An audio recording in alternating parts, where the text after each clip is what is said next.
Chapter 293, How about I slice that continent in half with one sword? After staying in Tianya Valley for an ancient hour, Guan left with Blood Prison Great Saint and Yang Jian, while Li Lingtian stayed behind in Tianya Valley, as he was about to head south and venture out to sea. If nothing unexpected happened, at least in Li Lingshan's view, it would be very difficult for him to see Guan and Yang Jian again in his lifetime. When they parted, Li Lingtian asked Guan to convey a message to Ji Xiaoyu, speaking words of blessings. Master, is there really no power in the world willing to come out and stop the great cold demon sect? Blood Prison Great Saint asked with a tone full of emotion. In his world, there existed no force as formidable. Yang Jian also looked towards Guan, unworried as long as his martial master was calm. Guan responded, how can there not be? Many led the charge towards the soul-calming pagoda, only to fall due to lack of strength. He spoke the truth. Every now and then, a group of cultivators and demons would assault the soul-calming pagoda, and even if they perished, others would follow their will. Whether the world was good or evil, it was hard to say, but one thing was certain, there existed real justice, and some cultivators deemed it more important than eternal life. Guan looked into the distance. Great cold demon sect, you'd better have something worth my fear, or even the Holy King can't protect you. What would the Holy Court do if angered?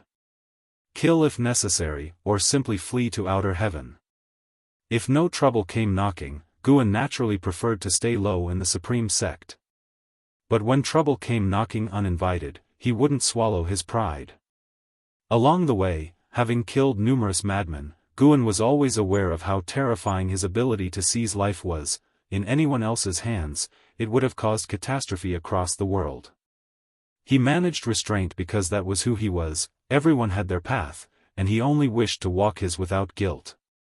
However, the more chaotic the world became, the more he desired to unleash slaughter. He wanted to kill the people of the great cold demon sect. Across the tumultuous seas lay the sea-breaking rift, splitting the ocean in two, beside which stood the towering soul-calming pagoda, its top seeming to touch the sky. The sky brimmed with stifling thunderclouds, with occasional muffled thunder. At the first level of the soul-calming pagoda, the life-seizing immortal sat on a lotus throne, flanked by 3 individuals, none inferior in presence, while hundreds of great cold demon sect cultivators stood in the hall, creating a cheerful ambience with laughter, looking nothing like demon cultivators, adorned in splendid garments and dignified demeanors, some even appearing ethereal and wise. A woman in red next to the life-seizing immortal opened her eyes, turned to him, and asked, "Brother, how much longer must we wait? Are there still beings in this mortal region that the 4 of us cannot subdue?" The other 2 carefree primordial immortals opened their eyes, their expressions indifferent, eyes fixed on the life-seizing immortal. Life-seizing immortal slowly opened his eyes, saying, "Caution is the parent of safety. Bai Heng's death was too peculiar, we must not be careless, remember what this land hides." The 3 carefree primordial immortals fell silent. Having lived for hundreds of thousands of years and weathered many storms, they shed their arrogance upon hearing life-seizing immortals' words. Indeed, the greater the power, the greater the caution required. At this moment, someone in the hall stepped forward and loudly said, "Venerable masters, why not ignite another disaster to test the limits of that mysterious being and drive more people away, lest they hinder us?" With these words, the hall erupted with agreement and cries for revenge for Bai Heng.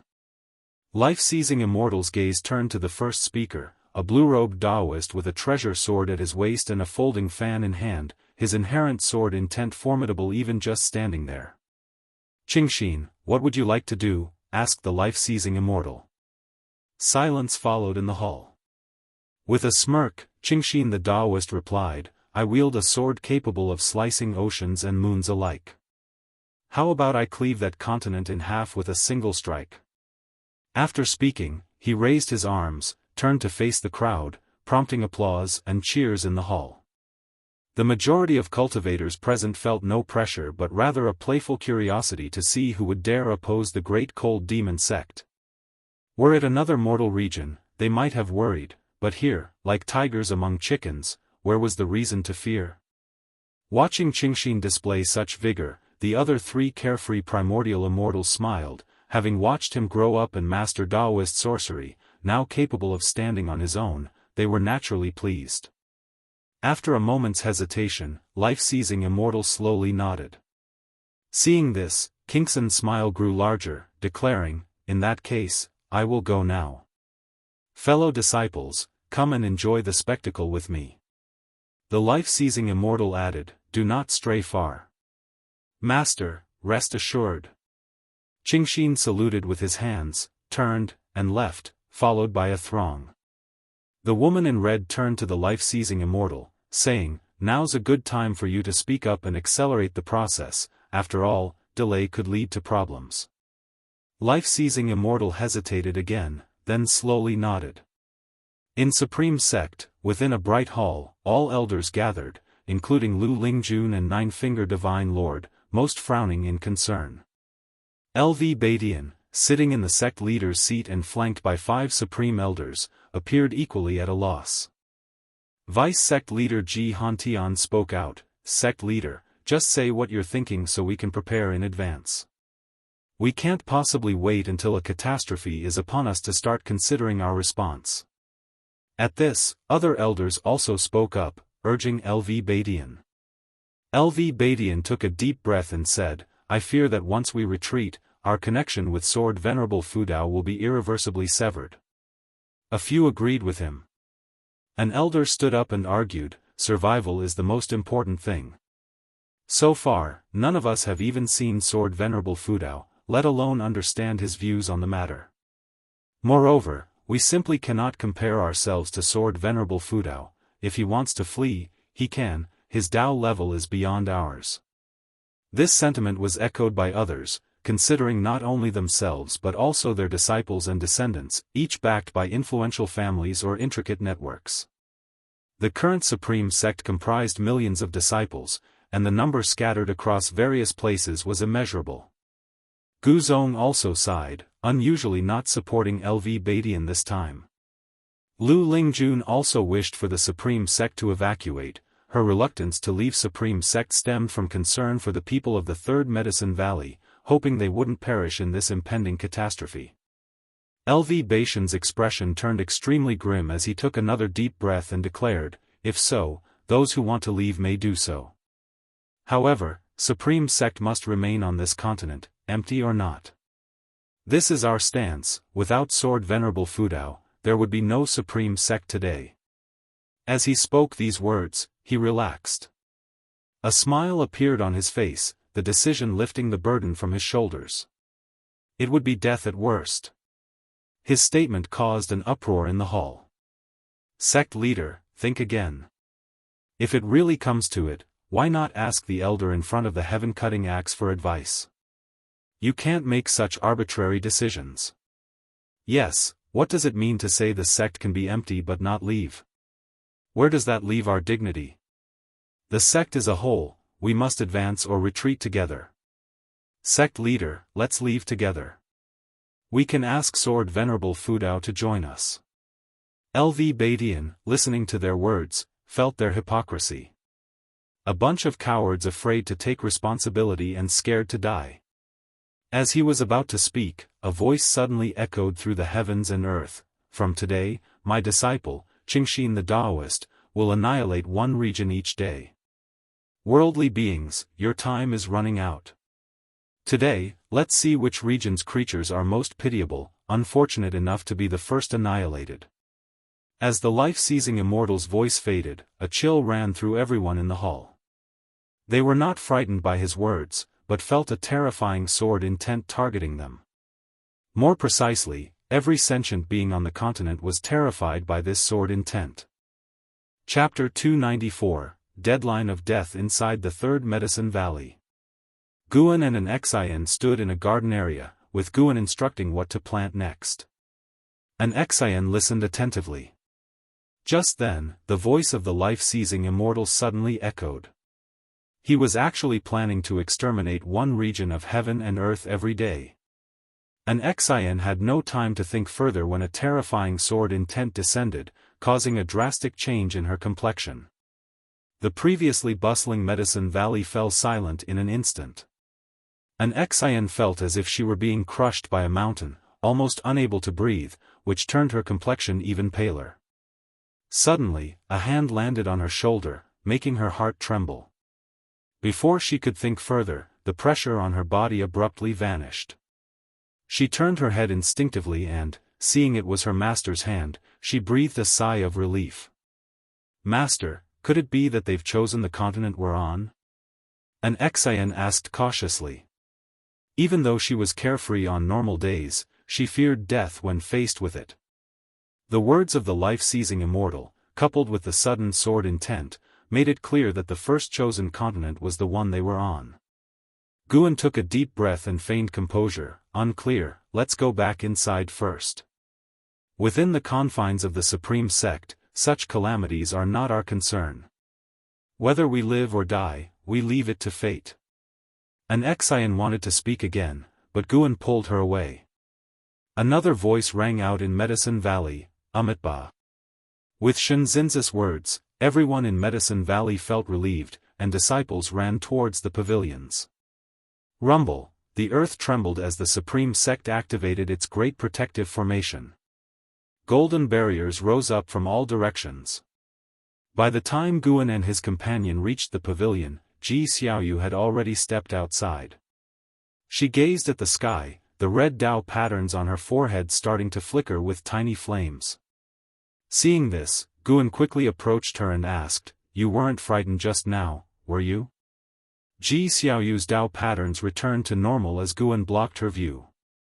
Her expression calmed down, and she nodded. "No, it seems the life-seizing immortal is targeting the continent.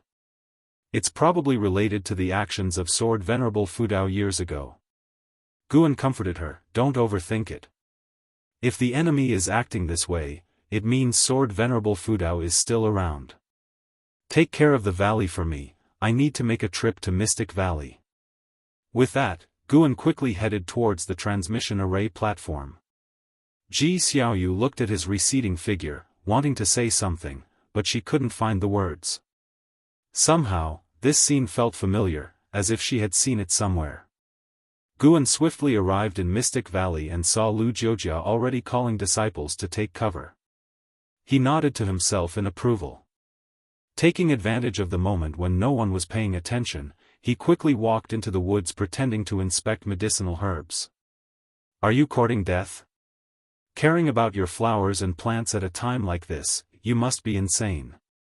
The voice of Jiang Qiong came from behind, and Guan turned to look, seeing her with an ugly expression walking towards him. She looked at Guan and said with resentment, "Now I can't even escape if I want to. Let's wait for death together." She could feel the sword intent approaching rapidly. Even if she tried to escape now, she was afraid it would be too late to reach the Nine Nether Road. Guan, squatting on the ground, couldn't help but punch the grass, picking up a handful of fallen leaves before standing up, his face filled with unwillingness. Jiang Qiong looked at his expression and suddenly laughed, teasing, "What's wrong? Scared?" Guan tossed the leaves in his hand forward as if venting his anger. He then turned to look at Jiang Qiong and said, "I'm not afraid. I just find this disdain for life detestable." Jiang Qiong fell silent, then said, "Come with me to the 8 scenic caves." Guan nodded and followed her up the mountain. Jiang Qiong didn't notice the leaves that Guan had thrown floated up again, each leaf trembling. Only after they entered the entrance of the 8 scenic caves did the leaves disappear into the forest. In front of the soul-calming pagoda, tens of thousands of great cold demon sect cultivators floated in the air, their eyes focused on Qingxinjinren, who was holding a sword.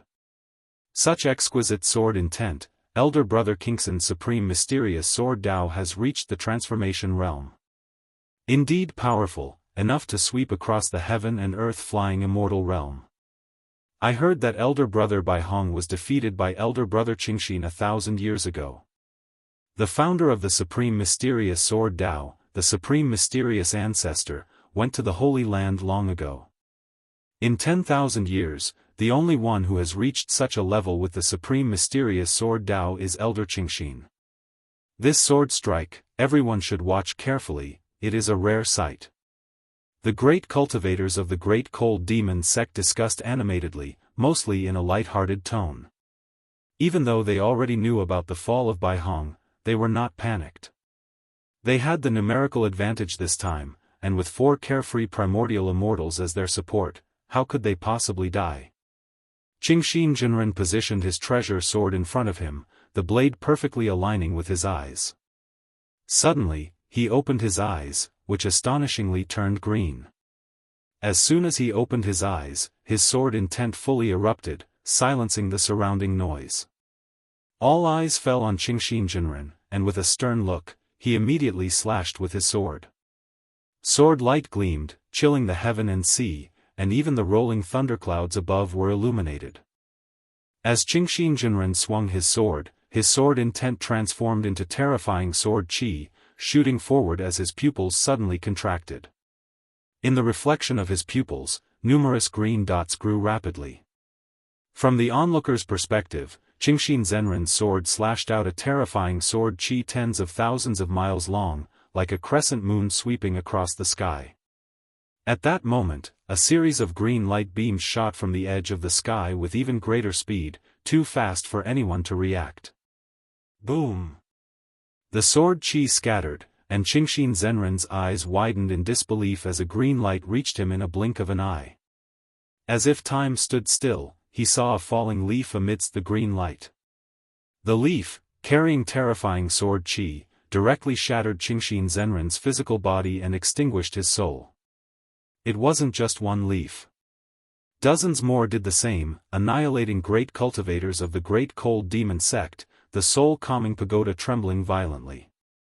The life-seizing immortal and his 4 carefree primordial immortal companions appeared out of thin air, casting spells swiftly to form a vast barrier, protecting all the disciples around them. Silence. The world rapidly fell into quietness, and all the disciples of the Great Cold Demon sect trembled, displaying fear no longer masked by their previous nonchalant demeanor.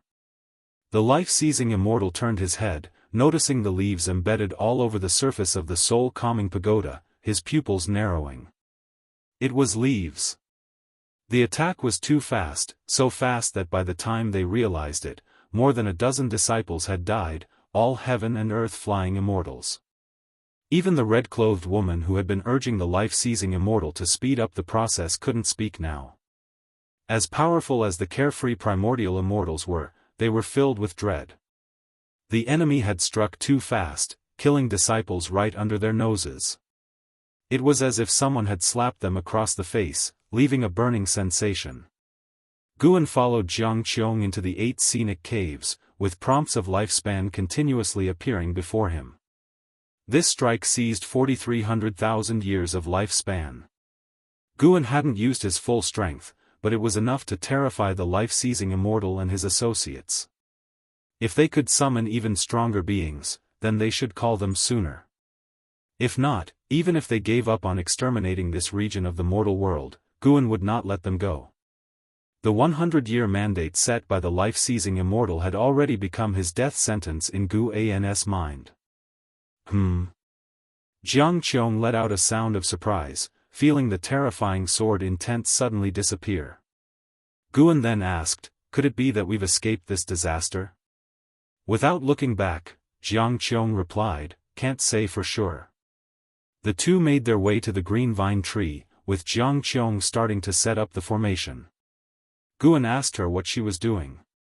The smaller the range of the formation, the stronger its protection. I want to see if we can escape this disaster. Let's take a gamble.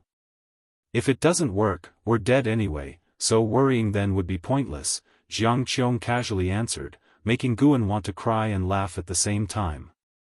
Meanwhile, the entire continent was in a state of tension. Even though the sword intent had vanished, the tightly wound nerves of all beings on the continent could not immediately relax. Many beings began to flee, and Guan even felt many presences flying out of the supreme sect, all in groups, which were noble families in flight. Inside the third medicine valley, Ji Hantian landed swiftly and found Ji Xiaoyu. The two conversed inside the house. I'm not leaving, Ji Xiaoyu stated, expressionless. Upon hearing this, Ji Hantian became angry but, for some reason, looking at Ji Xiaoyu, he thought of a fellow descendant with the same name and surname. Although they looked different, their expressions at this moment made them seem like the same person. Ji Hantian's anger dissipated somewhat, and he said solemnly, regardless of whether the life-seizing immortal has chosen this continent, there will only be more dangers ahead. The Ji family must preserve its lineage. Why do you insist on staying? Ji Xiaoyu looked at him. Someone must stay. I can give my spot to someone else. Besides, where can we flee to? Ji Hantian felt suffocated with frustration. Years ago, he had tried to forcibly keep another Ji Xiaoyu, without success. Now he wanted this Ji Xiaoyu to leave, but it was still not possible. He couldn't understand why these descendants always opposed him. He was always looking out for their best interest. There's no time left. You'd better go and persuade the other clan members, Ji Xiaoyu reminded. Ji Hantian glared at her and left immediately. Ji Xiaoyu was not his direct descendant, so he could only advise, without the right to forcibly take her away. Once Ji Hantian had departed, Ji Xiaoyu thought for a moment and then walked out of her house. She went outside the courtyard, looking up at the sky, only to see numerous cultivators flying over Medicine Valley. It was unclear whether they were fleeing or preparing for battle. The Great Cold Demon Sect, Ji Xiaoyu murmured to herself, the Dao patterns between her eyebrows once more emitting thin flames. Time passed amidst the panic of beings below. The people were trapped in agony and anxiety. Until an ancient hour later, the atmosphere began to ease. Elder Lu looked at Xianxia and asked, "Senior, were we not chosen?" The other disciples looked at Xianxia as well. Xianxinzi's background was very mysterious, but the higher-ups of the supreme sect held him in high regard. Such an existence would certainly see further than they could. Xianxinzi frowned deeply, looking towards the sky, and said, "Indeed, we were not chosen." At his words, all the disciples rejoiced. Chapter 295, The Great Cold Demon Sect Attacks. Upon hearing Xianxinzi's words, the disciples of Medicine Valley all cheered, yet Xianxinzi hesitated as if he wanted to say more. He intended to say one thing, that it seemed no continent had been chosen. To obliterate a continent, what immense power it must require, he, being from the 9th layer of the wandering immortal realm, could surely sense it. However, he could not openly mention this, for fear that these mortals would be terrified. Even if they knew what would happen next, what could they do? Better to enjoy this surprise and live the remaining days as carefree as possible. Time continued to pass. With the moon setting and the sun rising, only when the next day's sunlight swept across the great heaven and earth did the creatures of the continent finally breathe a sigh of relief, for the life-seizing immortal had said that each day, one continent would be chosen, and they had survived the first day. The situation at the Supreme Sect also settled down. Although many noble families began to retreat, the core foundation remained unshaken. When Guan returned to the Third Medicine Valley, normalcy had returned to Medicine Valley. After Xiaochuan left and an Exian began to manage Medicine Valley, and because of her gentle nature, most disciples liked her, so there had been no issues under her management. Shenzhen found him soon after he returned. "Do you want a place to hide?" Shenzhen asked with a smug smile, her eyes gleaming behind her veil. While walking toward a distant garden, Guan casually asked, "How would we hide?" Following his steps, Shenzhen explained, "I can hide you inside a painting or scroll, and then keep it hidden." "Wouldn't that be a refuge? People are trying to obliterate continents, where could you hide?" "Underground, of course." He said he would obliterate continents, sure he meant to demolish the mortals and shatter the land, not obliterate the earth completely. "That makes sense. Are you a genius by any chance?" Guan suddenly realized, looking at Shenzhen with amazed eyes. A twitch appeared at the corner of Shenzhen's veiled mouth, clearly perceiving the sarcasm in Guan's tone. Guan continued, "Don't overthink it. I always feel that yesterday our continent was not excluded. That mysterious pressure was no lie. Also, haven't you noticed how calm today has been? Upon hearing this, Shenzhen narrowed her eyes. Are you suggesting that the great cold demon sect's offensive was thwarted? Very likely. After all, I trust that the heavens are just. There must be great cultivators out there with a heart for the mortals. A heretical path like the great cold demon sect cannot last forever. Guan declared with conviction, his face full of determination. Shenzhen suddenly found it hard to judge him. Calling him foolish wouldn't explain his current stature, and calling him naive wouldn't explain how he could write something as unique as Journey to the West. You say the heavens are just. Tell me, do you believe that real immortals exist, beyond those with great cultivation levels? Shenzhen suddenly asked, curious. She had always believed that Investiture of the Gods and Journey to the West were not fabricated but were inspired by something Guan had seen, elaborated with decorative imagination and fantasy. Perhaps, as Guan claimed, an immortal guided him in his dreams. Guan and Shenzhen chatted casually, a microcosm of the wider world, where everywhere people discussed the life-seizing immortal. Without his demise, the catastrophe would not end. 2 days later. Nine-Finger Divine Lord and stealing the 5 elements returned to the Third Medicine Valley, almost as if they had planned it. Sitting before a chessboard, they exchanged a look, their eyes heavy with gravity. Did you feel it too? Stealing the 5 elements asked. The Divine Lord made his move, saying, a net of heaven and earth, no escape. Stealing the 5 elements then played his piece, how come you have no escape? I'm the one who's bound by fate. Continuing to glance towards a distant pavilion. Ji Xiaoyu was his hope. The Divine Lord fell silent, sighing deeply. Stealing the 5 elements looked at him, curiously asking, speaking of which, I've always wondered, what exactly are you looking for? The Divine Lord didn't respond, leaving stealing the 5 elements contemplative, a subtle look crossing his face. In the divine exotic realm. By the sea. The master of divine exotic realm stood before the divine exotic life tablet, surrounded by 7 divine exotic ghost kings, all of them looking up into the sky. Beneath the blood-red sky hung a swirling horsetail whisk. Compared to the calm demeanor of the master of divine exotic realm, the other divine exotic ghost kings looked uneasy, knowing whom they faced. Master of divine exotic realm, prepare to join us in an expedition. A cold voice resounded, echoing through the entire great heaven and earth. In a distant cave, Zhang Buku also heard this voice and inadvertently opened his eyes, his brow furrowed in worry for the master of divine exotic realm. With an expressionless face, the master of divine exotic realm asked, an expedition to where? To avenge divine exotic impermanence. The cold voice spoke again, causing the faces of the divine exotic ghost kings and the realm master to shift. The great cold demon sect and that entity were indeed going to clash.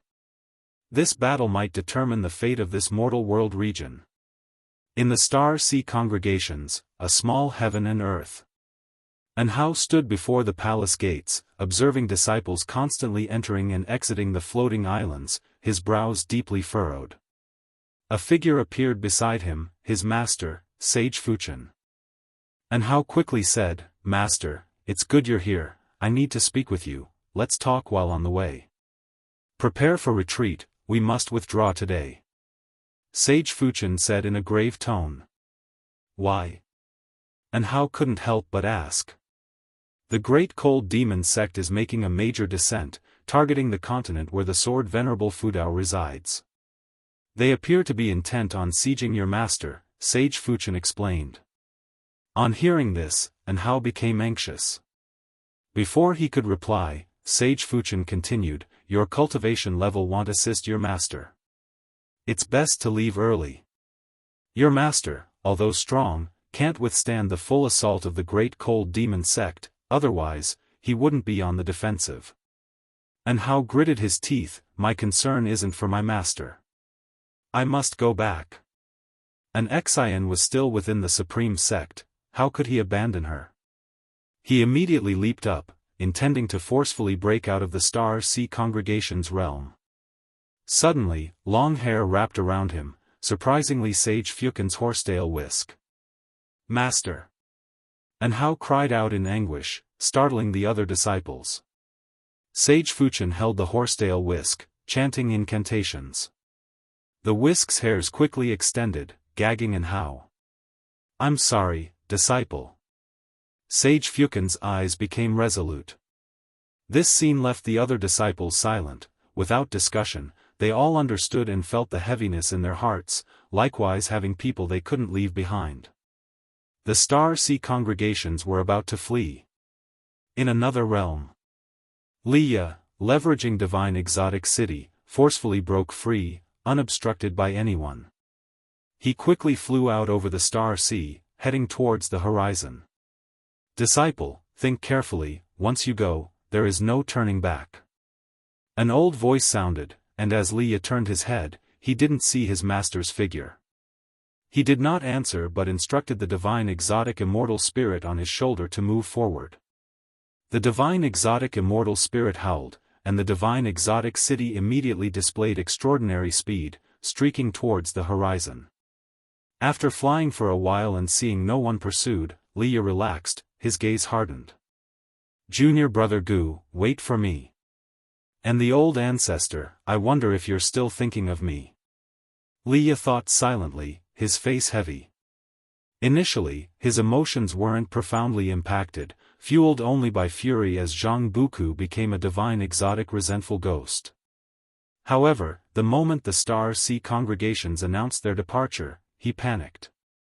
The Star Sea congregations were a major force at sea. If there was any chance of victory, they wouldn't be abandoning their domain. Hearing that the Great Cold Demon sect aimed to target the Sword Venerable Fudao, he couldn't contain himself. The Sword Venerable Fudao was his primordial ancestor. He was less worried about him, as the ancestor could escape if he couldn't fight, but he feared for the others who might not escape. He had to be quick. Leia clenched his teeth, fearing the continent had already fallen. The divine exotic immortal spirit, however, was not panicked, leaping joyfully in the air, which both irritated and envied Leia. This creature seemed to fear nothing, its confidence was unknown. Time rapidly passed. 2 ancient hours later. Leia, sitting atop the tower meditating, suddenly sensed something, opening his eyes to find the divine exotic city enveloped in darkness. Instinctively, he looked up, then his eyes widened in disbelief. How possible?" Leia murmured to himself, his voice trembling, his eyes full of despair. In the Third Medicine Valley. At the garden fence, Guan was stretching his muscles. Passing by, Yu Yingying curiously asked, "What are you doing? Isn't there exercise in the morning?" Guan replied, "Just felt like moving." "Is that not allowed?" What followed was sure to be a great battle. It must be said, the Great Cold Demon sect was indeed frightening. The dense auras attacking from all directions were overwhelmingly oppressive, and once they arrived, if seen by the denizens of the continent, it would surely cause legs to tremble. Yu Yingying looked at him, unable to resist asking, "Everyone is worried about the calamity, why aren't you afraid?" "Because I'm not afraid, so I'm not frightened," Guan responded casually, his words leading Yu Yingying to glare, feeling the urge to punch him. She couldn't understand Guan at all. Out for experience, he feared death, yet, with calamity impending, he seemed not to fear it. Truly a baffling person. Yet, somehow, the more anxious she felt, the more she wanted to talk to Guan, perhaps it was his fearless demeanor. Guan guessed her thoughts and smiled, "Whether you worry or fear, it won't change anything, will it?" Yu Yingying opened her mouth, unsure how to respond. Guan drew his heavenly resident sword, suddenly unsheathing it. The sword's light gleamed in Yu Yingying's face, snapping her out of her trance. Looking at Guan holding the sword, Yu Yingying's earlier illusion re-emerged, his forehead marked with golden patterns, appearing extraordinary as if an immortal lord on earth. She had to admit, although Gu An's cultivation level wasn't impressive, his appearance and bearing were truly out of this world, unlike a mortal. Guan raised his sword towards Yu Yingying, the blade's tip reflecting in her pupils, causing her to shiver. If only this sword could slash away the fear in your hearts, how wonderful would that be? Guan said wistfully. Yu Yingying was left in a daze. Chapter 296, The Strongest Sword. Sunlight shone on Guan, and Yu Yingying felt as if he were draped in a layer of rosy clouds, his whole being radiating with splendor. She actually believed that Guan was speaking the truth. Guan's gaze fell on her, and he raised an eyebrow asking, "What? Are you intimidated by my aura of righteousness?" Yu Yingying snapped back to reality and glared, "Who can't say things like that? If your sword is really that powerful, would you still be holed up here? Heh, what do you know? Hurry up and leave, don't disturb my cultivation." Guan smiled, then sheathed his sword smoothly, believing himself to look quite dashing. Sadly Yu Yingying was blind to it. Yu Yingying snorted and turned to leave. As she turned around, a smile appeared on her face. Talking with this silly boy had indeed had an effect, her heart felt much better. At the same moment, under the tree, Xianxia opened his eyes, his gaze profound. His hand clutching the prayer beads moved faster, clearly anxious. Next to him, Wuxing and Nine-Finger Divine Lord, who were playing chess, stood up. "Let's call this game a draw," declared Nine-Finger Divine Lord without room for doubt. Wuxing's eyes widened in disbelief. "You're almost wiped out by me, and you dare call it a draw?" Nine-Finger Divine Lord said nonchalantly with a straight face and unwavering confidence, "The outcome is uncertain until the end." Wuxing shook his head with a smile but said nothing more, disappearing into thin air. Nine-Finger Divine Lord's gaze swept over Medicine Valley, landing on the distant figure of Guan. "What a pity, I haven't won a single game against you yet." Nine-Finger Divine Lord muttered to himself before he, too, disappeared on the spot. Guan, who was stretching his limbs, felt numerous cultivators and demons taking flight across the continent, rushing towards its edges. Before the cataclysm, some wished to flee while others wished to fight. Those wishing to fight were driven by courage, righteousness, or compulsion, but at this moment, they had all made their decision. The question was whether they could maintain that courage once they witnessed the true might of the great cold demon sect. Guan turned and walked toward the transmission array platform. Along the way, the number of disciples who greeted him diminished, everyone preoccupied with their thoughts. After reaching Mystic Valley, Guan made his way toward the outskirts of Medicine Valley. Entering the woods, he drew out the heavenly resident sword in one hand while unsheathing the Qinghong sword with the other. The Qinghong sword buzzed faintly as Guan used his own mana to sever its connection with the white spirit sword. He could sense his junior sister's unease. "Do not fear, junior sister, it will soon pass," Guan murmured to himself, and as his words dropped, he was shrouded in a dark purple demonic chi that quickly engulfed his body, blazing furiously. His figure vanished into the depths of the forest, leaving no trace behind. At the edge of the continent, towering waves crashed against the shore. Above the mountains, great cultivators hovered in the air, with the vast landscape behind them and the endless ocean ahead. They hailed from different sects: Supreme Sect, Three Pure Ones Mountain, Zhangtian Sect, Daotian Sect, Sword Sect, Candle Sky Peak, Flame Sect, Jiuhua Sect, and more. Sects across the world continuously dispatched cultivators to different edges of the continent. They were just one group gathering rapidly beyond 100, with more cultivators on their way. As their numbers grew, a newfound confidence began to swell inside them. Xiao Dai, a cultivator from Supreme Sect with a cultivation level of the 9th layer of the Mahayana realm, became the leader, calming the surrounding cultivators and beginning to give battle instructions. Just then, an overwhelmingly terrifying pressure descended, prompting them to turn their heads in shock. In the next second, their faces paled, and even the ever-confident Xiao Dai gaped in despair. A vast black fog rolled in from the horizon like a wave of darkness, unstoppable and devouring the skies and earth. Before the black fog, islands and demon beasts appeared insignificantly small, like dust. Even flying beasts were engulfed by the fog from behind, their fates uncertain. Looking up, shadows of different figures hovered above the black fog, clothed distinctly, wielding different Dharma treasures. Some had glowing artifacts floating behind them, some rode fierce mounts, and others stood proudly atop sword chi with their hands behind their backs. Each one was shadowed by a towering phantom 1,000 feet high, appearing like demon gods, their silhouettes a mirror of themselves. At first glance, there were endless towering demon phantoms of 1,000 feet high that could not be counted, creating an overwhelming sense of oppression. At this moment, the continent cultivators were plunged into dead silence, everyone stunned as if struck by lightning, frozen in midair. Xiao Dai saw behind these 1,000-foot demon phantoms an even more terrifying presence, with legs walking forward, the phantoms unable to reach even the ankles of this mysterious existence. It was impossible to imagine the true size. Some tried to look sideways. Wherever the ocean spread, there stood demon phantoms, casting them into despair not only by the disparity in cultivation levels but also the sheer numerical difference between friends and foes. "How can we win?" someone said with a bitter laugh. No one responded, their courage faltered. Above the clouds, Nine-Finger Divine Lord and Wuxia stood shoulder to shoulder, witnessing the entire continent surrounded by the great cold demon sect cultivators from all directions. "There are so many, even the divine exotic realm is here." Wuxia clicked his tongue, sensing that the number of demon sect cultivators was no less than the divine exotic resentful ghosts.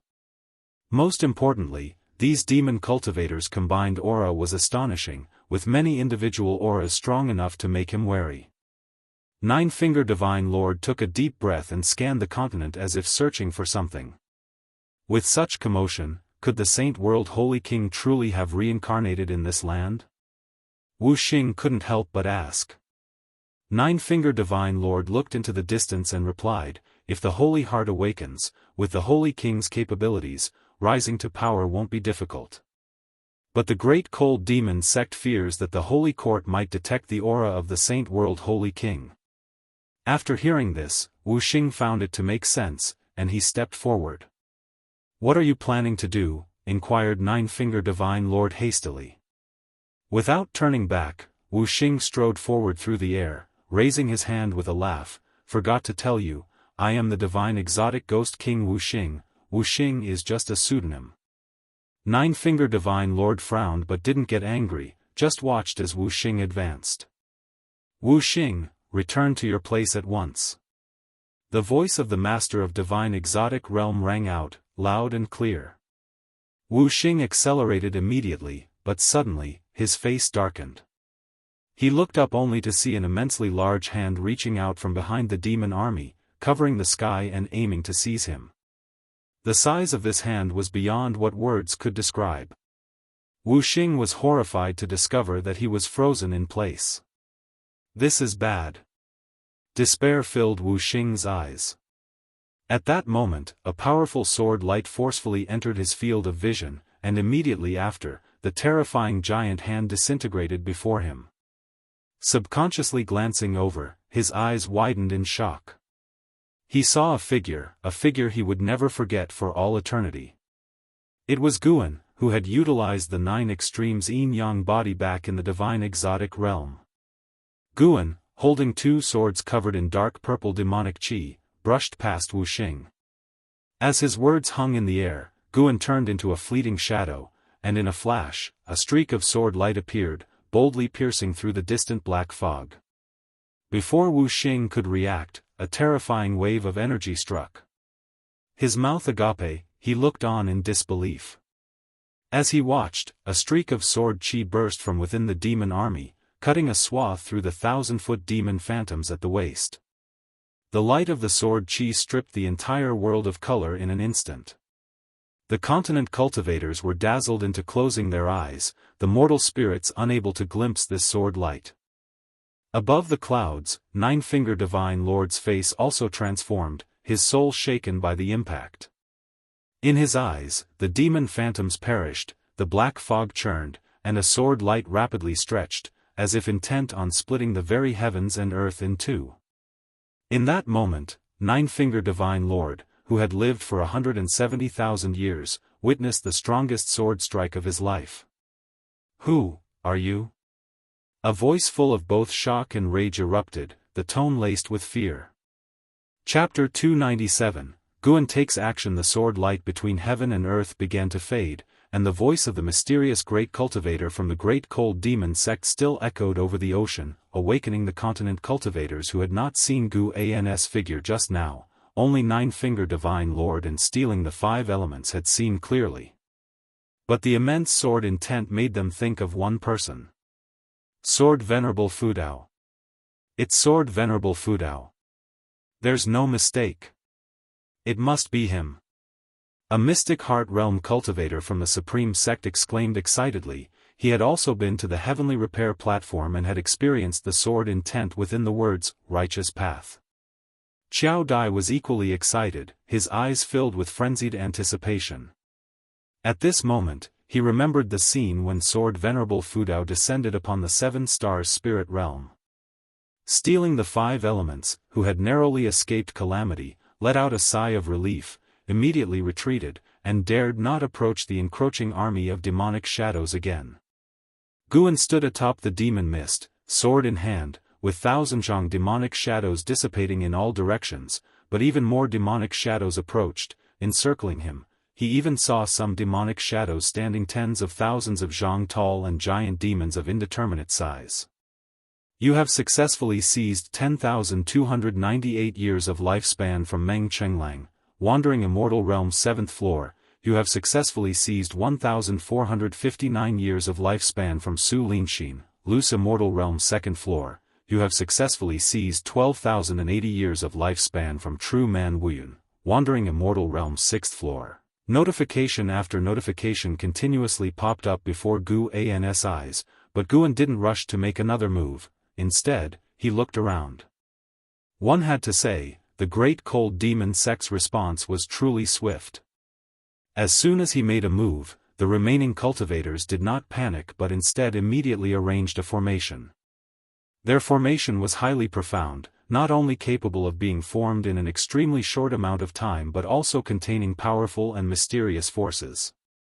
After the sword light vanished, in less than 3 breaths' time, the world suddenly changed, and in an instant, Guan found himself in the cosmic star's cape, with rolling black mist under his feet, and still encircled by demonic shadows. The demonic shadows' feet held the Dharma treasures of the great cold demon sect cultivators.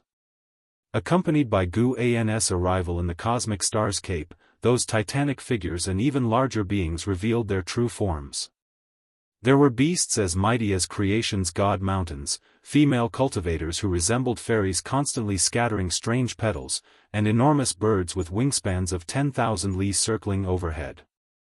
The demon mist under Guan's feet churned violently, like surging waves. Who are you exactly? If you do not reveal your identity, do not blame us for showing no mercy. The previous voice sounded again, this time, its tone was incomparably cold.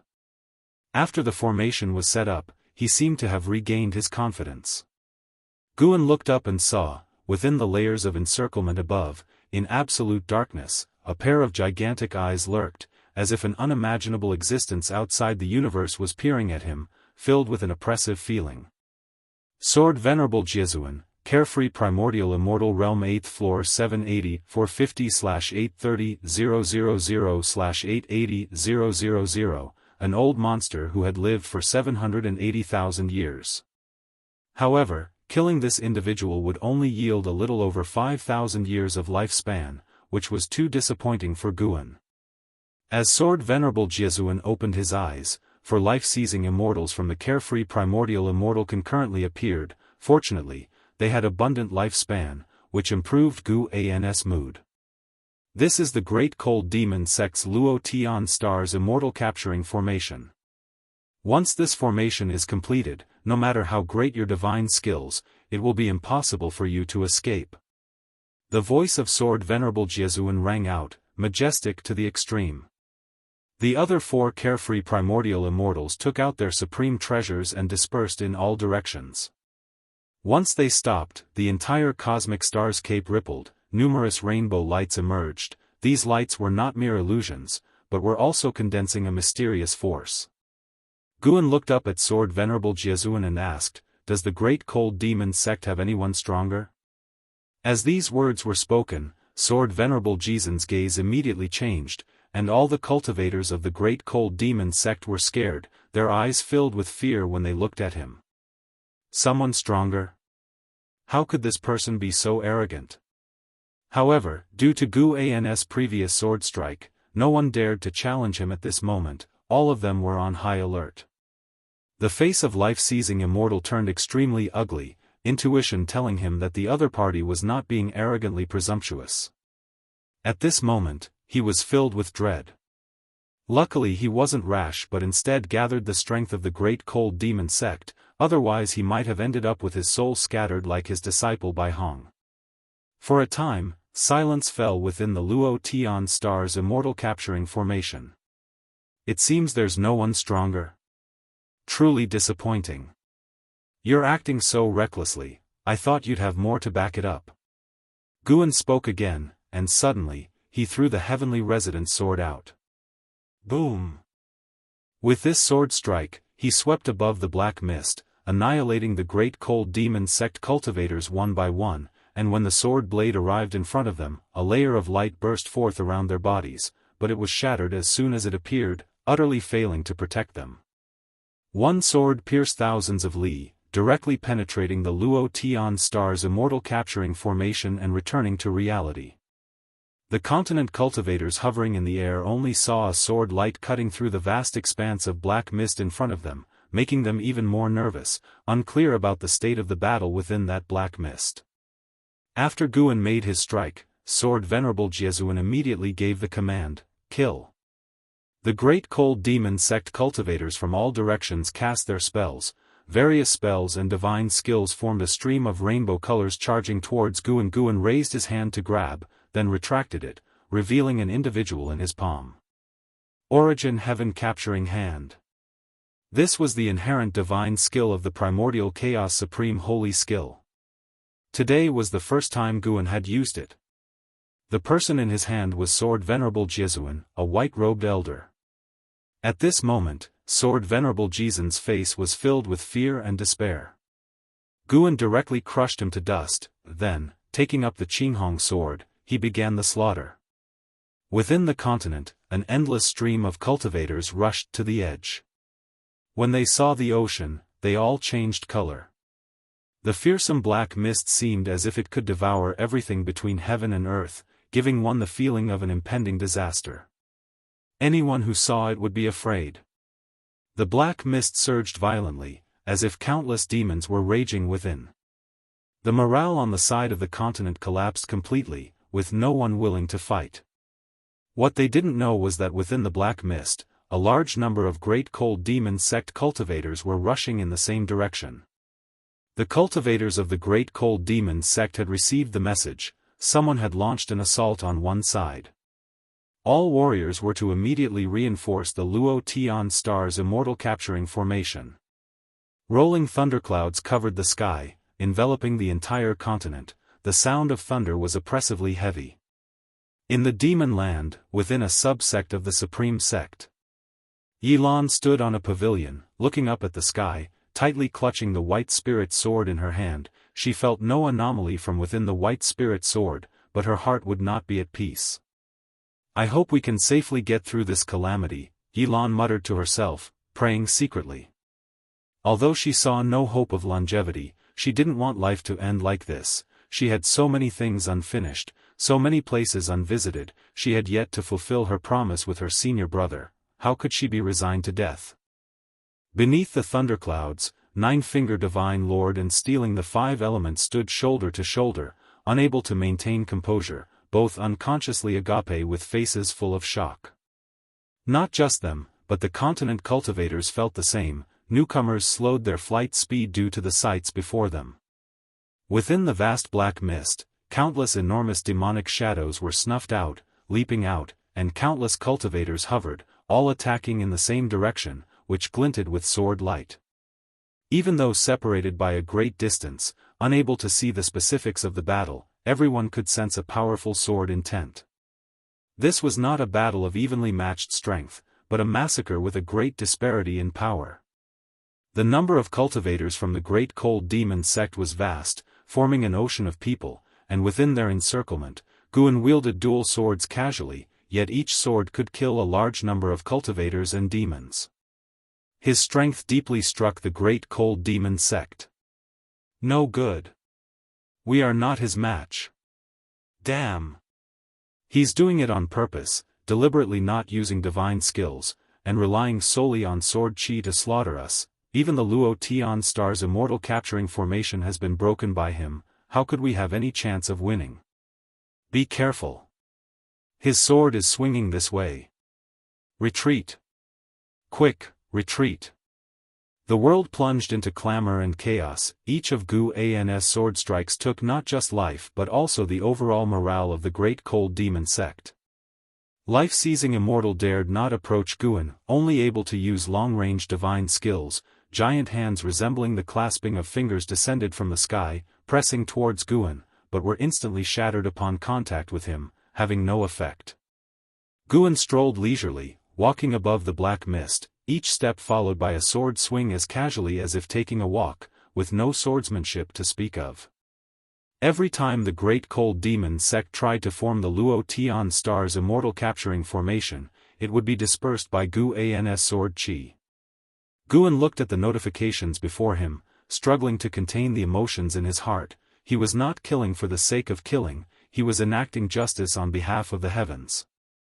Suddenly, Guan stopped in his tracks, and as he did, all the Great Cold Demon sect cultivators retreated, leaving 100 li radius around Guan where no one dared to tread. The cultivators of the Great Cold Demon sect fell silent, all staring dead ahead at Guan. Life-seizing Immortal gritted his teeth and said, "The sect leader will arrive soon, don't panic, everyone."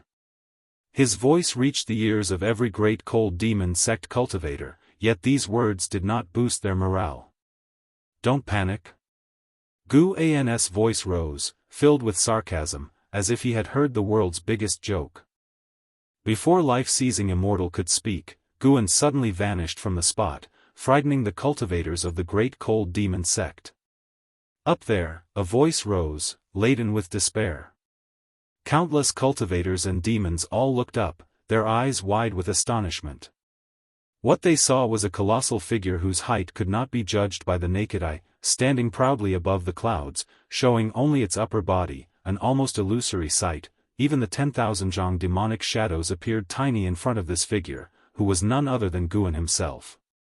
At that moment, all the cultivators of the Great Cold Demon sect felt an overpowering suppression that rendered them immobile. Some of the highly cultivated cultivators of the demon sect unconsciously looked down, only to see the billowing black mist below give rise to a land ablaze with dark purple flames, rushing towards them. Life-seizing Immortal lowered his gaze and his complexion drastically changed. What was that? A land on fire? No, it was unmistakably a hand. A hand large enough to grasp all of them. In the distance, Nine-Finger Divine Lord, stealing the 5 elements, and the continent cultivators were all dumbfounded. At the edge of the ocean, a city was rapidly approaching, and it was none other than Divine Exotic City. Leah, standing atop a tower in the city, had his eyes wide open, trembling all over, as he watched an immensely huge hand rise from within the infinite expanse of black mist. Even with his eyesight, he couldn't take in the entire hand. He had never imagined such a large hand could exist in this world. If there were hands of heaven and earth, surely it would be this one. Chapter 298, Breaking Through a Lifespan of 100 Million Years. I'm not dreaming, am I? Leah muttered to himself, questioning the divine exotic immortal spirit perched on his shoulder. The divine exotic immortal spirit also widened its eyes in shock, its mouth agape. From their perspective, the huge hand at the horizon of the sea seemed as large as the ocean itself. If not for the curved fingers, they could hardly tell it was a hand. It felt like it could grab an entire continent with ease. Leah recognized the demonic chi emanating from the gigantic hand as somewhat familiar. Wait! Wasn't this the hand of the primordial ancestor? At that thought, a surge of blood rushed through Leah's body uncontrollably, exciting him to the extreme. At the same time, the entire continent's populace could see Gu An's figure, whose massive presence shook mountains and clouds on his path, a sight that overturned their understanding and imagination. In the third Medicine Valley, thousands of disciples watched with their mouths agape.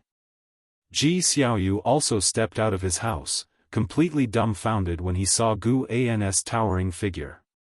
It was as if they were beholding the descent of a deity. What is that? It's Sword Venerable Fudao. It's the silhouette of Sword Venerable Fudao. Really? How can it be so large? Is it not an illusion? Many texts record that Sword Venerable Fudao perceives others using the demon shadow divine skill. I knew Sword Venerable Fudao wouldn't abandon us. A roar of cheers erupted across the continent. Though the demon shadow divine skill was terrifying, the thought of it representing Sword Venerable Fudao uplifted their spirits rather than causing fear. Since the fame of Sword Venerable Fudao, which righteous deed hadn't he done, and which person he killed wasn't among the evil? If it were a normal competition among sects, Sword Venerable Fudao wouldn't have intervened, otherwise, Supreme Sect would have long become the foremost under heaven. Because of this, other sects respected Sword Venerable Fudao, acknowledging Supreme Sect's luck. In confrontations with Supreme Sect, they were wary of Sword Venerable Fudao, but they weren't afraid he'd harm them, as long as they didn't commit heinous acts. Since Sword Venerable Fudao appeared, many disciples had perished during Supreme Sect's expansion, yet Sword Venerable Fudao hadn't sought vengeance. The sects and clans that decided to stay were bustling with excitement, as if the spring festival had come early. While the continent was invigorated, the cultivators of the Great Cold Demon sect fell into despair. They watched as Gu An's fingers slowly rose, appearing like ancient colossal peaks ascending, creating an overwhelmingly impactful scene. Even Immortal Path Realm cultivators watched in awe. The life-seizing Immortal desperately mobilized his mana, but he couldn't move an inch, feeling as insignificant as an ant. How many years had it been? Ever since he entered the Nirvana realm, not to mention the carefree primordial immortal realm, he hadn't been so embarrassed. The other three carefree primordial immortals were in the same state, utterly immobile despite their full efforts, despair beyond common understanding. If they were so affected, not to mention cultivators of other realms, despair shrouded every heart. This hand had captured millions of the Great Cold Demon sect's cultivators and demons. Those arriving cultivators from the Great Cold Demon sect, upon seeing this gigantic hand, fled in panic, throwing aside all their rules and consequences. Guan looked down at the Great Cold Demon sect cultivators and the demons they brought within his palm. He also hesitated. Killing too many would weigh on his conscience and he worried it might bring greater troubles. But remembering the countless lives Bai Hong had slaughtered, his heart hardened. Such a wicked sect, if it's to be extinguished, so be it. If even this act brought divine retribution, then Guan would question what heaven really stood for. Once Gu An's thoughts cleared, he suddenly clenched his hand. His palm was so huge that a simple clench stirred up a terrifying storm, unleashing waves sweeping toward the horizon. The fierce winds assaulted Divine Exotic City, forcing it to activate its city protection array immediately. Leah watched as the protective barrier around Divine Exotic City violently distorted. He couldn't concern himself with the safety of the city as he looked into the distance, trembling. The sight of that mighty clenched fist was simply too magnificent. He even doubted whether immortal cultivation could really reach such a mighty level. He wondered whether the primordial ancestor was born an immortal, a true immortal, not merely a mortal who had cultivated into one. As Guan clenched, the heaven and earth fell silent, the terrifying oppression that had engulfed the continent and the surrounding seas was gone. Despite the rolling thunderclouds above, the masses felt as though they had emerged from the clouds into clear skies. You successfully seized 1,228 years of lifespan from Bai Lai, Loose Immortal Realm, 7th layer. You successfully seized 493 years of lifespan from Qin Sushin, Nirvana Realm, 9th layer. You successfully seized 58 years of lifespan from the Sei Crossing Old Immortal, Nirvana Realm, 8th layer. You successfully seized 2,780 years of lifespan from Yunhai Tianjun, wandering immortal realm, 5th layer, alerts continuously popped up before Guan's eyes, and then he vanished, but his remaining image in the sky left the beings in awe. The black fog enveloping the sea swiftly dissipated, signifying the end of a massive calamity. Liu recovered his senses and quickly urged the divine exotic immortal spirit to head towards the mainland. In the distance, the master of divine exotic realm stood atop the thunderclouds, infinite divine exotic resentful ghosts behind him, all displaying faces of fear, many visibly trembling. Even degraded to divine exotic resentful ghosts, they still felt terror from the formidable being they had just witnessed. How could such an existence be defeated? Their fear was palpable, dreading the realm master might order an attack. Fortunately, as the formidable presence disappeared, the realm master did not issue the command. The realm master turned and said, "Back to the divine exotic realm." Guan's strength filled him with ecstatic relief, though he restrained his emotions vigorously. Aligning with Jianghu was a move well played. As he turned, an unprecedented hope filled his heart. Guan returned to Mystic Valley, feeling Jianghu's restless presence in the 8 scenic caves. Her steps were brisk. He immediately headed towards the 8 scenic caves. As Guan entered the cave pathway, Jianghu's footsteps abruptly stopped. Meanwhile, the lifespan alerts continued to appear before Guan's eyes. Not yet reaching the cave entrance, Guan halted, his attention captured by 2 alerts. For the first time, your lifespan has breached 1 billion years, unlocking the lifespan samsara feature. Lifespan samsara, every 100 years, execute once, undergoing reincarnation evolution. The evolution will reflect into reality, each use consuming 10 million years of lifespan. All memories acquired during the reincarnation will be transferred into your mind as if you experienced them personally. The duration of the reincarnation evolution is limitless, entirely dependent on your karmic choices during the evolution. Integration of real-world memories requires only an ancient hour. You successfully seized 487 years of lifespan from Zhu Changming, Mahayana realm, 9th layer, lifespan samsara. Seeing the 10 million year lifespan cost made Guan feel it was a ripoff. But after reading the explanation, he suddenly thought it might not be so bad. If during the reincarnation evolution he lived long enough, the Daoist sorcery, divine skills, and understanding of the Tao achieved in one lifetime could potentially be worth more than 10 million years of lifespan. Of course, he might also not survive past 100 years, a huge loss of 10 million years of lifespan. This was a massive gamble. As Guan pondered, Jianghu's voice floated over, "What are you standing there for? Come in already." On hearing this, Guan immediately strode forward. Tips indicating lifespan seizures continued. This series was a massive win. Guan had originally planned to use high-rank medical herbs from an outer world cave to push his lifespan over 1 billion years, but inevitably, some would push their luck too far. Folks get cocky, but if the heavens don't act, then he would. As Guan reached the base of the green vine tree, he couldn't help but laugh and cry. Jianghu had dug a hole and placed a coffin inside. What was this, planning to bury himself?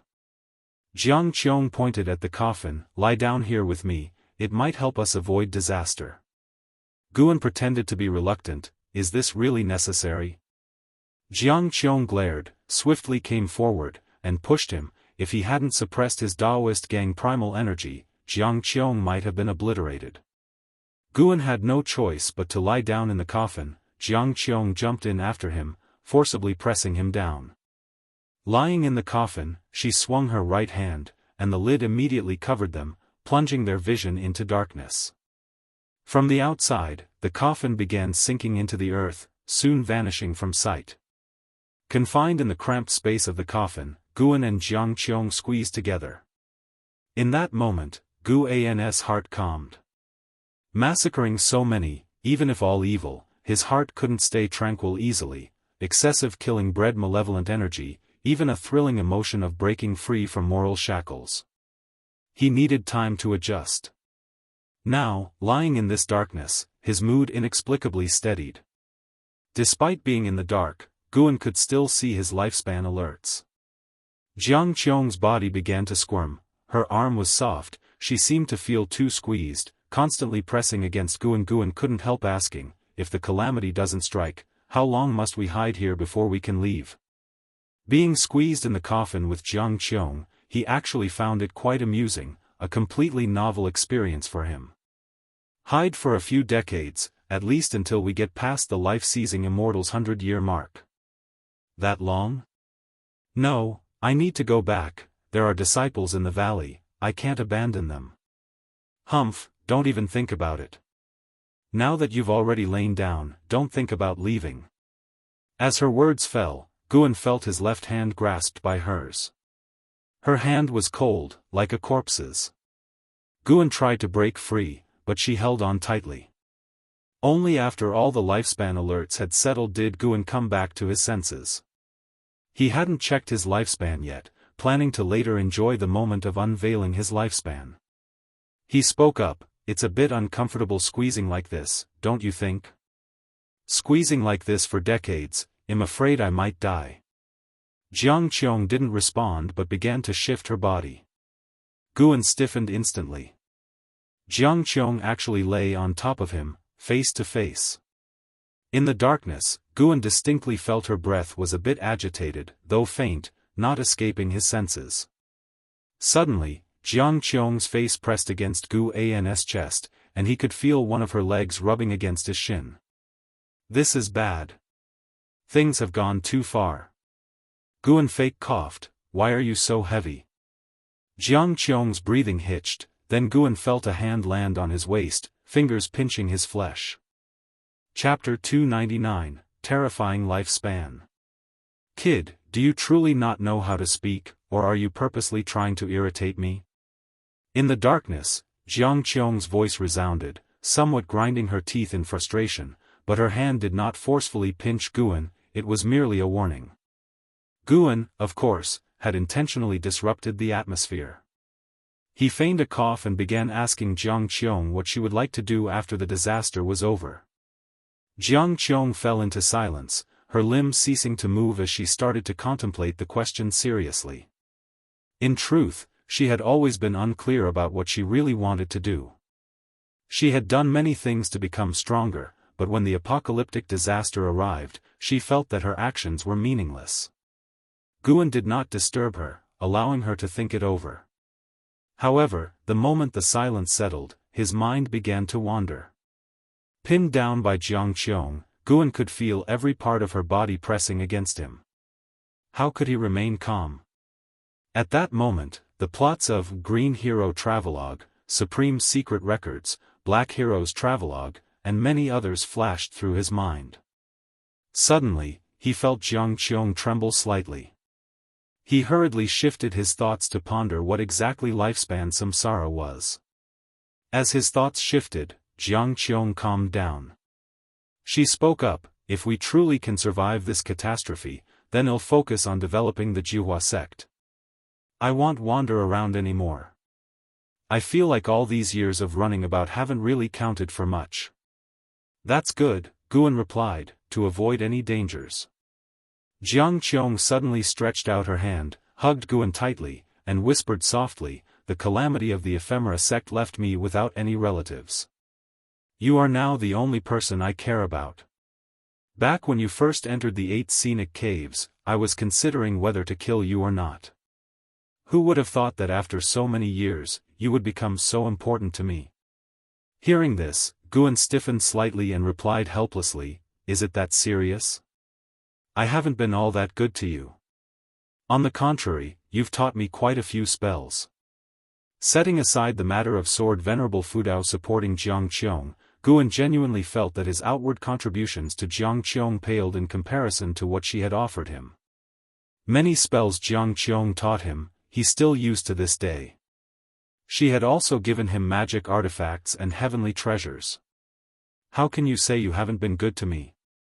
You've managed the 8 scenic caves very well, and you've never betrayed me. Every time I've come back, you've taken good care of me. Affection isn't entirely about contributions. If you were stronger, you would definitely treat me even better, I understand that. And I felt right from our first meeting that you had the ability to kill me. You hid it well, but I knew not only that you didn't kill me, but also that you were obedient to me." Listening to Jiang Qiong, Guan suddenly didn't know what to say. "Of course, you rascal, you are good to everyone. Everyone in the valley praises you," Jiang Qiong suddenly snorted. Hearing this, Guan immediately said, "That's what makes me a scary talent, being good to everybody, making it hard to interpret my thoughts." "Yes, but you never ask others for returns, which means you genuinely care for those around you and aren't aiming for anything. Stop undermining yourself.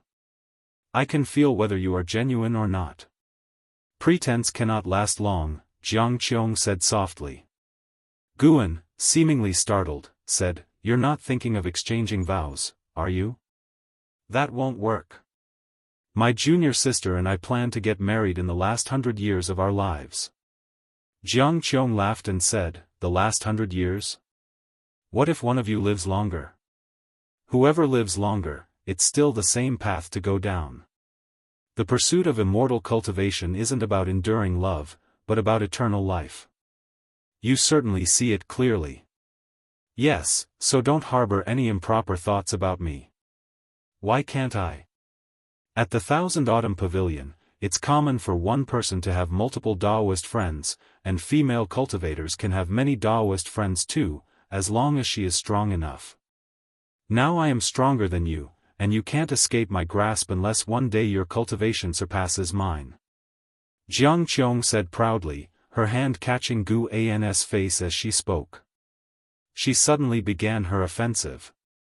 "You demon cultivator, faking refuge from the calamity and actually abusing me? You can scream all you want now, it's useless. Be careful, I won't be nice. Come on, seeing your cultivation, I'm too lazy to immobilize you. I just like seeing you struggle. Don't worry, I'll be gentle." Jiang Qiong laughed very proudly, grabbing Gu An's wrists with her hands, pinning him down. Then, Guan felt something soft press on his face, beginning to explore around. Not good.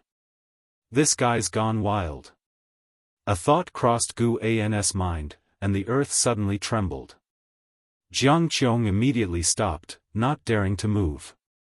Guan breathed a sigh of relief, but just then, Jiang Qiong suddenly launched a sneak attack, catching him off guard. "Wait, it seems the disaster is over," Guan suddenly said. "How can you be sure?" Jiang Qiong questioned. "Before finding you, I saw Sword Venerable Fudao make a move." "Oh? Then you still came. It seems you also expected something to happen between us." "I just saw you were prepared and didn't want to waste our time. Let's go out and see." "Is that so?" "Really, let's go up."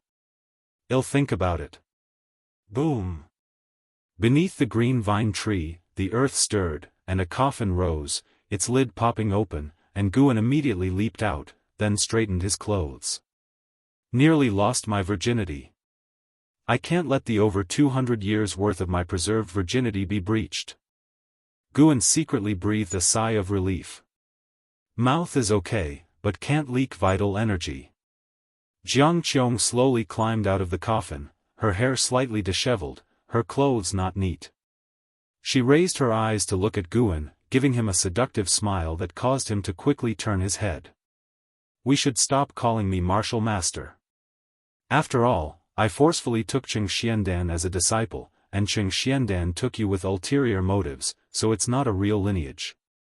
No, you brat never even called me martial master. Really, all men are the same, it's just that you, kid, are reluctant yet compliant, guarding against something," Jiang Qiong said, glaring at Guan. Guan dropped a sentence and left, "I'm going to check the situation." He immediately slipped away. Jiang Qiong went to the edge of the pit, watching his retreating back. She licked her lips as if savoring something.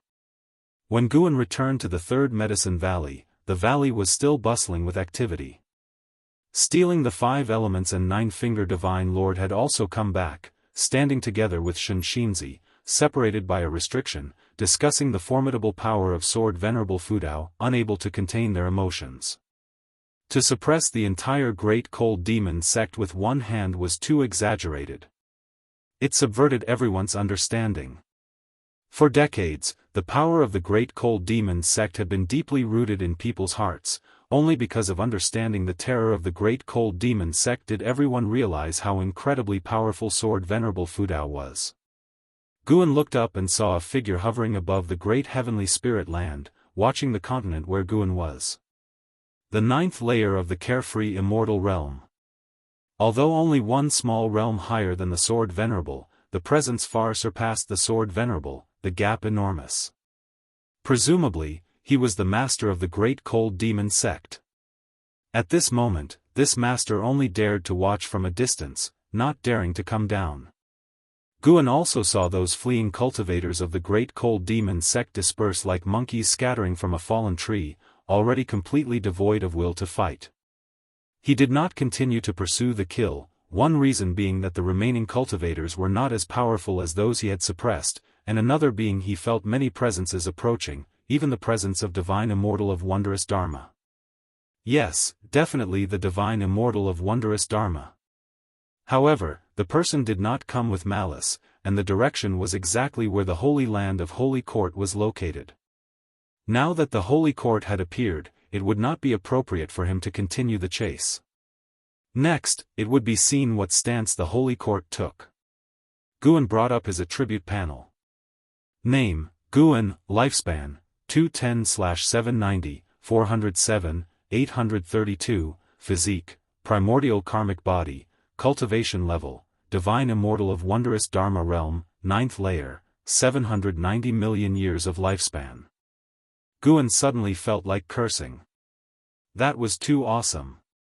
The guilt from the killing faded instantly. Besides, he had not killed indiscriminately, he was executing justice on heaven's behalf, ultimately for the people. Finally, he could fully upgrade. Guan grinned. Very close to 1 billion now, should he wait a bit longer? Forget it, damn it, just 100 million years, he had to wait a long time. How much longer for the remaining 200 million years? Look for a chance to break through. And it was a comprehensive upgrade. Heart surging with excitement, Guan even felt like trying out a 10 million year lifespan samsara just to see what it was.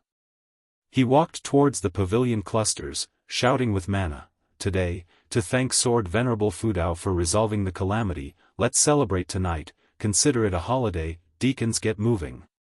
His voice spread throughout Medicine Valley. Achieving this feat with core formation realm cultivation was not difficult, and soon, various cheers rose within the valley. When Guan reached his own pavilion, Ji Xiaoyu came up to him indicating with her eyes. They both went upstairs and closed the door. I think Sword Venerable Fudao's silhouette seemed familiar. Ji Xiaoyu said seriously, causing Guan's heart to tremble. What did that mean? Could she have linked it to me? Guan immediately became uneasy, a supreme power who suppressed the Great Cold Demon sect spooked by a core formation realm cultivator. He asked with a frown, could it be that Sword Venerable Fudao originates from the Ji family? Ji Xiaoyu shook her head, no, I saw him in a dream, it must have been a scene from a past life. Hearing this, Guan breathed a sigh of relief, but his brows furrowed even deeper. Today's battle was an eye-opener. I suddenly feel that I can't die too early in this life, I need to follow in the footsteps of Sword Venerable Fudao. Ji Xiaoyu spoke again, her face full of admiration.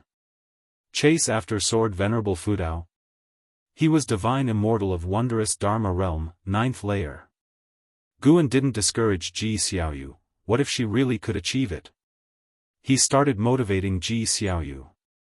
They chatted for a while before Ji Xiaoyu finally left, but when she reached the door, she stopped, turned back to look at Guan, and said, the scent of a woman on you is stronger now. It's still the same woman as last time. You two must have entangled a bit, although you don't seem to have leaked any essence. After that, she pushed the door open and left without closing it. Guan stood there puzzled. How did she figure that out? What kind of divine skill was that, or was it a talent? Guan didn't dwell on it, living another life, he planned to be carefree and at ease, why worry too much, just follow his heart. He started waiting for that divine immortal of wondrous Dharma to leave, as long as the person didn't mess around, and once they left, he would find a place to break through. Chapter 300, 7 Divine Golden Bodies. Primordial ultimate body. The mysterious divine immortal of wondrous Dharma wandered in this mortal world region, never stepping onto the continent where Guan was located. A day and a night later, he left. Starting from the second day, rumors about the great cold demon sect being annihilated single-handedly by sword Venerable Fudao spread like a hurricane across the seas, shocking the countless beings that were fleeing. Their first reaction was disbelief, as the news sounded too preposterous. The world was in an uproar, and within the supreme sect, it was a time of celebration, with dazzling lights and decoration everywhere. Everyone was singing praises of sword Venerable Fudao's magnificent feats and mighty power. This time, sword Venerable Fudao's rescue efforts had a wider reach than ever before. How could they not be proud? They were unclear if there truly were immortals who cared for the common folk in this world, but at least in their hearts, sword Venerable Fudao was an immortal who brought salvation to all living beings. The day after the divine immortal of wondrous Dharma left, Guan quietly departed from the continent. He headed south, moving away from the mortal world region where the supreme sect was located. Eventually, he arrived at a desolate sea, where the number of beings was extremely sparse. Whether deep within the sea or above its surface, numerous lost souls and wild ghosts floated about. The sky above this place was covered with dense, oppressive clouds, but the spiritual energy here was quite abundant. After surveying the area with his divine sense, Guan discovered an island deep within the ocean guarded by powerful restrictions. If he were to break through forcefully, he would undoubtedly alert the entity within. He speculated that a carefree primordial immortal might be hiding inside because, although the restrictions were strong, he felt it wouldn't be difficult to break through if he wanted. No wonder the spiritual energy was so abundant here, yet there were so few beings. It turns out a malevolent deity was hidden within. Guan landed on an uninhabited isolated island and immediately activated the lifespan barrier. 790 million years of lifespan, the more he looked at it, the more invigorating it felt. He had never been so affluent before. Guan sat cross-legged in front of a withered tree, looking at his attribute panel, chuckling to himself. First, he would enjoy the moment for a while longer. After a good while, Guan then reined in his emotions and decided to give lifespan samsara a try. He would test the waters with 10 million years. If this function turned out to be ineffective, he would dismiss it forever, just like the lifespan deduction he had initiated before. You have spent 10 million years of lifespan to trigger one reincarnation evolution, beginning connection to Tao rules, searching for reincarnation heaven and earth. You have the following heaven and earth options, choose any one. 1. Great Heavenly Spirit Land, 2. Dark Great Heaven and Earth, 3. The Great Multiverse, HM. There's even a Great Heavenly Spirit Land? Guan thought if the reincarnation evolution reflected reality, could it be that it's not just memory fusion, but it could also affect reality itself? He wasn't sure, so after some thought, he decided not to choose the Great Heavenly Spirit Land, to avoid any potential issues. He was drawn to the Dark Great Heaven and Earth. The name sounded well suited for his life-stealing ability. Since it was reincarnation evolution, perhaps he would still possess his current golden finger. That's the one. Dark Great Heaven and Earth. You choose to reincarnate into the Dark Great Heaven and Earth. Considering that the Tao rules of this world cannot conceal your talent, you will retain the life-stealing ability, but cannot unlock stage-specific functions. Reincarnation evolution begins. In the first year, you were born in a village in the East Profound Domain, and your parents named you Chu Lu. At the age of 7, you accidentally pulled up a spirit grass in the mountains, stealing 8 years of lifespan, marking a turning point in your destiny. At the age of 8, you took an immortal cultivator as a master and traveled the world with him. At 15, you encountered a cultivator robbery. To protect you, your master died. You harbored a grudge, hid in the mountains, and began to accumulate lifespan. By 18, you evolved your cultivation level to the nascent soul realm through lifespan evolution, and you began your revenge. At 19, you infiltrated the residence of your enemies, killing everyone until only one person remained, a girl. Seeing her fearful demeanor, you felt some reluctance and struggled internally. Do you choose to execute her? The prompt stopped here. Guan paused for a moment, choosing not to execute her. Joking aside, with his life-stealing ability, he certainly wouldn't be hunted by this girl. You spared the girl, Qingjialan, and resumed your path of immortal cultivation. Seeing this prompt, Guan smiled. This girl, like his junior sister, also had Lan in her name. The previous prompts had no names. It seemed the deceased don't get named unless they survive. Hold on, his parents and master were initially alive as well, but they were not named. He suddenly had a bad feeling. Could it be that this Qingjialan would live a long time? At 20, you joined the Tai sect, and with your exceptional cultivation level and talent, you became a direct disciple, making a name for yourself within the sect. At 21, you utilized the lifespan deduction cultivation technique to master the 7 hearts technique. At 22, jealous of you, the sect leader's son ambushed you while you were on a mission, surrounding you with his people. You executed all his followers, leaving only the sect leader's son alive. He knelt before you, begging for mercy, and you hesitated. Do you choose to execute him? Kill. Guan didn't hesitate, and the prompt continued to appear. Killing men and sparing women? Seems like there's something wrong with the standard, huh? Guan criticized himself internally. Subsequently, him and the reincarnation returned to the Tai sect, faced continuous strife and enmity, and he always chose to kill, since it was others who provoked him. Killing led to the unveiling of secrets, and he was pursued by the Tai sect and even placed on a wanted list. After that, almost every year, he was embroiled in battles, sometimes several times within a year. Once, Guan chose to save a wounded cultivator he encountered by chance, only for that person to summon a large group of cultivators to ambush him, intending to seize the magic artifact in his possession. Angered, Guan's killing intent intensified. One betrayal after another, jealousy, and feuds kept unfolding. What an impressive turn of events. Indeed, this was the dark great heaven and earth, and the world seemed excessively grim. Over the first 50 years, Guan encountered not a single kind-hearted cultivator. He was fighting alone the entire time. The most distressing part for him was that, in order to get back at him, his enemies extracted the souls of his family still in the mountain village and refined them into resentful ghosts to be embedded in ghost devices. Furious, Guan became even more ruthless in his subsequent choices, always responding to killing with killing. His lifespan accumulated rapidly, and by 50, he had reached the cultivation level of loose immortal realm, becoming the East Profound Domain's killing god. At the age of 65, you encountered the girl you once spared, Qingjialan. She had now become a disciple of the Blue Sky Holy Sect, a renowned genius. She recognized you and was very grateful. You were moved by her attitude. At 66, pursued by Qingjialan, you both became Daoist friends. At 67, Qingjialan gave birth to a son and a daughter for you, and you cherished her even more. At 68, while you were cultivating, a wandering carefree primordial immortal from the Blue Sky Holy Sect descended.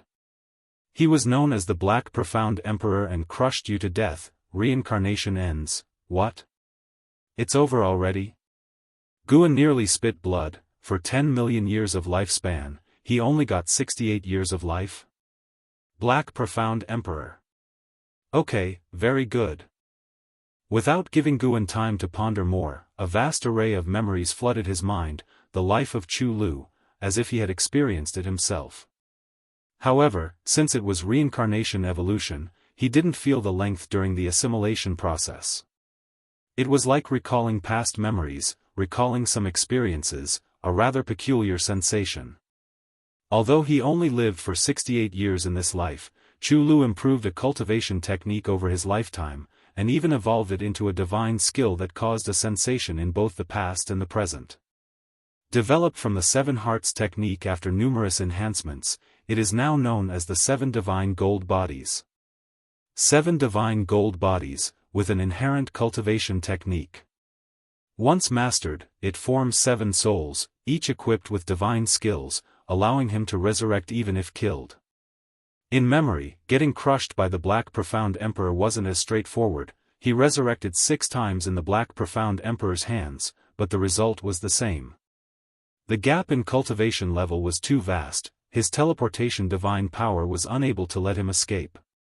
After assimilating the 7 divine gold bodies, Guan felt somewhat placated.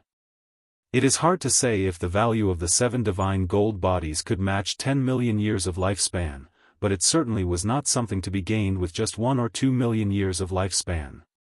The skill was extremely powerful, allowing nascent soul realm Chu Lu to severely injure enemies of the 2nd level of wandering immortal realm, proving its strength.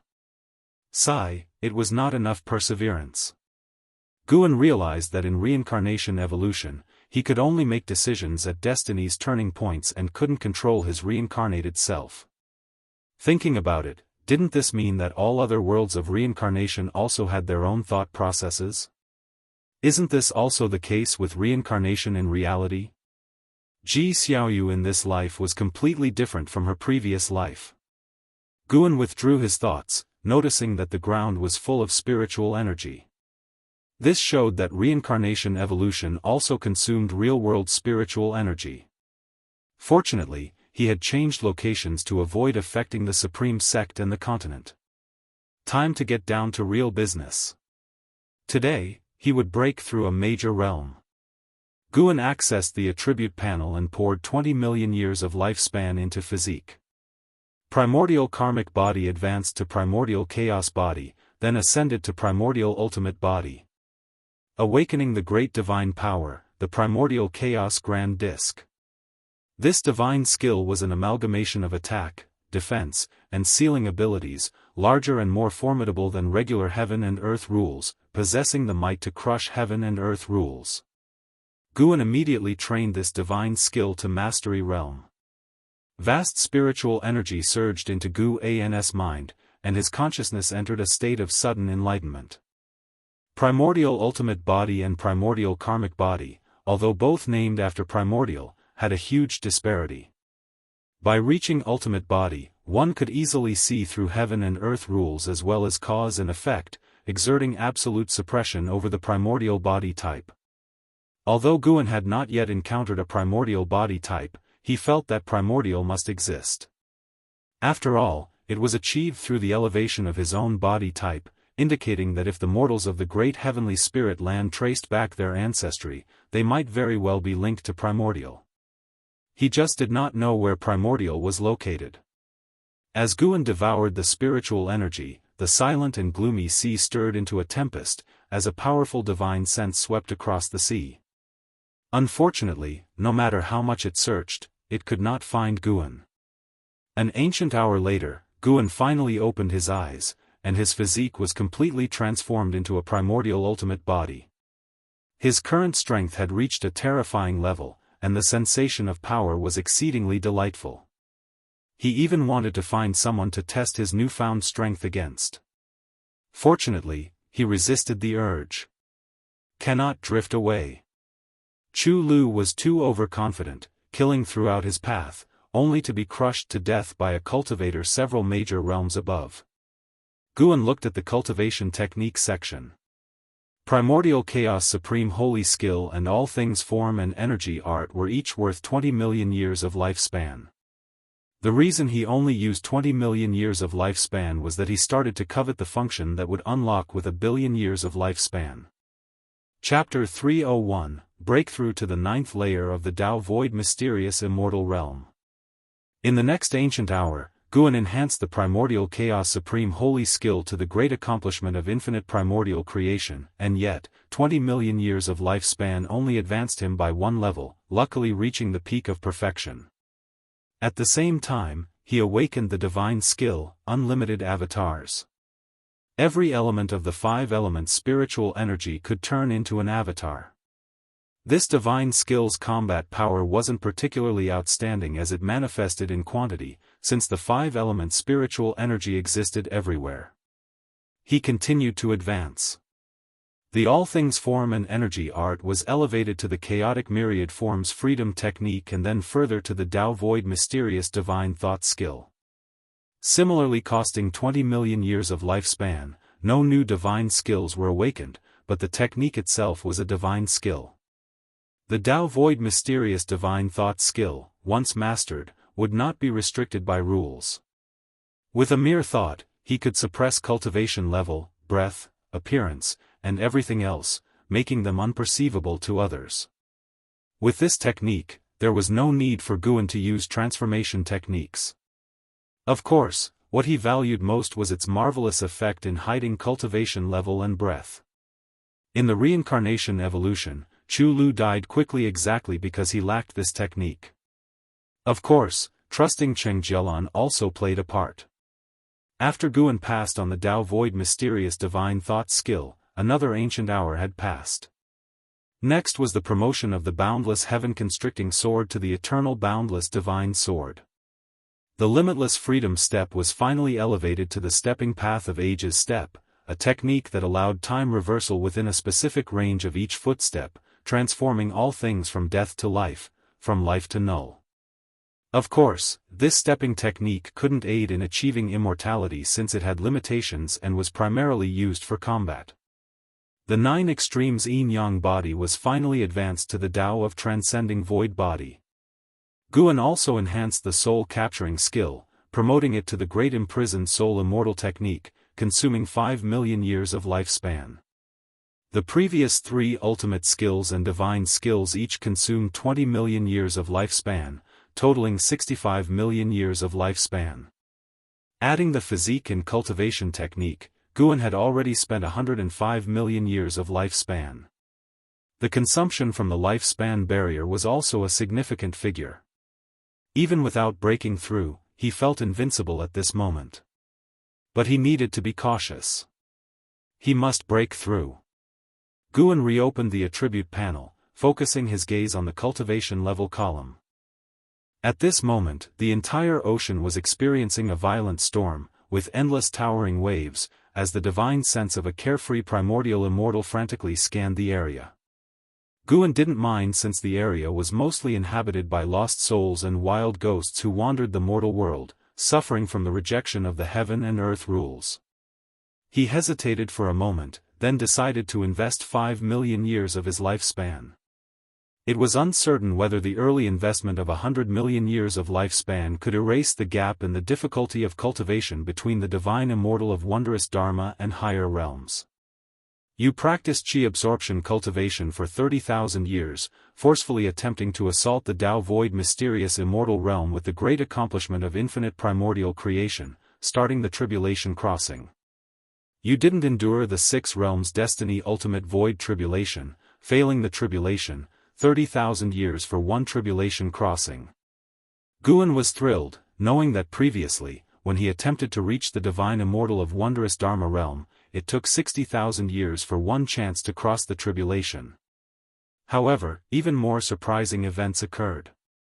You practiced chi absorption cultivation for 300,000 years, you endured the 6 realms destiny ultimate void tribulation with the forceful use of the great accomplishment of infinite primordial creation, and succeeded in the tribulation crossing, advancing your cultivation level to the first layer of the Tao void mysterious immortal realm. You practiced chi absorption cultivation for 500,000 years, advancing your cultivation level to the second layer of the Tao void mysterious immortal realm. 10 successful crossings. I'm really fucking strong. Guan was ecstatic, but as he looked further, his smile gradually faded. The time required for each level in the Tao void mysterious immortal realm kept increasing. You practiced chi absorption cultivation for 4 million years, advancing your cultivation level to the 8th layer of the Tao void mysterious immortal realm. You practiced chi absorption cultivation for 4.7 million years, advancing your cultivation level to the 9th layer of the Tao void mysterious immortal realm. You practiced chi absorption cultivation for 5 million years, forcefully assailing the divine thought true immortal realm with the great accomplishment of infinite primordial creation, starting the tribulation crossing. You didn't endure the heavenly Tao 49 mysterious void tribulation, failing the tribulation. That's good. Reaching the 9th layer of the Tao Void mysterious immortal realm in 5 million years was an unexpectedly pleasant surprise. But what's after was shocking, an attempt of tribulation every 300,000 years. If following the old pattern, failing 100 times would mean 30 million years of lifespan. Failing 200 times would mean 60 million years of lifespan. That's ridiculously exaggerated. Is the divine thought true immortal that mighty? It's a big leap. Guan didn't question it much, given he hadn't even heard of the Tao Void mysterious immortal, let alone the higher divine thought true immortal. Once again, nature's spiritual energy surged towards him, the entire ocean's spiritual energy abruptly sank, and its range rapidly expanded. Damn! This commotion is a bit excessive. Guan was secretly alarmed, feeling he might once again bring about a calamity to the mortal world. The vast amounts of spiritual energy required to transition from the 9th layer of the divine immortal of wondrous Dharma to the 9th layer of the Tao Void mysterious immortal far exceeded Guan's imagination. However, he could judge the resources of the great heavenly spirit land through this disturbance. If his breakthrough affected the entire great heavenly spirit land, it would indicate that the Tao Void mysterious realm cultivators in the great heavenly spirit land were few and far between. While feeling the transformation within himself, Guan observed the surroundings. The range of spiritual energy extraction grew larger, and in less than 30 minutes, it exceeded the size of the area the Great Cold Demon sect planned to annihilate and was still rapidly increasing. Time swiftly passed. An hour later, Guan forcefully achieved the Tao Void mysterious immortal. Regardless of the realm, the evolutionary cultivation would always compress the breakthrough into 1 hour. The mysteries of the Tao Void mysterious immortal flooded into his mind. A Tao Void mysterious immortal could transcend universal rules and travel through the Great Thousand World. The so-called Great Thousand World consists of countless realms like the Great Heavenly Spirit Land, and only reaching this level would one touch the barriers of the universe. Of course, not all universes can be easily traversed, as there are also differences in strength among them. The power of a mysterious immortal is even greater, capable of transforming all things into living beings. Reaching this level means starting to condense one's own Tao. The so-called Tao is the condensation of the overall path of immortal cultivation, manifesting as will, capable of condensing a Tao form and using it to battle and suppress everything. Guan was immersed in the transformation brought by the Tao Void mysterious immortal, unable to extricate himself. Only when his cultivation level broke through to the 2nd layer of the Tao Void mysterious immortal realm did his consciousness awaken. He looked up, the universe no longer looked so distant to him. His gaze and divine sense reached perfect unity, allowing him even to peer into the ends of the universe. He saw the silent destruction domain described by Zia, a place of utter darkness emitting a terrifying aura that made it difficult for him to infiltrate lightly. For he sensed auras within that made him wary, not just one, but several. Time continued to move forward. Guan began to detect the approach of various cultivators' aura.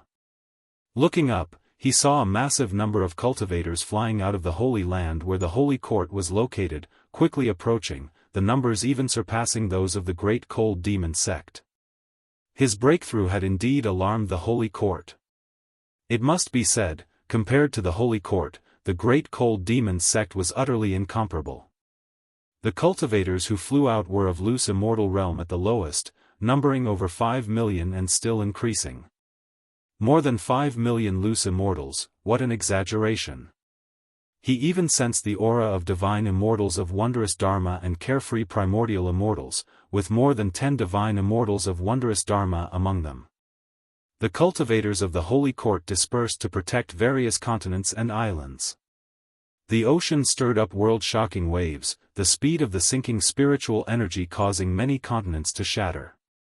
Seeing the Holy Court coming out to protect the common people, Guan breathed a sigh of relief, holding the Holy Court in much higher regard.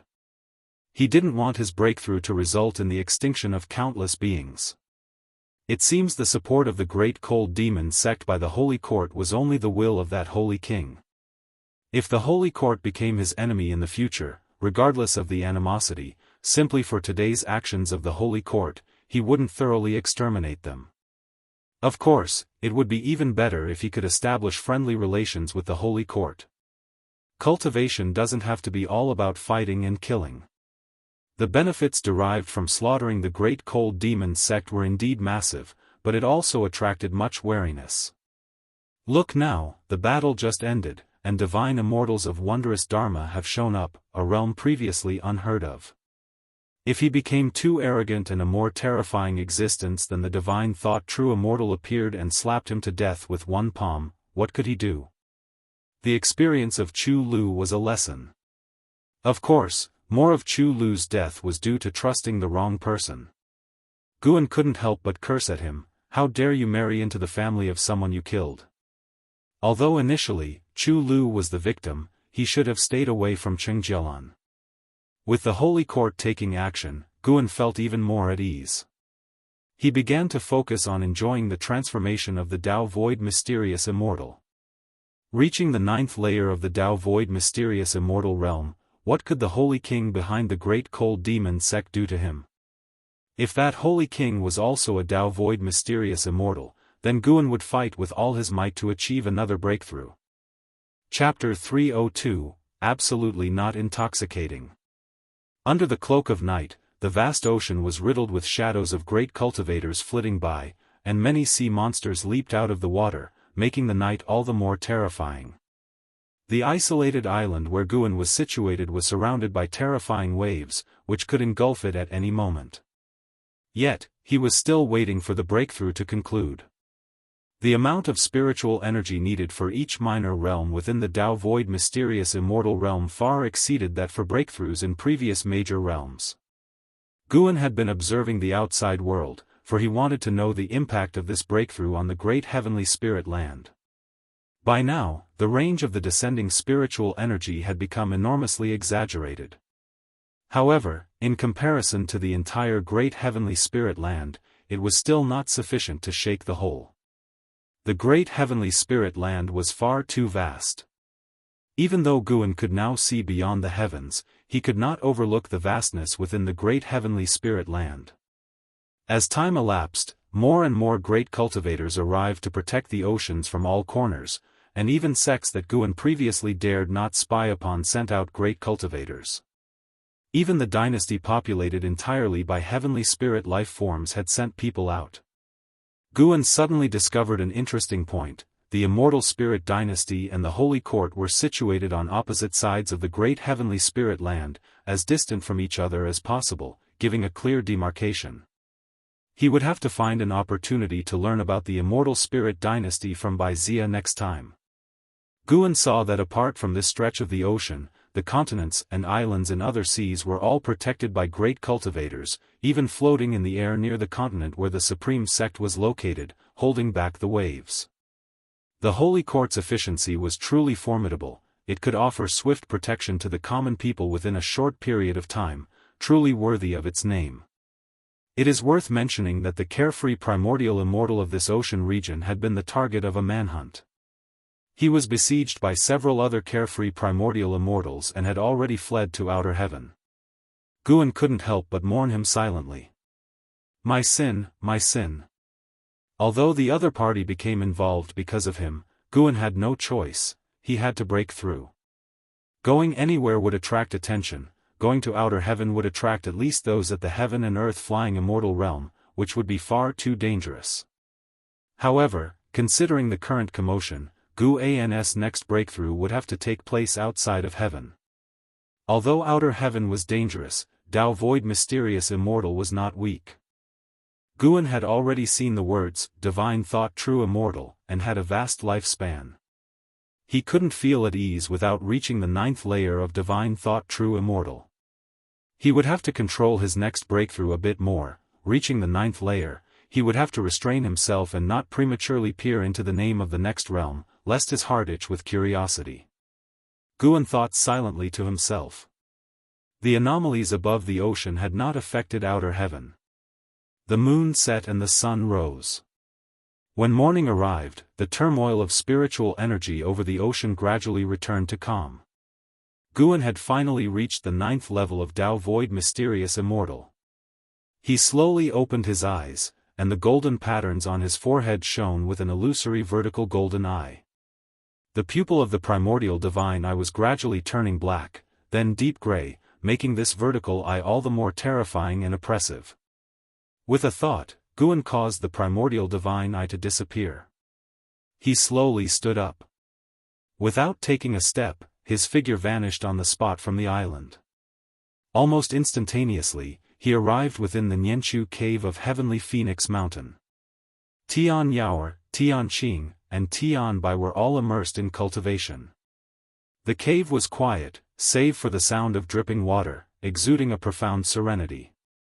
Guan clapped his hands, and the 3 demons awoke. They quickly came out of the house and upon seeing Guan, were overjoyed and rushed to meet him. "Master, what exactly happened outside these past 2 days?" Yes indeed, such a terrifying aura came through. "Master, are you all right?" The 3 demons chattered excitedly, their questions buzzing with enthusiasm. Guan felt a pang of guilt. He should have visited sooner, instead, he had let them worry for so long. "Come on, let's go to the outer world cave," Guan called out, then took the 3 demons away with him. Along the way, the 3 demons talked incessantly, and Guan did not hide anything from them, recounting the calamities they encountered outside. Divine exotic resentful ghosts, divine exotic ghost kings, the great cold demon sect, the heavenly fire catastrophe, and more, all of these stories made them tremble with fear. But hearing from Guan that the calamity had passed, they finally breathed a sigh of relief. They began to wonder who had resolved the calamity. Guan said even he wasn't sure. When they arrived at the outer world cave, Guan raised his hand. Countless storage bags, storage rings, and storage dharma artifacts flew out of his sleeves and piled up on the open ground. The 3 demons were stunned. Tian Yaoer couldn't help but ask, "Why are there so many?" Guan didn't answer. After piling the collected storage dharma artifacts into a mountain, he swept over them with his divine sense, dispelling all restrictions. In an instant, he obliterated anything that might be harmful. "I entrust these to you. On ordinary days, refrain from touching them to avoid attracting powerful beings," Guan warned them. In truth, no matter how much they handled them, they wouldn't attract other cultivators. He was only worried they might accidentally harm themselves. The 3 demons nodded blankly, still not fully grasping the situation. Guan didn't explain further and disappeared on the spot. Tian Bai came to her senses and tentatively asked, "Could the mysterious great power who saved us from the calamity be our master?" Tian Yaoer had a strange expression. Long suspecting that Guan downplayed his own strength when he said he was no match for the Heaven Phoenix Demon Mother, she became even more certain now. She just didn't understand why Guan would hide his true cultivation level.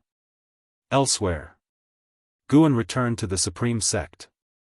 The continent where the Supreme Sect resided had not been affected by the disturbances of the previous night, though the winds between the heavens and the earth were a bit stronger.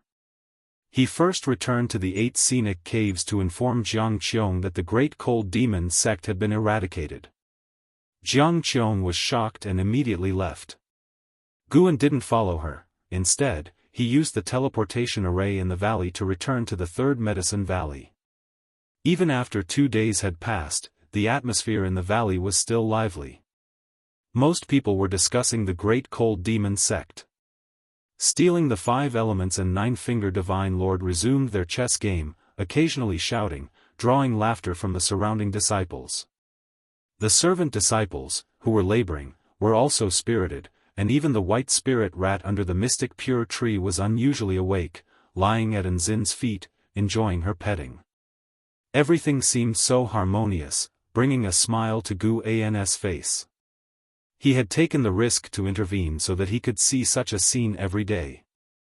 Guan walked towards his own loft, his divine sense turned towards outer heaven. His next breakthrough had to take place in outer heaven. He wondered if it was because of last night's anomaly, but there were many great cultivators patrolling above the great heavenly spirit land. Although their cultivation levels were not as high as his, he still didn't want to appear at this critical juncture. He would wait for those great cultivators to disperse before he went to outer heaven for the breakthrough. With his remaining lifespan, breaking through to divine thought true immortal should not be difficult. Thinking of this, Guan's mood became even more pleasant. He hummed a tune as he ascended to his loft, where the blood prison great saint, lying in wait, watched his master, deep in thought. After Guan entered and closed the door, blood prison great saint finally thought, the master seems to have become stronger again. How high is his realm? On the day the great cold demon sect attacked, the colossal figure that stood taller than heaven and earth fell into the eyes of blood prison great saint, and he immediately knew that it was his master. He felt more than ever that ending up in Guan's hands was an incredible stroke of fate. Others couldn't get such a chance even if they wanted it. Thinking this, he wore a proud smile. Considering the millennium term, it now seemed like nothing in comparison. When the millennium came, he would choose to stay and continue to serve Guan, whether as an ox or a horse. He had already set his sights on the position of the head disciple of the Third Medicine Valley. Considering Nzin's talent, he was sure she would be buried by then, so who could compete with him? As for Yang Jian, he would definitely want to venture out. The boy also had such ambition. At the same time, inside the loft, Guan sat in a chair and lay down in the position he found most comfortable. Looking at his remaining lifespan of over 600 million years, the corners of his mouth just couldn't help but turn up. He must not become complacent. He would have to continue cultivating medicinal herbs in the future. Dao Void Mysterious Immortal was not his final destination, nor would divine thought true immortal be. He had to keep growing stronger. Right now, he was indeed powerful, but there were still things in the world he could not see through, and thus needed to keep cultivating diligently. For the next few days, Guan began moving between the various medicine valleys, returning to his usual life. During this time, Sage Xian Miao of the North Sea Mountain inquired about his opinion of Sword Venerable Fudao. Guan casually praised him without elaborating much. 5 days later, Guan noticed a group of cultivators with strong cultivation levels sneaking into the continent, investigating the public opinion about Sword Venerable Fudao. These cultivators were all from the Holy Court. It was not just this continent, cultivators from the Holy Court were also investigating the Great Cold Demon sect and the surrounding seas. Guan did not intervene. The Holy Court beginning to investigate the Great Cold Demon sect suggested that the matter had alarmed the upper echelons of the Holy Court, and the Holy King could no longer act unilaterally. After harvesting all the mature medicinal herbs in the various medicine valleys, Guan began to relax and rest. He found Nine-Finger Divine Lord and played a game of chess, winning 3 rounds in a row. Stealing the 5 Elements became interested and wanted to play as well. Starting from Guan's first move, an hour later, Guan stood up, holding the 7 stars mirror as a fan, strutting off in a superior manner. Stealing the 5 Elements sat stunned on the stone stool, gazing at the chessboard, utterly lost in thought. The surrounding disciples were thrilled, all praising Guan. Stealing the 5 Elements had always been winning, quite arrogantly at that. Seeing their master defeat him, how could the disciples not be exhilarated? Nine-Finger Divine Lord was amused. It turned out it wasn't that he was inadequate, rather, Guan truly possessed extraordinary comprehension in the ways of chess. Guan left amid the cheers of the disciples, his face wearing a smug smile. Play against me? You'll need another 100 million years of practice. Guan admitted that those at the 9th layer of heaven and earth flying immortal realm were powerful, just 27 small realms below him. Returning to the loft, Guan sat down and opened his attribute panel. He felt regret over the previous lifespan samsara and wished to start another game. After all, there were still plenty of Holy Court great cultivators patrolling outside heaven, so there was no rush to break through. Just one game, and definitely not getting carried away. You consume 10 million years of lifespan to initiate 1 reincarnation evolution. Connecting with Tao rules. Searching for reincarnation worlds. You can choose one of the following worlds: 1. Great Heavenly Spirit Land. 2. 9 Extreme Great Heaven and Earth. 3. Dark Great Heaven and Earth. Guan hesitated for a moment before deciding he would still choose the Dark Great Heaven and Earth. Where one falls, there one shall rise. This time, he would not repeat the same mistakes. You have chosen to reincarnate into the Dark Great Heaven and Earth. Considering that the Tao rules of this world cannot conceal your talent, you shall retain your ability to seize lifespan, but you will not be able to unlock stage-wise functions. Reincarnation evolution begins. In the first year, you are born into a noble household within the Beiqian domain's Great Xia Holy Dynasty, blessed by your parents with the name Shao Shengtian. At the age of 5, while you are fast asleep, you fall victim to poisoning by a concubine of your father's third wife. Before you lose consciousness, you glimpse her figure. Fortunately, your mother discovers you in time, allowing for your rescue. Once your strength returns, your grandfather gathers the family in the Great Hall. Faced with your grandfather's query, will you choose to expose that you were poisoned by the third wife's concubine? Chapter 303 Fighting Will, Guan's hostility. Seeing the prompt of reincarnation evolution, Guan hesitated. If it had been earlier, he would have definitely chosen to expose the crimes of the third concubine to seek justice for himself, but Chu Lu's short life had left him with a psychological shadow. Although lifespan samsara was just an evolution and would not harm his original self, he was toying with 10 million years of lifespan. Moreover, the prompt was brief, and he couldn't analyze the specifics of the situation or understand the background of the third concubine. What if exposing her would bring about a deadly disaster? Forget it, he should endure it for now. Although it was grieving, it wasn't something he personally experienced. You choose to reveal you were poisoned by the third concubine. A turmoil in the Shao Kingdom's mansion thus resolved. At the age of 8, you began to practice swordsmanship, and accidentally cut a spirit grass during the process, claiming 8 years of lifespan and marking a turning point in your life of immortal cultivation. At 12, thanks to lifespan evolution, your cultivation level broke through to the nascent soul realm. At 17, the Great Ming dynasty was besieged by 3 dynasties, the lands shattered, and you followed the Shao family's southward migration, continuously encountering attacks and fierce battles, and your lifespan grew quickly.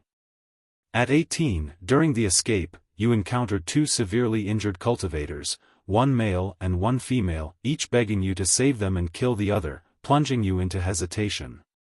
You choose to save the male or the female, to kill the male or the female. Neither save nor kill. Guan made his choice without hesitation. You didn't make a move, you watched the 2 die, and after their death, you took their storage bags. Seeing this line of prompt, Guan almost cursed loudly. Why so impulsive?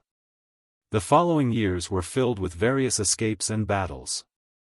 Until at 27, an elder of the Great Daoist sect from the Mahayana realm suspected you of slaughtering his descendants. Since you possessed their descendants' storage bag, you vehemently denied it, yet he still tried to kill you, and finally, both of you were heavily injured, and you got separated from your family. Fighting a Mahayan realm cultivator at the age of 27, Shao Shengtian indeed had some substance. It seems his path was quite wild. Guan lamented in his heart. He could only see a general description and didn't know how many enemies Shao Shengtian had killed during this process.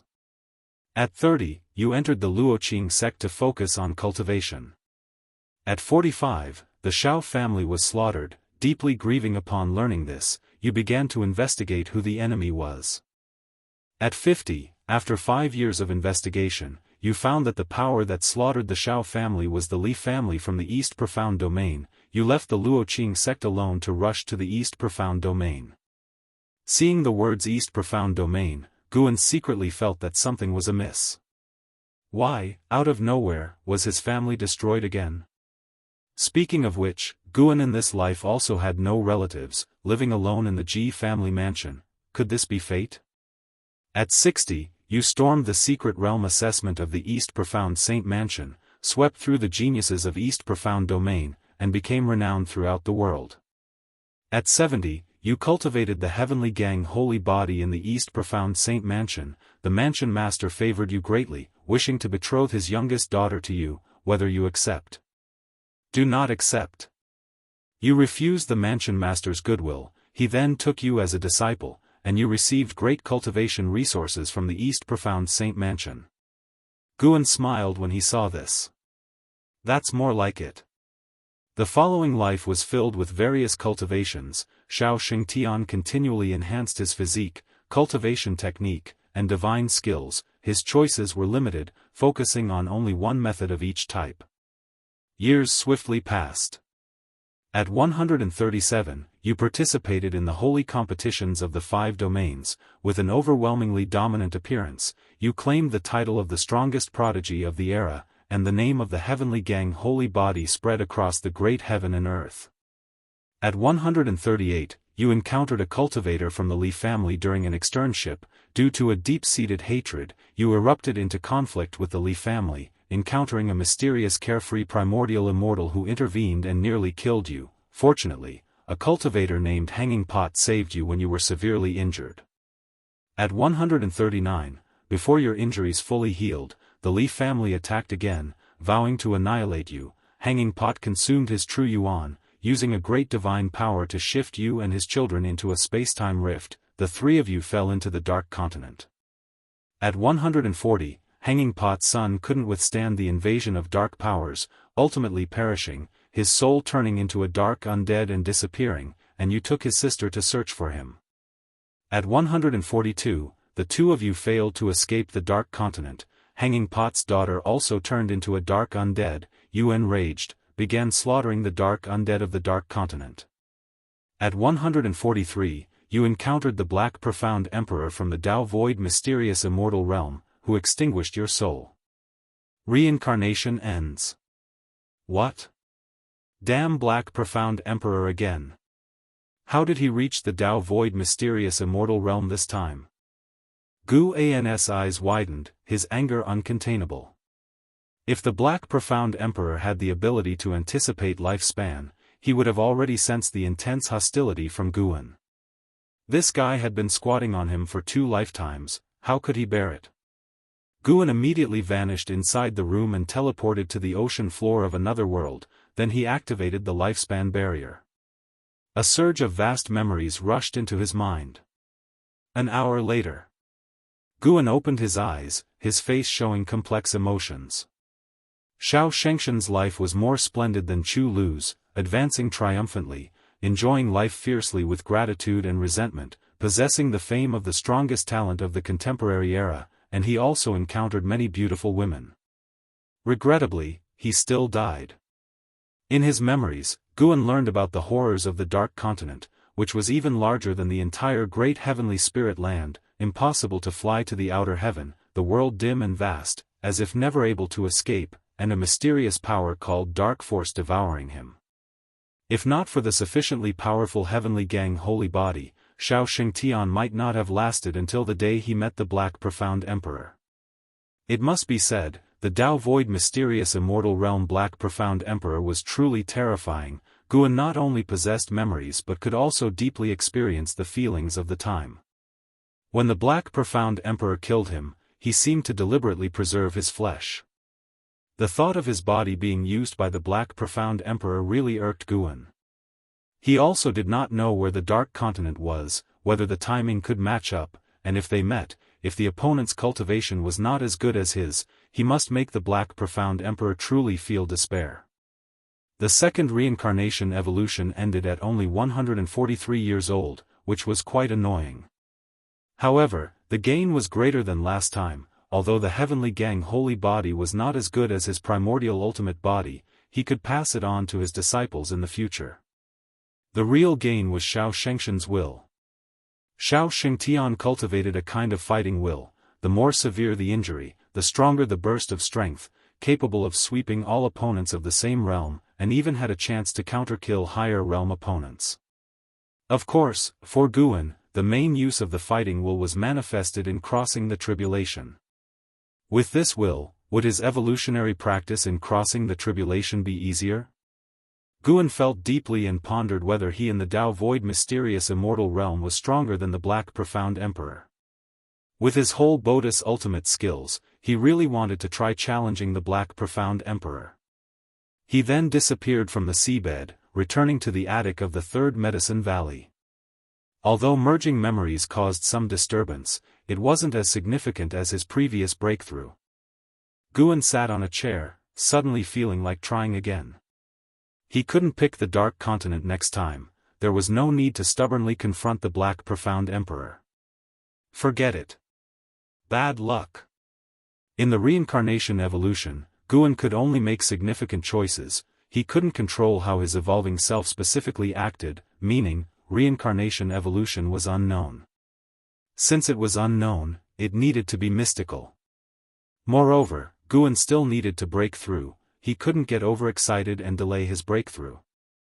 Guan took out the Green Hero Travelogue and flipped through a few pages, completely shifting his thoughts. This book is truly incredible.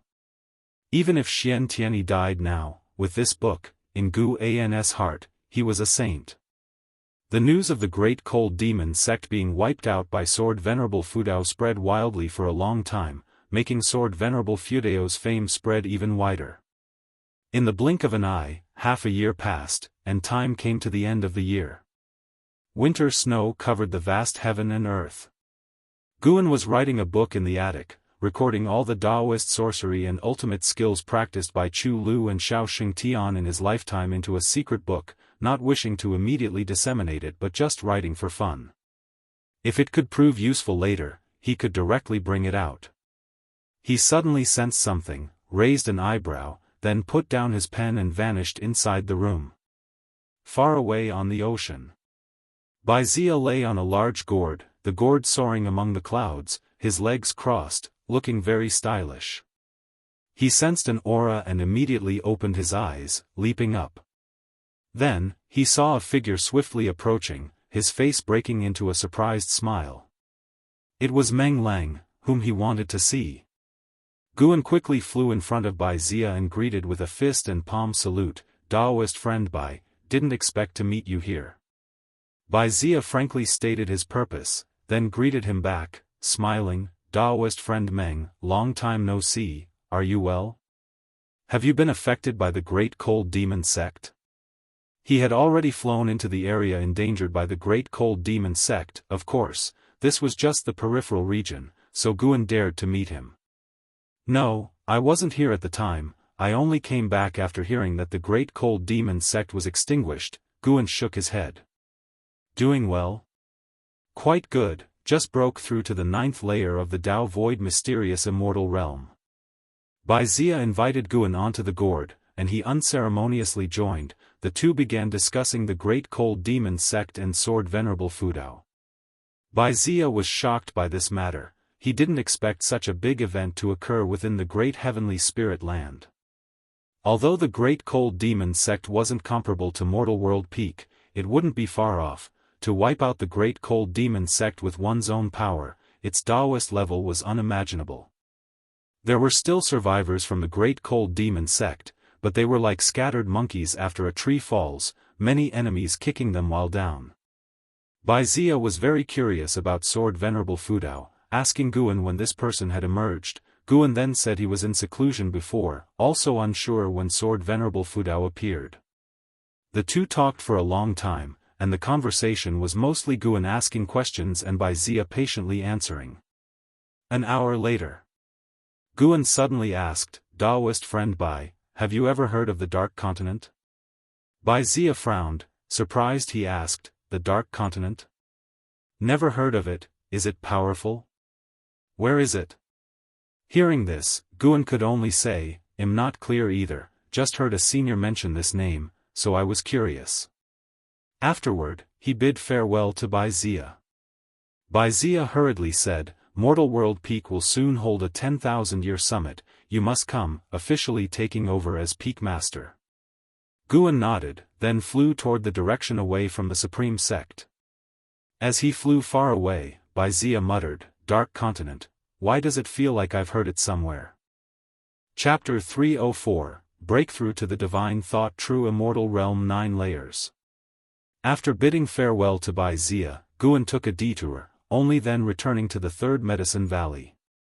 He finished writing the current secret book, then went downstairs to join the disciples in shoveling snow. During the process of shoveling snow, his thoughts were constantly in outer heaven. When would those wandering cultivators of the Holy Court disperse?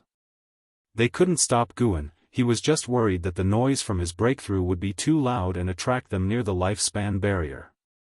What if someone intruded? Guan didn't want to make unnecessary enemies with the Holy Court, nor did he want anyone to discover his true cultivation level. He could only wait. As winter passed and spring arrived, the years went by.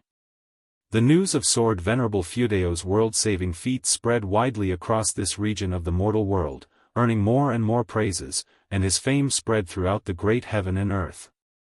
Relative to the tumultuous seas, the continent quickly calmed down since they had heard of Sword Venerable Fudeo's feats not for the first time. However, a change in the dynamics occurred in the human race's world.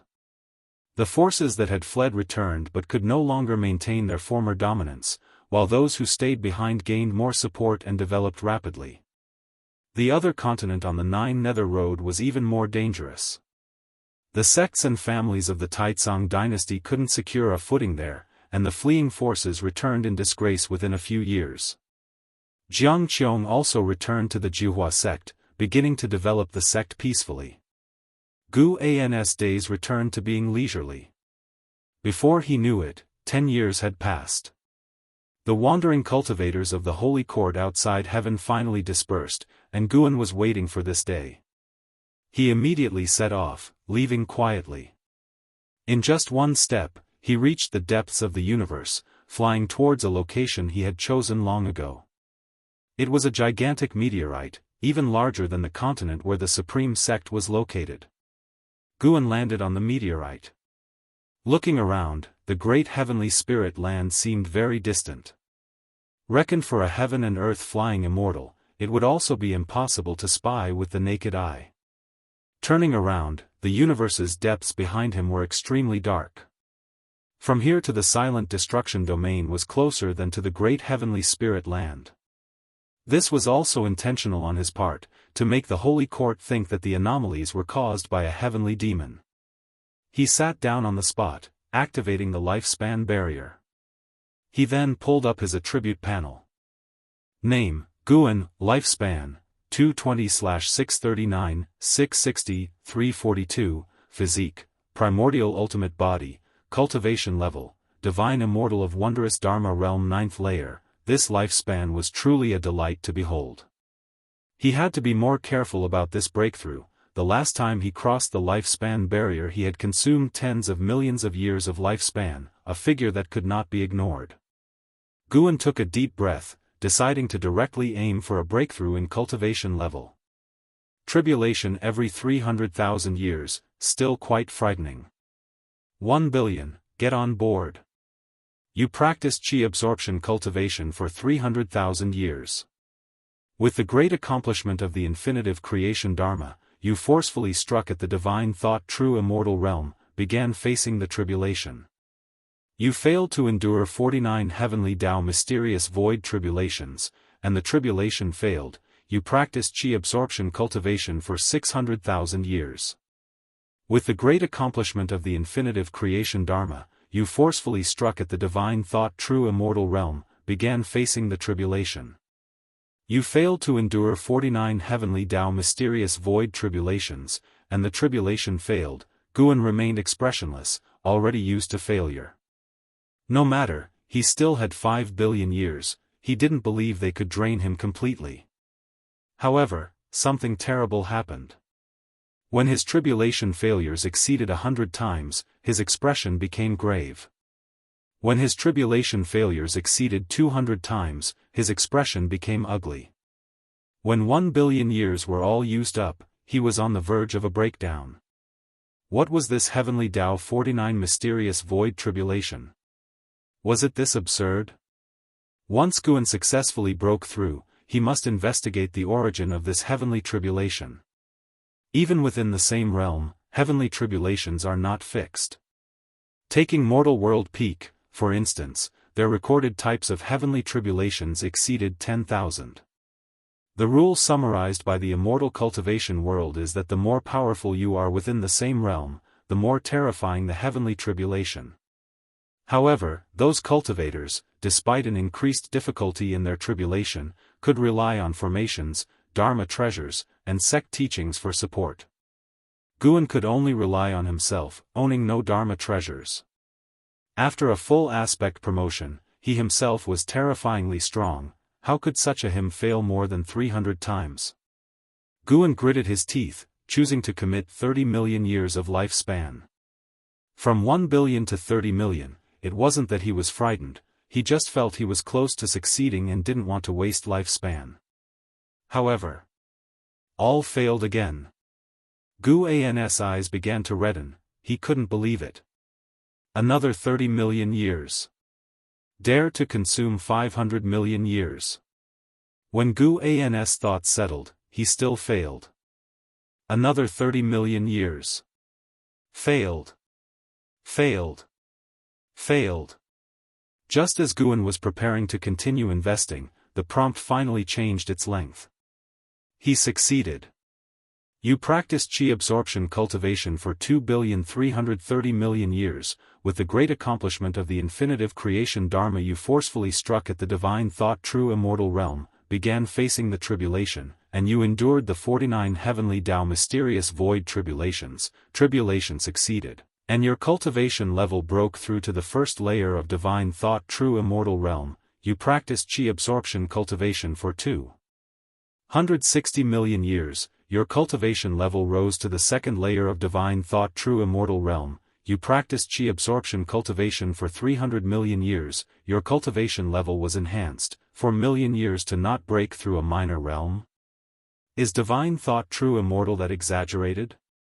Feeling spiritual energy flowing into his body, Guan hurriedly continued to invest lifespan.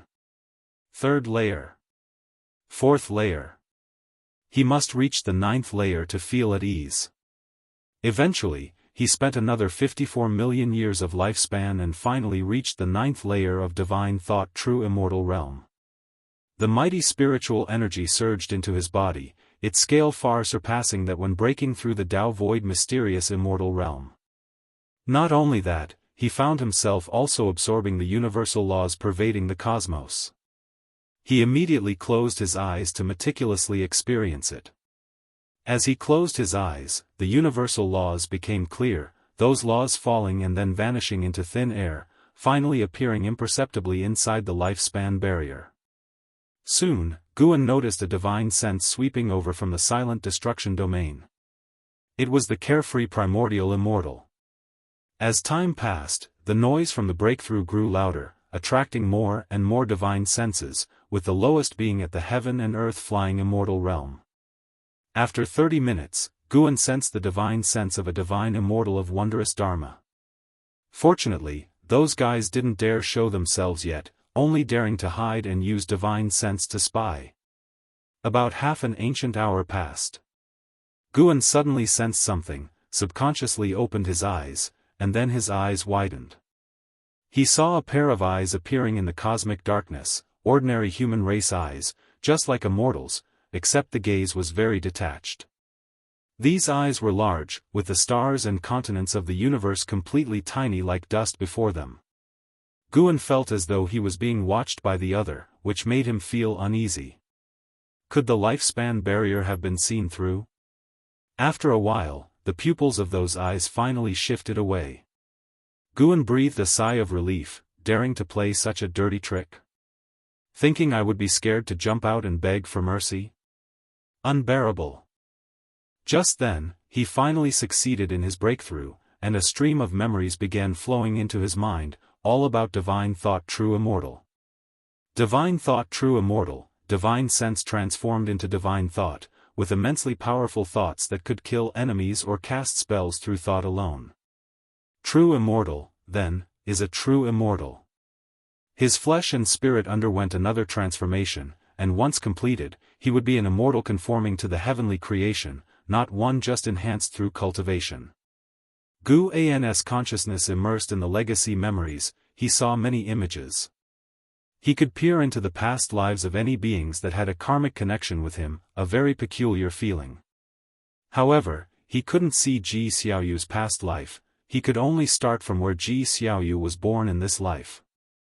The most surprising thing for him was that he could even peek into the lives of beings with karmic ties established with Chu Lu and Xiao Xingtian. If so, doesn't this prove that reincarnation evolution could really turn into reality? This led Guan into endless conjecture. He was immersed in the karmic images, unable to extricate himself, not feeling the slightest discomfort but rather a kind of indescribable ease. Peering into karma, his mind was filled with countless images, yet it felt as exhilarating as chi absorption cultivation, making him even more invigorated. By the time Guan successfully broke through to the divine thought true immortal realm, he was still in those images. Cultivation continued to break through. From the first layer to the second layer. From the second layer to the third layer. Gradually, powerful beings began passing by this area, sweeping over the meteorite where he was located. Chapter 305, Absolute Order. After Guan reached the 9th layer of the divine thought true immortal realm, the spiritual energy and rules within the universe that had been violently disturbed returned to tranquility. Looking around, powerful figures were darting in all directions, while the pair of eyes that had been spying on the universe had already disappeared. Guan slowly opened his eyes, his gaze indifferent.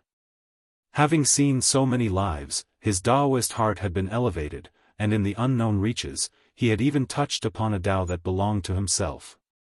The Tao is long and profound, necessitating accumulation over lengthy eons. Currently, Guan possessed only cultivation level. Wishing to strengthen his Tao, he needed to traverse real time in reality. Of course, this did not mean Guan was weaker compared to others at the same realm. The Tao was merely the direction for his future cultivation. 9 heavens of immortal path, divine thought true immortal was already the 8th heaven. Chi cultivation, foundation establishment, core formation, nascent soul, divinity transformation, void crossing, unification, mystic heart, Mahayana, nirvana, loose immortal, wandering immortal, heaven and earth flying immortal, carefree primordial immortal, divine immortal of wondrous dharma, Tao void mysterious immortal, divine thought true immortal. Unknowingly, Guan had transcended so many major realms. He was only 220 years old now, his future achievements were limitless. What realm lies above the 9 heavens? Guan fell into endless reverie, uncaring about the figures moving in various directions. Let alone other divine thought true immortals, currently no Tao void mysterious immortal had appeared, likely hidden in the shadows. Considering the mysterious giant eye he had encountered before, he now recalled and still could not see through the opponent's cultivation level. Guan looked at the consumption of the lifespan barrier and frowned. This breakthrough alone had consumed over 50 million years of lifespan. Now he had only 340 million years left. This breakthrough exhausting nearly 300 million years made it hard to imagine how many years the next breakthrough would require. Nevertheless, the cultivation of the 9th layer of divine thought true immortal realm was enough for him to protect himself. Guan stood up, thinking of the scene inside the 3rd Medicine Valley Pavilion. Just as the thought arose, he returned indoors. This was the prowess of a divine thought true immortal. Thinking of a place, moving at will, he had already achieved the ability to be omnipresent to an initial extent. The whole heaven and earth appeared different to Guan, he saw more rules, and the universe became clearer. He once again spied on the great heavenly spirit land, his divine sense far surpassing his previous divine perception, allowing him to penetrate the formations and restrictions of those great powers without being noticed. This great heaven and earth indeed harbored divine immortals of wondrous dharma, though few in number, all were in seclusion, detached from worldly affairs. Guan's gaze turned to the immortal spirit dynasty, which was located on a continent much larger than the one beneath his feet, with newborns starting at the nirvana realm. There, too, were divine immortals of wondrous dharma, even Tao void mysterious immortals as well as places too profound to probe. In his eyes, the standard for being unprovable was silence. His divine thought could forcefully intrude, but it would surely disturb the beings inside. This immortal spirit dynasty is strong. If it weren't for the Holy Court, it would not be difficult for this dynasty to unify the great heavenly spirit land. However, they seemed not to desire hegemony but were isolated from the world. Guan saw no immortals coming in and out. He then turned his divine thoughts towards the Holy Court at the other end of heaven and earth. The baseline of the Holy Court was not as high as that of the immortal spirit dynasty, but the number of beings in the Holy Court was extremely large, incomparable to the immortal spirit dynasty, and the number of beings at the same realm was also greater than that of the immortal spirit dynasty. If the immortal spirit dynasty was taking an elite route, the Holy Court was developing in all aspects, and it held absolute control over the great heavenly spirit land. There were also places in the Holy Court that Guan would not offend lightly, but after roughly spying around, Guan felt that the Holy Court was still stronger than the immortal spirit dynasty. During his observation, Guan saw the carefree primordial immortals moving in and out of the great heavenly spirit land in ways that beings could not perceive. He secretly rejoiced. Fortunately, after reaching the heaven and earth flying immortal realm, he had not acted recklessly, otherwise, when the carefree primordial immortal arrived in front of him, he would not even have been aware. After reaching the divine thought true immortal realm, Guan was better able to sense the foundation of the great heavenly spirit land, and of course, he also had his own confidence, not so fearful of the Holy Court.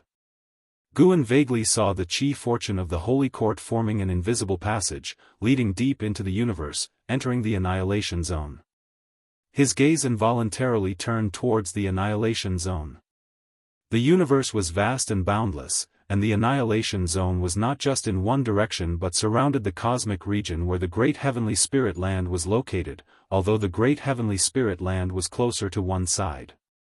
Thus, the beings of the great heavenly spirit land who flew out mistook that the silent destruction domain was only in one direction. Even for a heaven and earth flying immortal, flying to the annihilation zone from another direction would take many years, enough to see how vast the universe is. Guan retracted his divine thoughts, filled with emotion. This world was different from what he had anticipated. Due to the influence of past life culture, he felt that if there was the immortal path, there would be order, with immortals governing all things under heaven and reincarnation constraining yin-yang. Yet, in reality, there was none. There were realms of immortal path but no immortals governing the heavenly Tao. There were reincarnation and yin-yang, yet no order like that of the underworld. Now, having observed the universe, Guan had only one feeling. It was chaos. There was no absolute order. Guan thought that there might be an even vaster world on the other end of the universe, with the silent destruction domain impeding the steps of the beings of the great heavenly spirit land, especially since he had learned through reincarnation evolution about the existence of other great lands. Speaking of the dark great land alone, he felt that the dark great land was stronger and larger than the great heavenly spirit land. This was normal. Zia had mentioned that the current great heavenly spirit land was just a fragment. How vast the true great heavenly spirit land was hard to imagine. Guan couldn't help but think of his juniors, his disciples. His pride faded along. Though a divine thought true immortal was indeed powerful, he had not yet reached a stage where he could command reincarnation, at least he could not make those around him immortal. He was planning to visit Yilan after some time to see if he could help extend her ultimate lifespan. Guan raised his hand, tapping the desktop with a finger.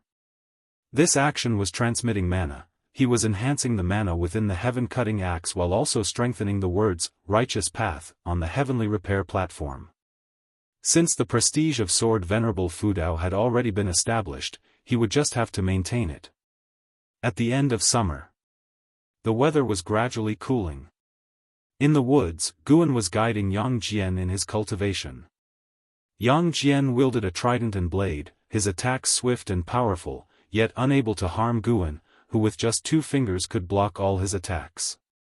This trident and blade were forged by order of Li Xiandao and had already been given to Yang Jian, but typically, inside Medicine Valley, Yang Jian would not bring out this divine weapon. The making of this divine weapon was similar to that of the heaven-cutting axe, weighing 1,000,000 jin, and it contained special restrictions inside that enhanced its strike force. Yang Jian grew more and more astonished in battle. He had gone all out, not to threaten his master, but under his master's suppression, even the force he swung could not damage the woods. At first glance, he seemed like a martial artist who was just faster and more forceful in his movements. Blood Prison Great Saint lay on the side watching. He was not surprised, feeling that it should be so. What he cared about was Yang Jian's state. This young man's aura was getting stronger, and he could not imagine what posture Yang Jian would have once he reached the Mahayana realm. Yang Jian leaped up, slashing down furiously. Guan raised his right hand, pinning the blade between his fingers, preventing it from pressing downward, which made Yang Jian tremble. "All right, let's stop for today." Guan spoke, his tone calm, thereafter setting Yang Jian down. Yang Jian sheathed his blade and hurriedly bowed, his heart uneasy, unsure if he had satisfied his master. His actual cultivation had reached the 7th layer of divinity transformation realm. Other than his own efforts, he received many elixirs from Guan. As for cultivation speed, it quite satisfied Guan. "Let's go back, a major figure is visiting today." Guan revealed a smile, softly speaking. Yang Jian couldn't help but be curious. What major figure? They walked towards the outside of the woods. Along the way, Blood Prison Great Saint started to evaluate Yang Jian's battle, imparting practical fighting experience, and Yang Jian, knowing his true cultivation, listened very attentively. An ancient hour later, Guan was playing chess with Stealing the 5 Elements, watched by 9-Finger Divine Lord, Xianxia, and a crowd of cultivators. Stealing the 5 Elements was frowning deeply, hesitating to make a move. Just then, a sonorous voice echoed through Supreme Sect, reverberating across the continent. "Holy Minister decrees, Sword Venerable Fudeo's merit in saving beings is notable, and he may enter the Holy Court to receive the Chi Fortune Fruit position." Upon these words, everyone in Medicine Valley looked up, and Guan also pretended to look. After a brief silence, uproars broke out in Medicine Valley. The Holy Court? A reward for Sword Venerable Fudao? What's the matter? What power is this Holy Court? What is Chi Fortune Fruit position? It sounds quite powerful. Who is this holy minister, daring to recruit Sword Venerable Fudao? Too arrogant. Most disciples felt dissatisfied with the Holy Court after hearing this, feeling that the Holy Court did not respect Sword Venerable Fudao. At least from these words, it seemed the Holy Court considered itself stronger than Sword Venerable Fudao. Guan could not help but shake his head in amusement. Recruit me? But this plot point somewhat resembles Journey to the West. Luckily, it's not recruiting me to be Horse's Fortune. A disciple couldn't help but inquire about the background of the Holy Court from 9-Finger Divine Lord, who did not conceal anything and began to introduce the Holy Court. Hearing that the Holy Court was the overlord of the entire world, the disciples' dissatisfaction quickly dissipated. Immediately after, they started to worry about Sword Venerable Fudao leaving. Without Sword Venerable Fudao, what would they do in case of another crisis in the future? Meanwhile, Guan sensed that the heaven and earth flying immortal who had transmitted the message had already stepped onto the heavenly repair platform. He immediately stood up to go watch the excitement. Inside the outer gate city, the crowd was buzzing. People on the heavenly repair platform were discussing the Holy Court, many also believing that the Holy Court was undervaluing Sword Venerable Fudao. A man in white walked among the crowd, his pace not quick, his long sleeves fluttering, his appearance handsome, holding a folding fan in his hand. He wore a smile on his face, his heart scornful. A group of mortals dares to question the Holy Court? The man in white was not angry, he would not bother with mortals over this, and since this was Sword Venerable Fudeo's territory, it would not be good to offend Sword Venerable Fudao. A great power capable of eradicating the great cold demon sect was not someone he could provoke. After delivering the holy minister's message, he did not care whether Sword Venerable Fudao agreed or not, he now wanted to try out that heaven-cutting axe. Before coming to Supreme Sect, he had heard about the legend of the heaven-cutting axe while traveling in the Taizong dynasty. Chapter 306, I am Sword Venerable Fudao. The man in white walked for a while, slowly arriving in front of the heaven-cutting axe. Zhuo Yijian saw his extraordinary bearing and couldn't help but scrutinize him with curiosity. The man in white asked with a smile, I am Lu Xianxia, may I try my hand at the heaven-cutting axe? The creatures of this continent are too weak. Naturally, it would be impossible for them to receive the inheritance of Sword Venerable Fudao. If he could achieve that, it would also be a fortuitous opportunity for him. Leaving aside his identity, for him as a heaven and earth flying immortal, Great Cold Demon Sect is certainly an immovable behemoth that he could easily sweep away. The man in white speculated that Sword Venerable Fudao might possess abilities comparable to a holy king. Go ahead, but you can only pull once per day, said Zhuo Yijian, neither haughty nor humble. Over the years, he had seen too many great cultivators, and the pride in his heart had also been growing. In his eyes, the honor of Sword Venerable Fudao was even higher than the prosperity of the supreme sect. The man in white nodded and turned his gaze to the heaven-cutting axe. At the same time, Guan stood among the crowd, watching the man in white from afar and sending out a lifespan detection. Lu Xianxia, 9 layers of heaven and earth flying immortal realm 67980/500000/890000, an extreme lifespan of 890,000 years. It was unknown what realm he could reach in his lifetime. Guan suspected that a certain realm might once again bring a transformation of extreme lifespan, but since his breakthroughs did not increase his lifespan, he was not clear about which realm would bring about such a transformation. Furthermore, in his view, the previous great realms all had the feeling of being reborn from the ashes. Under Guan's watchful gaze, Lu Xianxia grasped the handle of the heaven-cutting axe and his expression changed slightly. The gaze of more and more onlookers fell upon them. Anyone looking at Lu Xianxia would think that he came from an extraordinary background. Lu Xianxia began to exert force, and for a moment, the heavenly repair platform trembled slightly, but the heaven-cutting axe did not budge an inch. Zhuo Yijian's look changed when he saw Lu Xianxia shake the heavenly repair platform. It indicated that Lu Xianxia's cultivation level was extremely profound. It was too normal to not be able to lift the heaven-cutting axe. After all, Sword Venerable Fudao was unmatched in the world.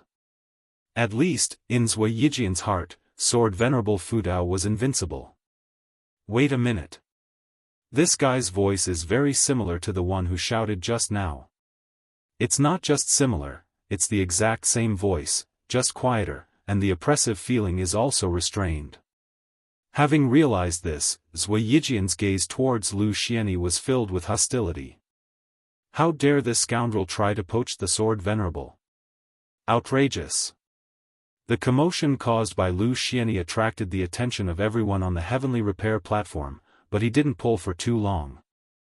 After a few breaths, he released his hand. He let out a long sigh, stepped back, and said with a smile, Sword Venerable Fudao is indeed as reputed, I am impressed. After that, he raised his hand in salute to the heaven-cutting axe, then turned and left. The cultivators along the way made way for him, afraid of offending him. Just from the commotion earlier, they felt they were not in a position to provoke him. Guan stood among the crowd and also gazed at Lu Xianxia. Soon, Lu Xianxia disappeared from the platform, prompting discussion among the cultivators there. Guan then headed down the platform. Since he was here, he might as well take a stroll, otherwise, stealing the 5 elements and 9-finger Divine Lord would suspect why he specifically came to watch Lu Xianxia. Of course, the most important reason was that Guan did not want to play go with stealing the 5 elements. These guys were playing slower and slower games. Guan certainly understood their malicious intentions. Indeed, at this moment, stealing the 5 elements was still claiming the last game was a draw. Although the others didn't believe it, stealing the 5 elements was dead set on it, and no one else wanted to pursue the matter further, as the cultivation levels were quite deterring. Guan paid a visit to the elixir hall, where almost everyone recognized him, except for the disciples who had just started this year. His income from Medicine Valley was one of the highest in the entire Supreme Sect, not to mention he was also a core formation realm cultivator. Even having reached the divine thought true immortal realm, Guan still liked to chat with others. As for the invitation from the Holy Court, he didn't want to pay it any mind. Going to the Holy Court was likely to cause trouble, and he certainly didn't want any of that. What if, in the process, he ended up making enemies with the Holy Court? Although Guan had wiped out the Ephemera sect, the Seven Stars Spirit Realm, and the Great Cold Demon sect, he was inherently kind-hearted and peace-loving. Well, if it's possible to avoid making enemies, then it's better not to. Not until dusk did Guan return to his valley, and by then, stealing the 5 elements had long since disappeared. In the days that followed, Guan noticed that Lu Xianxia had no intention of leaving the Supreme Sect. Guan couldn't help praying, hoping the man wouldn't enter his Medicine Valley. The third Medicine Valley had already hidden too many monsters and devils, it couldn't house any more. Summer passed, and autumn arrived. In the third Medicine Valley, under an old tree, Guan held the 7 stars mirror, using it like a fan, relaxing blissfully. Sitting opposite him, Lu Xianxia's complexion was ugly, his hand holding the ghost stones unable to make a move for a long time. Stealing the 5 elements and 9-finger Divine Lord sat aside, both revealing sincere smiles. A being in the 9 layers of heaven and earth flying immortal realm and still less than 70,000 years old was definitely a top-notch genius of the current era. Even stealing the 5 elements, who was also in the 9 layers of heaven and earth flying immortal realm, felt a dangerous aura from Lu Xianxia. After learning to play Go, Lu Xianxia was able to beat stealing the 5 elements on the same day. After losing the position of the second best Go player in the world, stealing the 5 elements had always been displeased with Lu Xianxia. Today, he finally got to see Lu Xianxia get put in his place. Suddenly, Lu Xianxia raised his eyes to look at Guan and asked in a deep voice, "Impossible. Who exactly are you?" While Go is indeed exquisite, he felt that the reason the other party could win was because they anticipated his next move. This suggests what? That the opponent's deductive abilities were stronger than his own. His talent and comprehension might not be considered top-notch in the Holy Court, but he still believed he was a genius. He refused to believe that Guan's comprehension exceeded his own. There's only one possibility. This person is hiding their true cultivation level. After hearing this, Guan said with a proud smile, "I'll tell you, I am Sword Venerable Fudao, do you believe that? Kid, you can't even recognize the Immortal Path's supreme treasures in my hand and on my head, yet you aim to see through my cultivation level?" On hearing Guan's words, Lu Xianxia suddenly stood up, and quickly bowed with clasped hands towards Guan. Stealing the 5 elements, 9-finger Divine Lord, and those around them, were taken aback for a moment, then burst into laughter. Lu Xianxia looked up, confused. What was so funny about that? Weren't these people afraid of offending Sword Venerable Fudao? 9-finger Divine Lord could not help but laugh and say, "Young brother, you can inquire around if you wish. This lad is only in his 200s, how could he possibly be Sword Venerable Fudao?" Sword Venerable Fudao became famous over 100 years ago. On hearing this, Lu Xianxia looked at Guan in disbelief. Now he naturally didn't believe that Guan was Sword Venerable Fudao. What can be accomplished in 200 years? With talent like his, he could at most cultivate to the mystic heart realm. What is a realm before nirvana worth? No different from ants. Even if they said Sword Venerable Fudao was 200 years old, he wouldn't believe it. Sword Venerable Fudao must definitely be an existence that transcends the carefree primordial immortal. "You," Lu Xianxia stared at Guan, quite angry. Guan stood up and said, "Someone is looking for me, you guys continue playing." Having said that, he slipped away. Lu Xianxia watched his retreating figure, unable to let go for a long time. Luckily, this guy didn't harbor enmity toward Guan, otherwise, he would have been extinguished this evening. Stealing the 5 elements immediately took the seat that Guan had vacated and said, "Let's continue, I think I have figured out your game." Lu Xianxia took a deep breath and could only sit down. He knew that Guan, being the Valley Master, couldn't escape, and he refused to believe that he couldn't beat a mere mortal in a game. Guan was not using an excuse, someone was indeed looking for him. He waited at the base of his own attic. After a while, a figure flew into the valley. It was Xianxia. "Big brother, long time no see," Guan exclaimed with joy. Xianxia was as spirited as ever.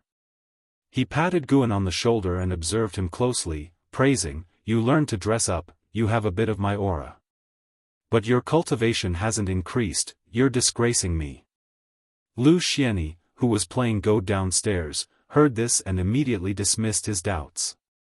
Someone who could greet a junior cultivator of the Mahayana realm as a brother, could that be some profound master? It seems this lad's invention of Go really is based on unique insights. Guan took Xianxia upstairs to catch up.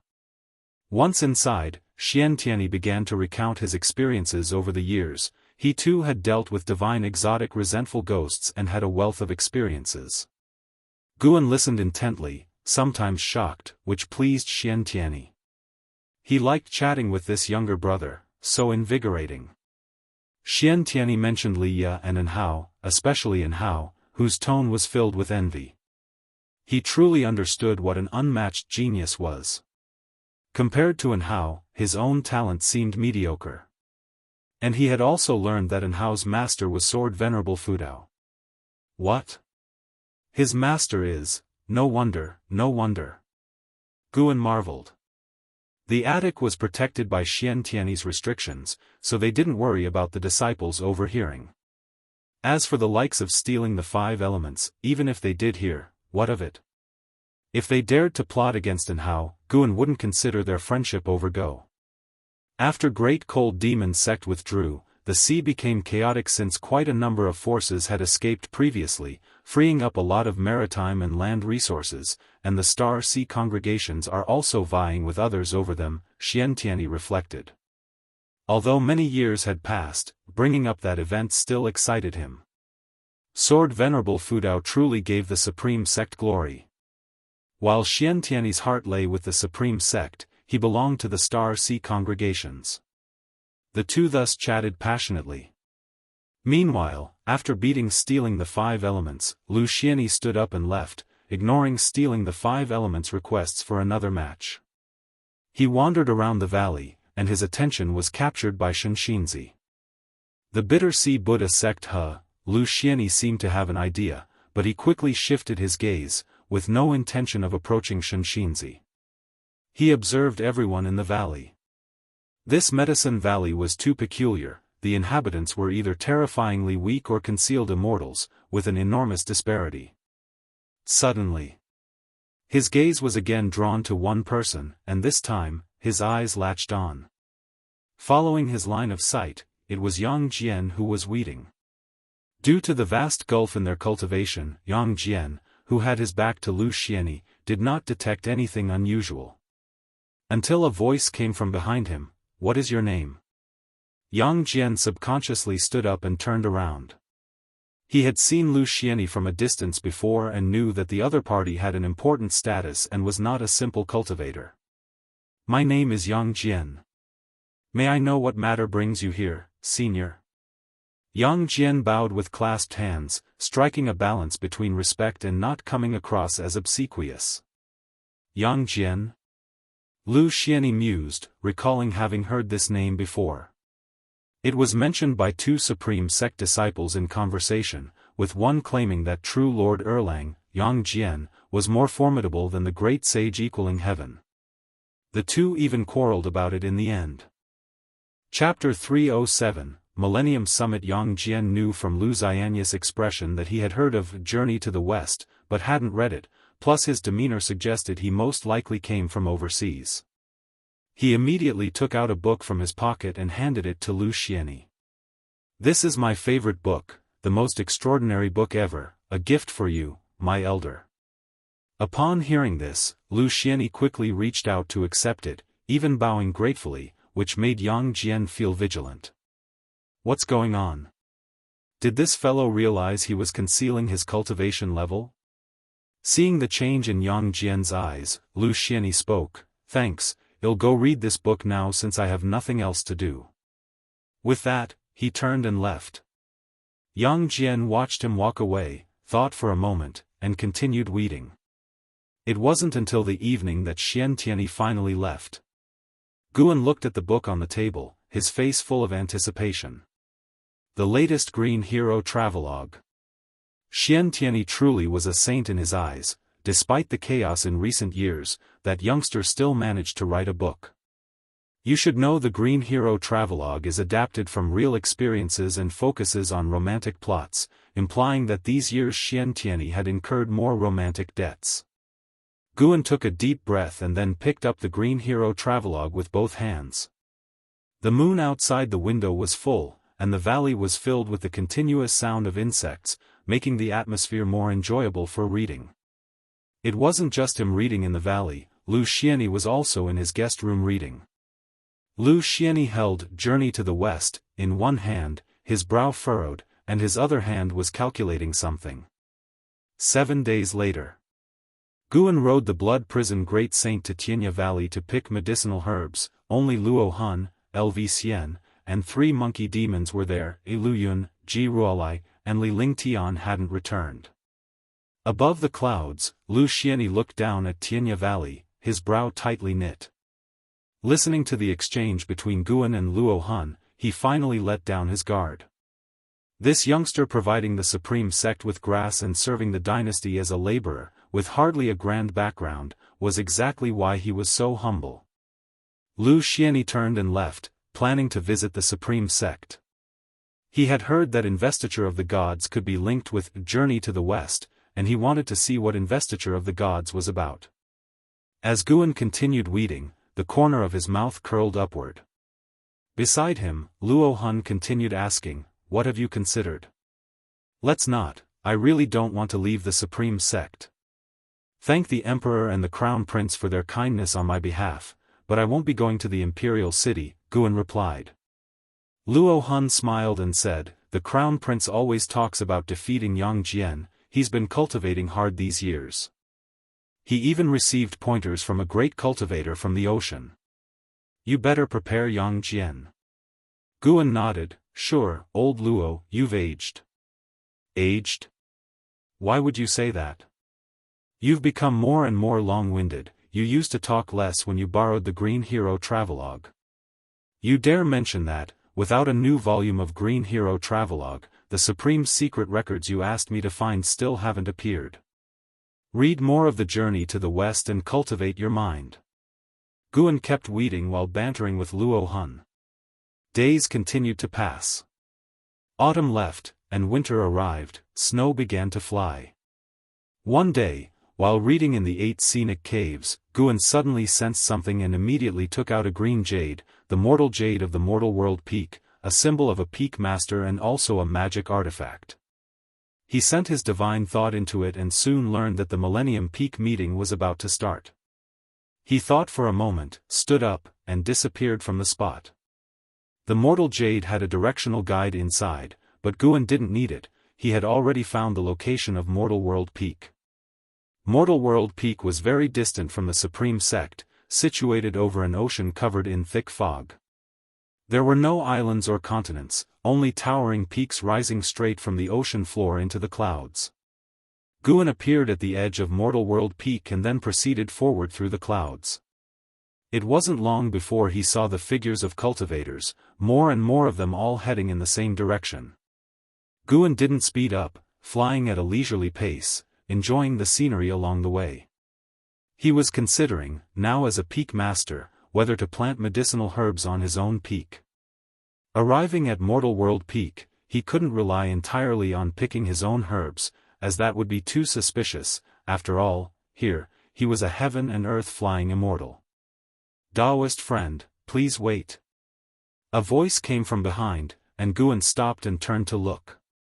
He saw 2 cultivators approaching on swords, a man and a woman, both at the Nirvana realm. Guan performed a lifespan detection. The man was named Su Ruohai and the woman Su Shi. Their ultimate lifespans were not outstanding, but also not mediocre. The 2 approached Guan, and Su Ruohai took the initiative to raise his hand in greeting. "I am Su Ruohai, this is my sister, Su Shi. May I ask for your honored name, Daoist friend?" Guan returned the greeting. I am Meng Lang. May I know what brings the two of you here? Su Ruohai smiled. Daoist friend, are you also here to pay respects at Mortal World Peak? We are siblings too, why don't we keep each other company?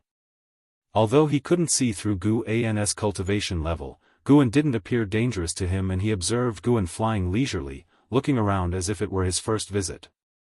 Su Shi, examining Guan, quickly averted her gaze when Guan looked at her, her earlobes turning slightly red. Interesting, embarrassed after living over 8,000 years? Guan thought to himself and then nodded. Su Ruohai became even more enthusiastic, and the three chatted as they flew. Guan asked them about their understanding of Mortal World Peak, reassuring Su Ruohai that it was indeed Gu An's first visit. Su Shi didn't talk much, mostly Su Ruohai spoke, with her occasionally interjecting. Through them, Guan gained a clearer understanding of Mortal World Peak. At the same time, he thought about the siblings he had met towards the end of Xiao Shengxian's life, recalling their adventures, which made him feel somewhat regretful and endearing Su Ruohai and Su Shi to him. An hour later, the three passed through dense fog, and their eyes were drawn to a gigantic peak ahead, an incredibly majestic peak even larger than any they had encountered along the way. Its diameter at the base was at least 1,000 miles, shooting straight into the sky, its top invisible. The surface of this mountain was densely wooded, full of vitality, and cultivators from all directions were flying toward this mountain. Upon arriving here, the surroundings became noisy, with roars of demon pets and mounts in the distance. Su Ruohai looked up, feeling moved, truly worthy of Mortal World Peak, one of the oldest schools in the world. I've wanted to join Mortal World Peak since I was young, I wonder if it'll pass smoothly. Guan laughed, with your cultivation level, you should be fine, no need to worry. Su Ruohai laughed bitterly, Brother Meng, you don't understand, the requirements of Mortal World Peak for aptitude, ha ha ha, Daoist friend Meng, you finally arrived. A hearty laugh interrupted Su Ruohai. Guan knew without looking up that it was Bai Zia who had come. He had intentionally leaked a hint of heaven and earth flying immortal aura earlier. Su Ruohai and Su Shi might not have noticed, but Bai Zia, who had been waiting for him, picked it up quickly. Bai Zia descended from the sky, grabbing Gu An's hand, eager to move on. If you hadn't come, your position as Peak Master would have been taken. Bai Zia huffed. Guan quickly said, I'd like to bring them along. Bai Zia glanced at Su Ruohai and Su Shi, nodding slightly. Su Ruohai and Su Shi were stunned. Peak Master's position? Had they heard right? Chapter 308. Unable to contact Guan saw that Su Ruohai and his sibling were still in a daze, so he immediately rolled up his sleeves, took them into his palm, and followed Bai Zia to fly upwards. That scene caused Bai Zia to raise an eyebrow and laugh. Daoist friend Meng, you have impressive divine skills. In the eyes of Su Ruohai and his sibling, it was not that they had become smaller, but Guan and Su Ruohai had become gigantic, a visual impact so shocking that it left the siblings speechless and wide-eyed. Listening to Guan and Bai Zia chatting and laughing, Su Shi came back to her senses and looked at Su Ruohai, asking carefully, Brother, just now the senior mentioned Meng Dao, is he a Peak Master? She naturally knew what being a Peak Master meant. In Mortal World Peak, a Peak Master wielded immense power and symbolized the status of a strong individual, someone of legendary status. Turbulent waves rose in Su Ruohai's heart as he tried to maintain his composure, slightly nodding his head without making a sound. He carefully recalled the previous interactions and realized he hadn't offended the other party, who had even comforted him about successfully entering Mortal World Peak. A light shone in Su Ruohai's eyes, his heart beginning to race with excitement, his hands clenched into fists inside his sleeves. At the same time, Bai Zia began to explain the situation of the Millennium Summit. Although it was called the Millennium Summit, it was not actually fixed at an interval of 10,000 years.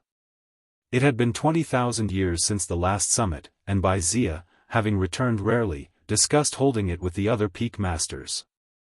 The opening of the Millennium Summit would not only recruit new disciples but also invite other friendly forces. Before the opening of the Millennium Summit, Zia would take Guan to choose an unclaimed divine peak. Mortal World Peak had many peaks, divided by rank from low to high: Sea Peak, Immortal Peak, Divine Peak, and Main Peak, the latter being the highest level with only one. There were 25 divine peaks, and the hard standard for a master of a divine peak was the heaven and earth flying immortal realm. Guan was curious, how could there be a shortage of divine peak masters? Zia replied that many heaven and earth flying immortals wanted to adventure beyond the outer heaven, so they would make room if they wanted to leave. After hearing this, Guan didn't react too strongly, making Zia sigh in relief. It looked like he had successfully bluffed Guan. He had made outer heaven seem so dangerous because he wanted Guan to stay in the great heavenly spirit land. Besides, someone like Guan, who had no powerful backing and could cultivate to the heaven and earth flying immortal realm in solitude, was undoubtedly an unimaginable talent. Even without going to outer heaven, he could still advance. The two kept flying upwards until the azure sky vanished, replaced by the dazzling starry sky. Su Ruohai and Su Shi, standing in the palm of Guan's hand, looked up, immersed in the vastness of the universe.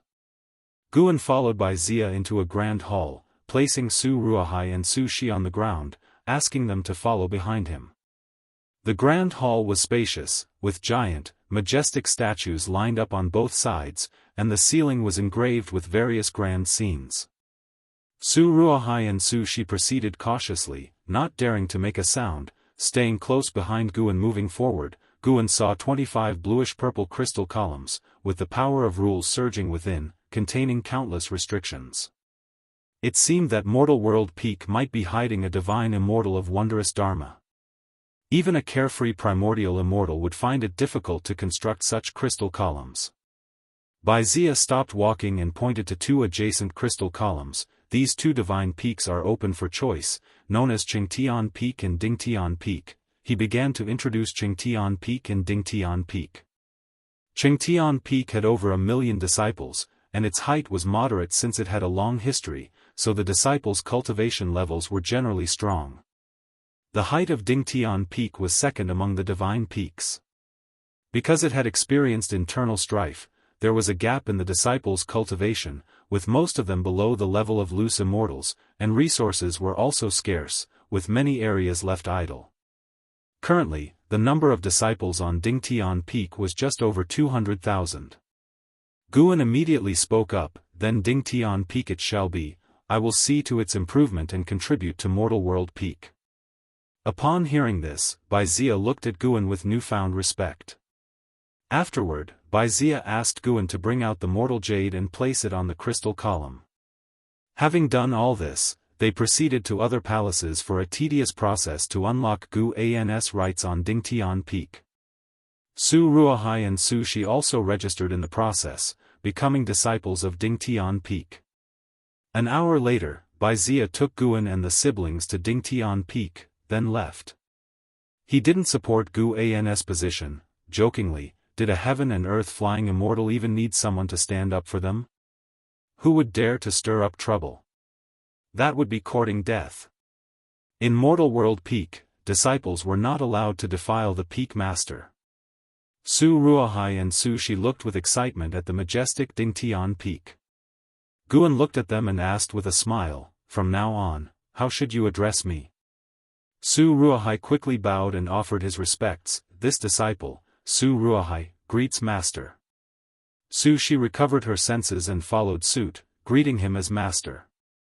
Guan smiled, then revealed the aura of the heaven and earth flying immortal, enveloping Dingtian Peak. Only at this moment did Su Ruohai and his sibling truly feel the strength of Guan. The three flew to the summit. Shortly after, 9 wandering immortals came to greet them. Guan, without a second word, displayed his mortal jade. The 9 wandering immortals showed delight and paid their respects, referring to Guan as Master respectfully. Guan threw a lifespan detection at them. Their lifespans were healthy, able to work for him for many years. The eldest disciple of Dingtian Peak was named Zhu Xinglan, possessing the 9th layer of the wandering immortal realm cultivation, seemingly only a step away from the heaven and earth flying immortal realm. but it was an insurmountable gap for most wandering immortals. Guan dismissed the other disciples and had Zhu Xinglan accompany him alone, while he already had someone arrange the Su siblings. Zhu Xinglan was refined in appearance, looking to be in his 40s, dressed in a green robe, with a black and white beard, his demeanor calm and imposing as he stroked his beard. Guan asked him to give him a tour around Dingtian Peak. Before long, 2 hours had passed.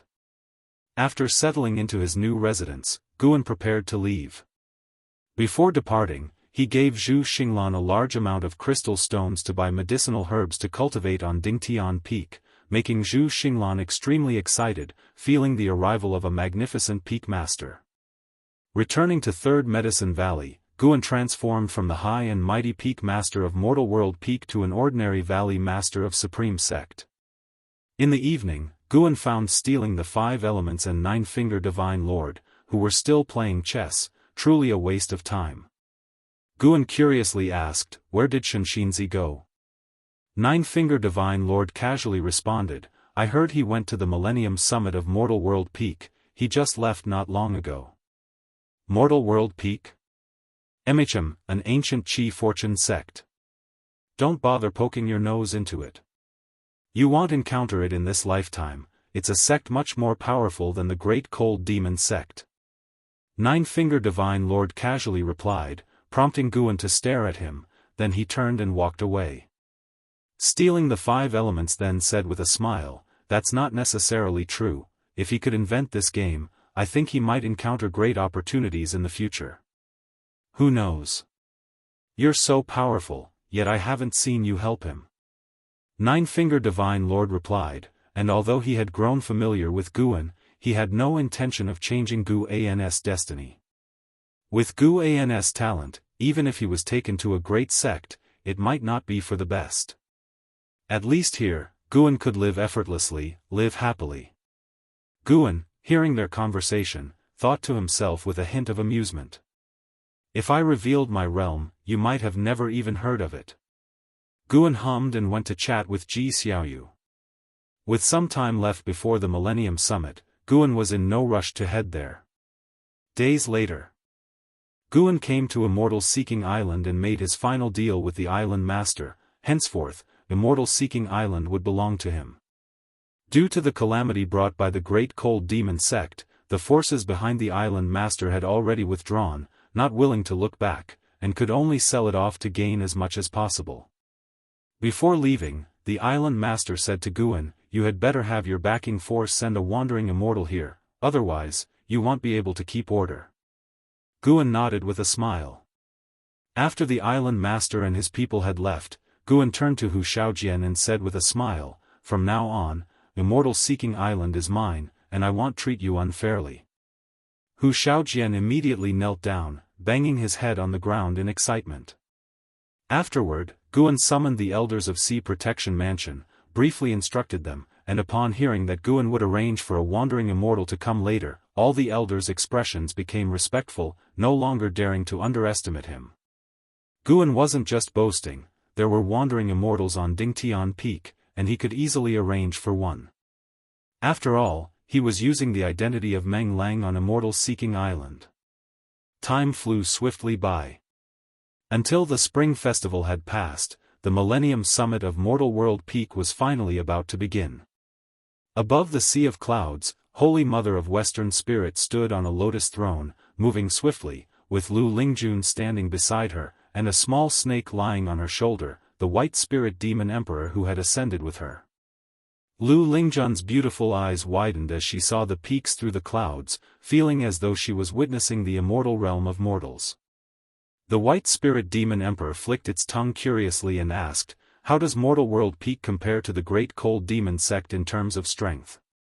Upon hearing this, Lu Lingjun couldn't help but look toward Holy Mother of Western Spirit, curiosity gleaming in her eyes. She could not forget the sight of the Great Cold Demon sect surrounding the continent. At that time, it felt like the Great Cold Demon sect was invincible. In terms of historical heritage, Mortal World Peak is stronger, and Mortal World Peak also has considerable power within the Holy Court. Even we, the Bitter Sea Buddha sect, cannot compare. Holy Mother of Western Spirit replied, her face calm. Lu Lingjun and the White Spirit Demon Emperor could feel the might of Mortal World Peak even more. Holy Mother of Western Spirit continued speaking of Mortal World Peak's past. While listening, Lu Lingjun gazed into the distance, her anticipation for the upcoming Millennium Summit growing. Passing through layers of clouds, they observed the peaks along the way, their eyes never resting. Gradually, more figures of cultivators appeared in their view, all invited monks or demons from great sects, each with extraordinary presence. Neither Lu Lingjun nor the White Spirit Demon Emperor had reached the Mahayana realm, yet the cultivators and demons they encountered along the way were much stronger than them, causing an instinctive feeling of nervousness and discomfort. But they were ascenders, certainly not cowards. Ambition grew within them. One day, they too would arrive invited, rather than relying on others. Lu Lingjun couldn't help but think of Guan. The young man who had written the Immortal God book, if he could see this spectacle, would certainly be inspired even more. Too bad, with Guan's talent and temperament, he probably would never reach such a place in his lifetime. Chapter 309, The Invincible Heavenly Demon Great Emperor at the summit of Mortal World Peak. In a courtyard at the mountain's top, Guan gathered with a group of heaven and earth flying immortals. Everyone present was either a peak master or main peak elder of Mortal World Peak. The courtyard was simple and not very expansive, filled with various flowers and trees, and the faint scent of sandalwood lingered in the air. Guan was exchanging pleasantries with everyone. No matter how high one's realm might be, social interaction is inevitable. Guan did not resist it. After all, he intended to stay at Mortal World Peak for the long term. This place was destined to become an important source of lifespan for him. Overall, the atmosphere was harmonious, with no apparent scheming or rivalry in sight. The master of the main peak, just as Guan had guessed, was none other than a carefree primordial immortal, and not of a low realm at that. Eternal Daoist Lord, Carefree Primordial Immortal Level 6267907/780000/150000, a maximum lifespan of 1,500,000 years. Exceeding Shinzin's 999,999 years suggested reaching the Carefree Primordial Immortal Realm heralded a transformation in the limit of one's lifespan.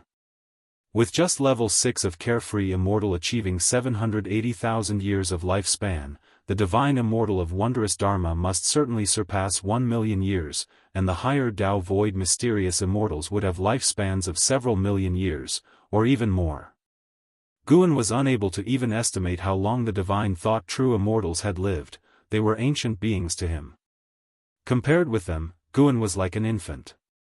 After rotating through interactions with each person, Guan became a listener. The Millennial Peak meeting would host a banquet to exchange insights with the higher echelons of various sects and also conduct peak combat competitions. The first aim was to promote healthy internal competition, and the second was to demonstrate Mortal World Peak strength to the world. As for recruiting disciples, that was just a side matter. With Mortal World Peak's current foundations, they hardly cared about the number of new disciples. After a while, the high-level meeting of Mortal World Peak adjourned, and Guan flew off alone toward Dingtian Peak. He spread his divine thought and already caught sight of Lu Lingjun and Shenxinzi. Shenxinzi was not a concern, for with his 9th layer wandering immortal realm cultivation, he was treated well wherever he went. However, Lu Lingjun, who was only at the Mystic Heart realm, couldn't enjoy the same treatment. Without the Holy Mother of Western Spirit accompanying her, Lu Lingjun had to stay inside her temporary residence. She was living atop a mountain peak with a broad view. Many cultivators and demons who passed by cast surprised glances at her, which made the color of her cheeks unpleasant. Guan glanced at the situation briefly before taking his gaze back, not taking much interest in it. Upon returning to Dingtian Peak, Guan wandered around leisurely as no disciples recognized him along the way. There were many winding mountain paths on Dingtian Peak. Along the way, he saw courtyards of disciples, some growing flowers and plants, some with empty yards, and others raising demon beasts and insects, providing an entertaining stroll for him. Dingtian Peak had several mountain cities, akin to the fortresses of the Supreme Sect, where nearly anything one wished for could be purchased, except that these cities weren't as crowded as those of the Supreme Sect. As Guan passed by a mountain city, a voice reached him, its tone filled with surprise. "Master." Guan turned his head to see Su Shi approaching briskly. Upon seeing Guan, her ears reddened and she shyly lowered her head, reminding Guan of an Exian. But an Exian was not shy, she was gentle. Guan smiled and asked, "Where's your brother? Why are you here alone?" Su Shi, still keeping her head down and holding her sleeves, softly answered, "He went to Debating Peak. He wants to see if he can meet any acquaintances or clansmen." Debating Peak was specially prepared for receiving Mortal World Peak's guests, and the current Millennial Peak meeting had brought the quiet Debating Peak to life. Guan, seeing her in this state, smiled broader. He then took out a secret book and handed it to Su Shi, saying, "Meeting is destiny, consider this spell book a welcome gift. You may pass it on to Su Ruahai as well." Su Shi looked up, instinctively stepping back and waved her hand, saying, "If not for Master, we might not have been able to join Mortal World Peak. How can we accept another spell book? We will train diligently and earn spell books with our efforts." Guan gave her a stern look and said, "Then what kind of master am I? Take it." Su Shi had no choice but to accept. Seeing her at a loss, Guan then chuckled and said, "If you feel bad, how about doing me a favor? Have you been busy lately?" Su Shi quickly shook her head, replying, not busy at all. "Go to Debating Peak, to the dwelling of the Bitter Sea Buddha sect. Look for a person named Lu Lingjun. Keep her company wherever she wants to go these days. If she asks, just say it's arranged by your master. Do not reveal my name. If she has any requests that you can fulfill, help her out. Your master won't let you suffer for it," Guan instructed, then raised his hand to project the image of Lu Lingjun into Su Zai's mind. Su Shi hesitated for a moment before accepting the task. With a wave from Guan, she bowed respectfully and took her leave. Watching Su Shi leave, Guan smiled to himself. Arranging this was partly to help Lu Lingjun broaden her horizons, and also to train Su Shi a bit. This had been a spur-of-the-moment decision for him. Guan continued his descent down the mountain, enjoying the scenery along the way. In the courtyard, Lu Lingjun sat in front of a stone table, idly flipping through a book. Beside her, the white spirit demon emperor lay sprawled across the table. A figure descended from the sky, and Lu Lingjun instinctively looked up, then rose to her feet. "Lu Lingjun?" Su Shi asked. Lu Lingjun subconsciously nodded, feeling somewhat uneasy. Su Shi was wearing the Daoist robe of Mortal World Peak, her face beautiful, her posture dignified, and exuding an aura of immortality. In her presence, Lu Lingjun couldn't help but feel intimidated. The difference between them was like that between immortals and mortals. Although Su Shi was shy in front of Guan, she was at ease facing Lu Lingjun. Precisely because of this serenity, the aura of Nirvana realm manifested, overwhelming Lu Lingjun of the mystic realm with pressure. Lu Lingjun's mind raced, wondering if she had offended someone. "My master sent me to you. Do you have any places you'd like to go? I can accompany you. If you have any needs, you can ask me." Until the end of the Millennial Peak meeting, Su Shi continued. She was puzzled inwardly about why her master would take care of such a minor cultivator. She then thought, weren't she and her brother similar to this girl in her master's eyes? Perhaps this girl had also met her master on the road and caught his eye. "May I ask who is the master of Senior?" Lu Lingjun asked cautiously. Su Shi responded, "My master is the Peak Master of Dingtian Peak." The Peak Master of Dingtian Peak. As an ascender, Lu Lingjun couldn't keep her composure at this revelation, and the white spirit demon emperor's eyes widened as well. Having been told by the Holy Mother of Western Spirit that the peak masters of mortal world peak were extraordinary beings, especially those of divine peaks, of which Ding Tian Peak was one, Lu Lingjun couldn't fathom how such an exalted being would know of her.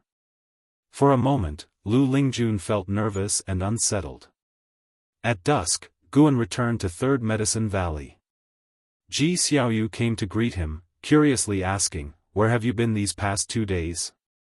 Guan replied, "A Daoist friend of mine is hosting a banquet, and I have to attend as a guest." Ji Xiaoyu nodded, then said, "I had another dream while cultivating today. Shall we talk about it? I don't want to get involved with your great karma." Guan thought helplessly, but he immediately said aloud, "Of course, no problem."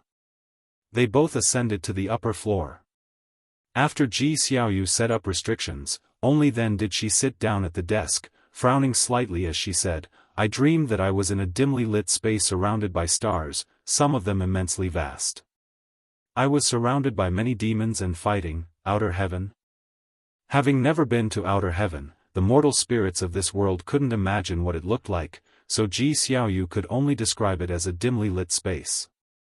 Listening attentively, Guan quickly determined that Ji Xiaoyu's dream involved heavenly demons. Had she been to the silent destruction domain in a past life? He wasn't surprised, he had known for a long time that Ji Xiaoyu was no ordinary person. What puzzled him was not only that Ji Xiaoyu's previous lifetimes had battled with the heavenly demon army, but she also mentioned a terrifying being. This being commanded the heavenly demons. He said that no matter how many times I reincarnate, he would be waiting for me to challenge him. Ji Xiaoyu took a deep breath and said, the memory of the fierce battles in her dreams causing her to grip the teacup in her hands tightly. After a moment of thought, Guan comforted her, "Don't worry, you won't be able to challenge him for many years, maybe not even in this lifetime. Anyway, I can't imagine how to slash a star so large with a single sword stroke." Although his words were a bit harsh, they indeed comforted Ji Xiaoyu. Just then, a voice came, that is the heavenly demon emperor, who once single-handedly suppressed the great heavenly spirit land. The voice of stealing the 5 elements. As he spoke, he appeared out of nowhere inside the room. Ji Xiaoyu frowned but did not speak out. The identity of Reincarnation Path Emperor was revealed to them by stealing the 5 elements, so Guan did not stop him from entering. Suppressed the great heavenly spirit land? How strong must that be? Guan cautiously asked. With a grave expression, stealing the 5 elements replied, "Very strong, unimaginably so. Even the Reincarnation Path Emperor once mentioned to me that her destiny was to challenge the heavenly demon emperor, but she soon reincarnated, and her fate entered the cycle of reincarnation." Guan pressed on, "You mean the heavenly demon emperor won't attack our realm actively?" "Correct, the establishment of the Holy Court has kept the heavenly demons' ravages at bay. As long as the Tao level of Shengtian remains intact, there's no way for the heavenly demon emperor to reach us. The being behind me has also been to the land of the heavenly demons and was cursed as a result. It's a place of utter horror, beyond my comprehension.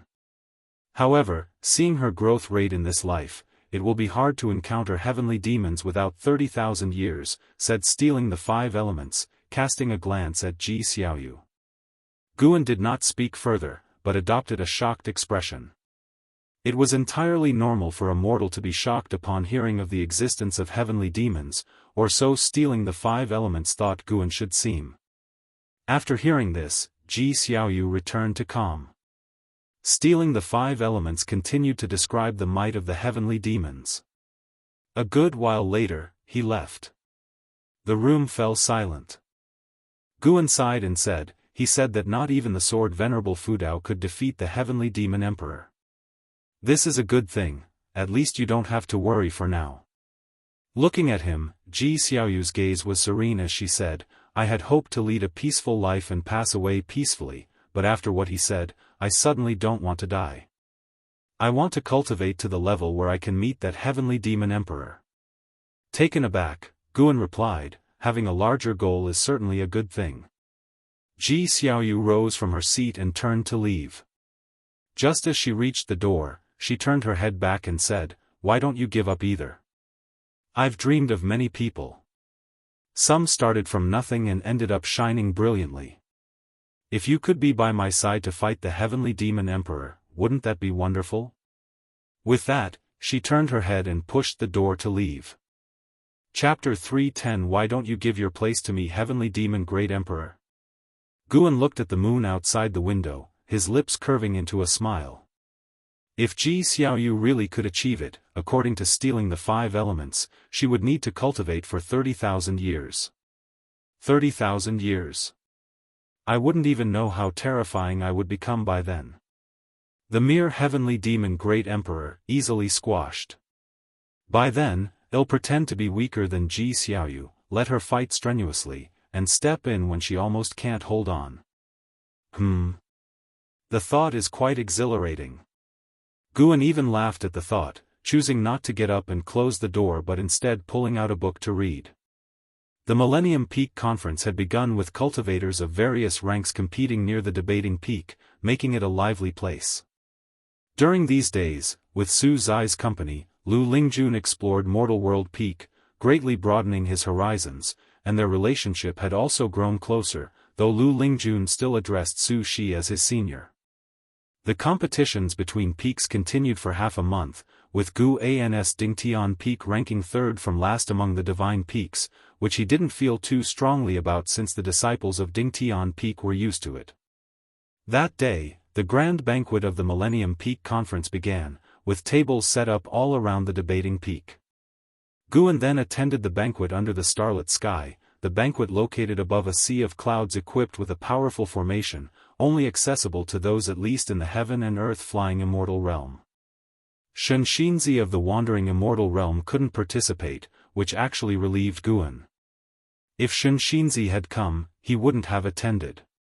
There were hundreds of heaven and earth flying immortals and over 10 carefree primordial immortals at the cloud banquet, with Guan standing beside by Xia listening to him introduce the guests. The participating forces numbered over 20, including even cultivators from the Holy Court. The atmosphere was harmonious, and Guan was enjoying the feast. The exquisite delicacies here were truly exceptional, with just one bite enough to save mortals decades of hard cultivation. With Bai Zia's help, Guan got acquainted with quite a few heaven and earth flying immortals. An ancient hour later, a carefree primordial immortal suddenly walked to the middle of the cloud banquet, laughing as he spoke, "Daoist Lord, I wish to join Mortal World Peak, may I ask if that's permissible?" Upon these words, everyone turned to look at him. The peak master of Mortal World Peak's main peak, everlasting Daoist Lord, looked towards him and laughed, "Mo Hen, although you've left the great cold demon sect for tens of thousands of years, can you really sever all ties given your sect's current crisis?" Other carefree primordial immortals followed with light jabs at Mo Hen. Mentioning the great cold demon sect invariably brought up Sword Venerable Fudao, but Mo Hen wasn't upset. He looked at everlasting Daoist Lord and cheerfully said, "I've long severed those ties, it's normal for that group of useless people to be annihilated.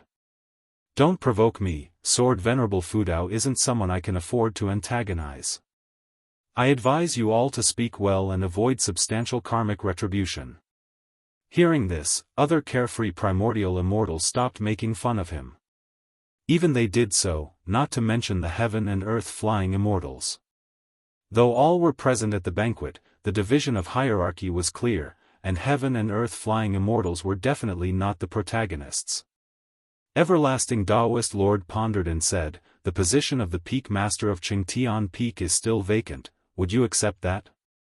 Mo Hen shook his head and said, "I set my sights on Dingtian Peak." He then turned and looked towards Guan in the crowd, smiling, "Dingtian Peak's peak master, how about you cede your position to me?" All eyes were now on Guan. Before Guan could speak, Bai Zia angrily said, "What do you mean by this? Bullying the weak?" Guan looked at Bai Zia, not expecting him to be so aggressive. He's got quite the backing. Mo Hen wasn't upset, and chuckled. There was internal strife on Dingtian Peak back then, and a good friend of mine died there, I'm just being nostalgic. Yet his tone obviously left no room for negotiation. Suddenly, the banquet fell silent. Baizia looked towards everlasting Daoist Lord. Carefree primordial immortal seemed amused by the situation, while the heaven and earth flying immortals looked at Guan sympathetically. They all knew Guan had just become the peak master of Dingtian Peak, and now, just days later, he was being asked to vacate his position, which must be hard to accept. Guan remained silent, while everyone thought he was weighing his options. In reality, he was feeling sentimental. My ties with the great cold demon sect are truly cursed. Is this to continue the karma? To make me completely annihilate the great cold demon sect? Guan felt no pressure, being the strongest person present with a cultivation level 2 major realms higher than anyone else. What was there to fear? He wanted to see the attitude of everlasting Daoist Lord. If everlasting Daoist Lord didn't defend him, then there was no reason to stay in Mortal World Peak. As for Mo Hen, a bad ending was inevitable. Everlasting Daoist Lord slowly said, "That won't do, choose another one." His tone was unquestionable and very firm, giving the great cultivators of Mortal World Peak a sense of backbone. Regardless, Mo Hen was an outsider, and although the combat power of a carefree primordial immortal was important, it didn't give him the right to do whatever he pleased. If Meng Lang were kicked out today, tomorrow it could be any of them. Mo Hen shook his head. Don't be hasty, what if this young friend agrees? The term young friend was filled with disdain. His gaze turned to Guan. Young friend, if you cede your position to me, I won't let you suffer losses. You can ask for anything. Guan replied, thanks for your kind offer, senior, but no need. I'm not the type who likes to change nests. Everyone's expression changed slightly, none expecting Guan to defy Mo Hen, everlasting Daoist Lord included. At this level of cultivation, recklessness was impossible unless facing a lower-level cultivator. Mo Hen's smile disappeared instantly, his face darkening as he said, I can give Daoist Lord face, but have you considered the consequences of offending me?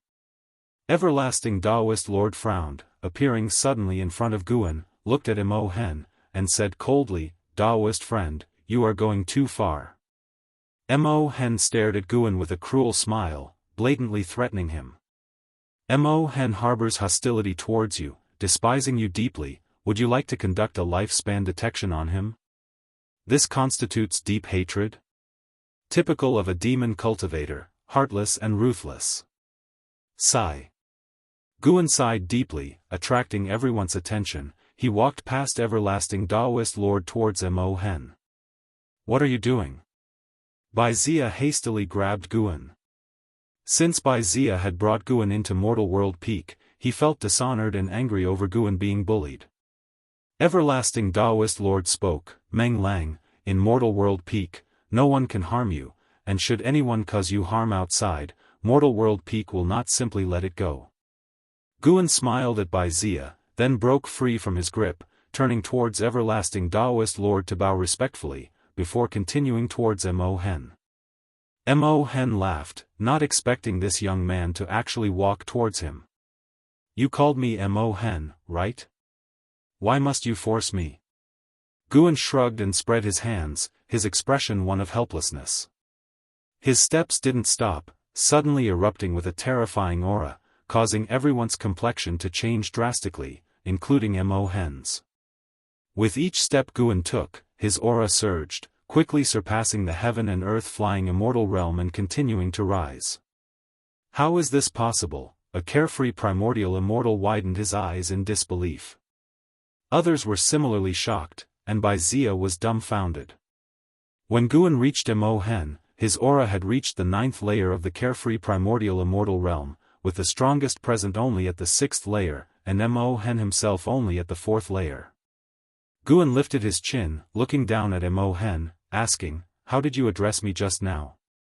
Mo Hen's face looked extremely unpleasant as Guan's aura completely overwhelmed him. The banquet fell into silence, you could hear a pin drop. The most alarming incident then occurred. Guan actually reached out and patted Mo Hen's wrinkled face. Though the gesture was gentle, to everyone watching, this was the making of a deadly feud. Chapter 311, a million years is far from enough. After Guan slapped him, Mo Hen's face showed disbelief. He had not expected Guan to be so audacious. Despite the gap in their cultivation levels, they both existed as carefree primordial immortals. Mo Hen clenched his teeth and asked, "Who exactly are you, and from which sect do you come?" Everyone else stared at Guan, waiting for his response. A heaven and earth flying immortal who had just joined mortal world peak was a carefree primordial immortal? Everyone felt it was absurd and even suspected Guan had ulterior motives. At this moment, Baizia could not help but entertain doubts, but upon rethinking, he recalled that it was he who had persuaded the individual to join mortal world peak, and it did not seem like a setup at that time. Guan fixed his gaze on Mo Hen and said, "Does that really matter? If I were merely an ordinary peak master of mortal world peak, how would you seek revenge on me?" As soon as Mo Hen exhibited hostility toward him, Guan had already marked him as a dead man in his heart. Gu An's statement made Daoist Lord Yongnian narrow his eyes. After hearing this, Mo Hen's expression grew uglier, and for a moment, he did not know how to respond. Could he also be aiming for Dingtian Peak? Mo Hen thought angrily in his heart, not considering it a coincidence. How could it be that a randomly chosen person turned out to be a great cultivator concealing his power? Now, he found himself in a dilemma. Bowing his head in submission would not erase the karma, but refusing to do so would only worsen his situation. Suddenly, Mo Hen revealed a smile and said with a clasped fist, "If that's the case, I am even more convinced to join Mortal World Peak. As for Dingtian Peak, I no longer want it. Chengtian Peak is also fine." Upon hearing these words, most of the people present heaved a sigh of relief. Daoist Lord Yongnian spoke, "Forget it, Daoist friend, please go to another sect." Everyone was taken aback by his rapid change in attitude, and Mo Hen's face turned even uglier. Guan turned around to look at Daoist Lord Yongnian, saw him slightly nodding, and he couldn't help but smile. "Very sensible, huh? Humph." Mo Hen let out a cold snort and left with a flick of his sleeves. Everyone urged him to stop, fearing he would stay and escalate the conflict. Guan raised his right hand, causing everyone to look at him, not understanding what he intended to do. 3 breaths later, Guan suddenly clenched his hand, then quickly put whatever it was into his sleeve, the movement so swift that no one saw what he had in his hand. "You have successfully seized 8,709 years of lifespan from Mo Hen, carefree primordial immortal realm, 4th layer." Looking at the prompt before him, Guan remained indifferent, feeling no sense of accomplishment. The surrounding carefree primordial immortals suddenly changed their demeanor. They looked at Guan with fear, realizing that Mo Hen's aura had suddenly vanished. The heaven and earth flying immortals were curious about what Guan had just grabbed. Guan moved next to Baizia, and Daoist Lord Yongnian looked deeply at Guan and then signaled for the cloud banquet to continue. Baizia looked at Guan, wanting to say something but hesitated. Guan smiled and said, "By Daoist friend, shall things remain as they were before?" Baizia subconsciously nodded, his demeanor becoming reserved. How could things be the same? Damn, that was frightening. Baizia felt somewhat apprehensive in his heart, wondering if he would have been killed had he acted arrogantly in the beginning. He couldn't voice this question, but the answer was quite clear. At the subsequent banquet, Guan became the focus, with everyone enthusiastically interacting with him, a stark contrast to the earlier scene, even the carefree primordial immortals addressing him as a senior. At Debating Peak, a yard filled with tables where Lu Lingjun, the Holy Mother of the Western Spirit, and Su Shi sat together, Shen Xinzi was at another table, engaging in a discussion on the principles of Buddhism. The Holy Mother of the Western Spirit looked at Su Shi, curiously asking, "Ms. Su, I wonder if we might have the honor of visiting your master? I would like to thank him in person for taking care of Spirit Lord Lu." Lu Lingjun also looked toward Su Shi. In the past few days, Su Shi had shown her around, enriching her understanding of many immortal cultivation concepts. Whenever she wanted something, Su Shi had purchased it before she even asked, and despite some reservations about the motives of the Dingtian Peak Master, she still held a good impression of Su Shi. Su Shi shook her head and said, "My master hasn't mentioned wanting to meet you, nor has he said he is keeping Ms. Lu. After the Peak Conference, you may return without any burden." This statement caused the Holy Mother of the Western Spirit and Lu Lingjun to exchange puzzled glances. Just then, a cultivator landed in the yard. The elder from the Great Cold Demon sect offended the Dingtian Peak Master and perished just after leaving Mortal World Peak. The person spoke excitedly, capturing everyone's attention. Upon hearing it concerned the Dingtian Peak Master, the trio showed curious expressions. The person began to recount the events at the Cloud Banquet, a scenario that was spreading quickly among all peaks of the Mortal World Peak. Mo Hen had once been an elder of the Great Cold Demon sect, which was nearly dissolved, so Mortal World Peak had no hesitation in making his demise known to demonstrate its strength. From Mo Hen forcing the Dingtian Peak Master to relinquish his position to the Dingtian Peak Master showing stronger cultivation than Mo Hen and publicly slapping him, forcing Mo Hen to leave disgracefully, the whole process fired up everyone who heard it. Mo Hen had just flown out of Mortal World Peak when he fell, making the Dingtian Peak Master seem even more formidable in the eyes of the listeners. The news spread within Dingtian Peak, motivating all disciples and clearing the gloom of their low ranking. After understanding this, Lu Lingjun felt even more uneasy. Such a strong-willed Dingtian Peak Master. To have such a person assisting her was a mixed blessing. Due to the conflict between the Dingtian Peak Master and Mo Hen, this Wanli Peak Conference became much more discussive. As Mo Hen's identity and deeds were unearthed, all guests could feel the strength of Mortal World Peak. After the Cloud Banquet ended, Guan returned to the Supreme Sect. He had also heard the noise from Mortal World Peak. How could news spread so fast? In reality, it was Mortal World Peak deliberately promoting it, thankfully without mentioning Meng Lang's name, showing him respect. Guan returned to the Third Medicine Valley and happened to meet an Xian, and they chatted for a bit.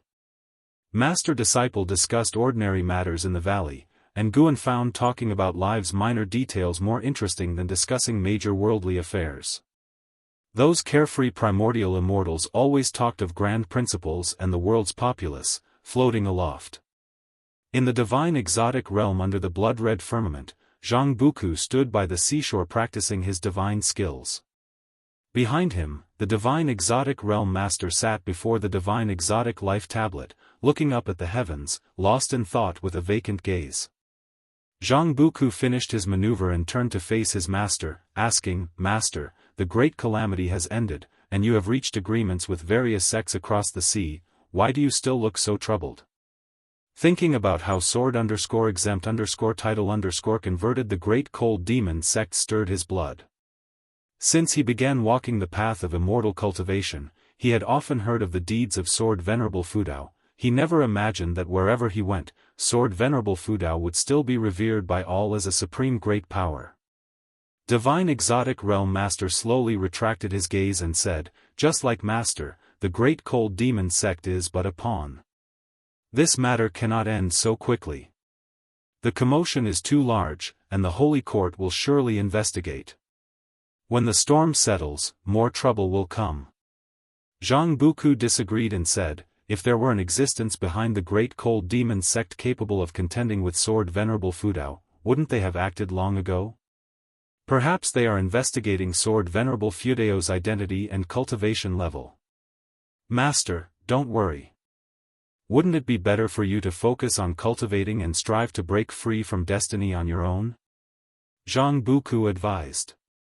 Since his father's death, he had faced continuous tribulations and developed a firm heart. He knew worrying about the future was futile, and seizing the moment to cultivate diligently was key. The divine exotic realm master shook his head, smiling, "Master is not like you, I cannot strengthen through cultivation. The more divine exotic resentful ghosts there are, the stronger Master becomes." Zhang Buku frowned upon hearing this and asked, "Now that the world is at peace, won't you be unable to expand the number of divine exotic resentful ghosts?" The divine exotic realm master nodded, then looked up again and said, it just means I can't grow stronger in this realm. My disciple, would you like to venture to other great heaven and earths? Where? A very dark realm. The words of the divine exotic realm master puzzled Jianghu. What did very dark mean?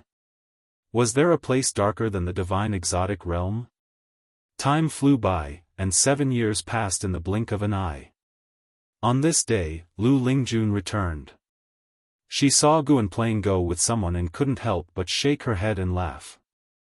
Was Go really that engaging? Her gaze fell on Xianxia. Why had this prominent figure from the Bitter Sea Buddha sect stayed here all this time? She couldn't figure out what charm the Third Medicine Valley held to attract such a great cultivator. She communicated with Guan telepathically. Upon hearing her, he immediately asked Yang Jian, who was standing beside him, to help with the game.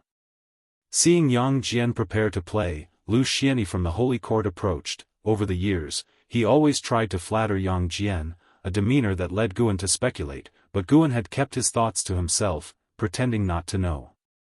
Guan squeezed through the crowd to greet Lu Lingjun. Let's talk in your room, Lu Lingjun nodded. Guan had no objections, and the two made small talk as they walked toward the building. Once inside, Lu Lingjun casually sat down, scanning the surroundings. When her eyes landed on certain books on the shelf, she couldn't help but grimace. Some things never change. Guan brewed tea for her as she began recounting her experiences over the years. I attended the Wanli Peak meeting at Mortal World Peak. It was an eye-opener. Are you aware of Mortal World Peak? Lu Lingjun asked. Guan nodded and replied, I've heard of it. Xianxia was there too, but I don't understand much about it. Those great cultivators said I'm not qualified to know. Lu Lingjun smiled and said, Indeed, you're not qualified. But I was fortunate to attend, and I can tell you about it. Want to hear?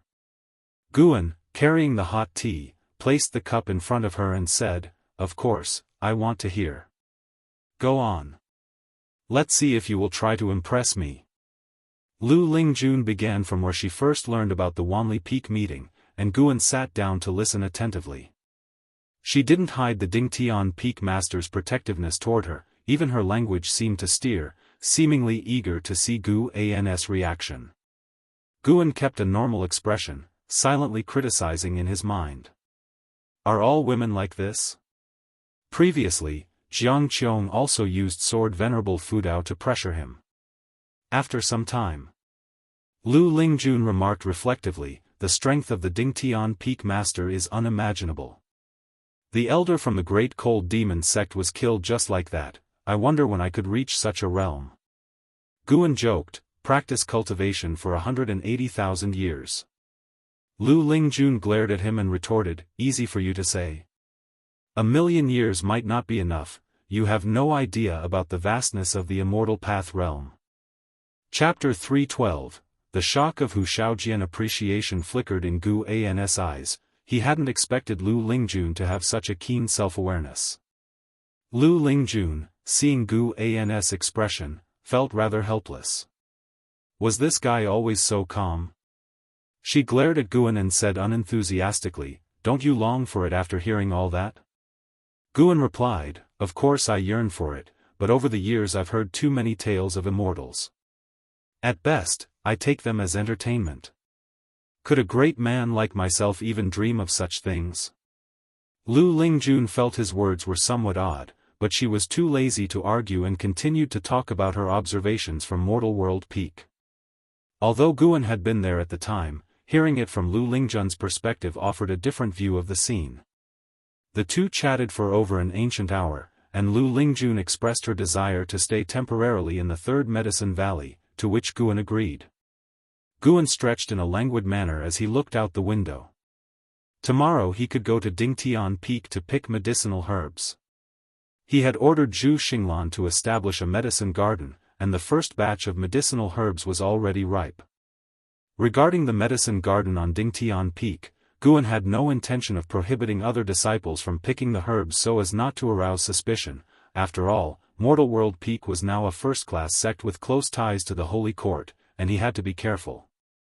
And after all, Dingtian Peak was vast. Even with disciples helping, he could collect many herbs himself. Thinking of this, a look of anticipation appeared in Gu An's eyes. The following afternoon, on Dingtian Peak, Guan walked up the mountain path to the summit, followed by Zhu Xinglan, who displayed great respect as the peak's foremost disciple. He now knew that Guan was a great power who surpassed the carefree primordial immortal. Such a major figure was critical to cling to, and so he was eager to assist in any way possible. "I need a wandering immortal disciple to take charge of an island for me," Guan said casually. "Ask around for me. I won't treat him unfairly." Today had brought him over 300,000 years of lifespan, a decent haul. Zhu Xinglan immediately responded, "Master, if you wish to leave today, I will arrange it now." "Go ahead."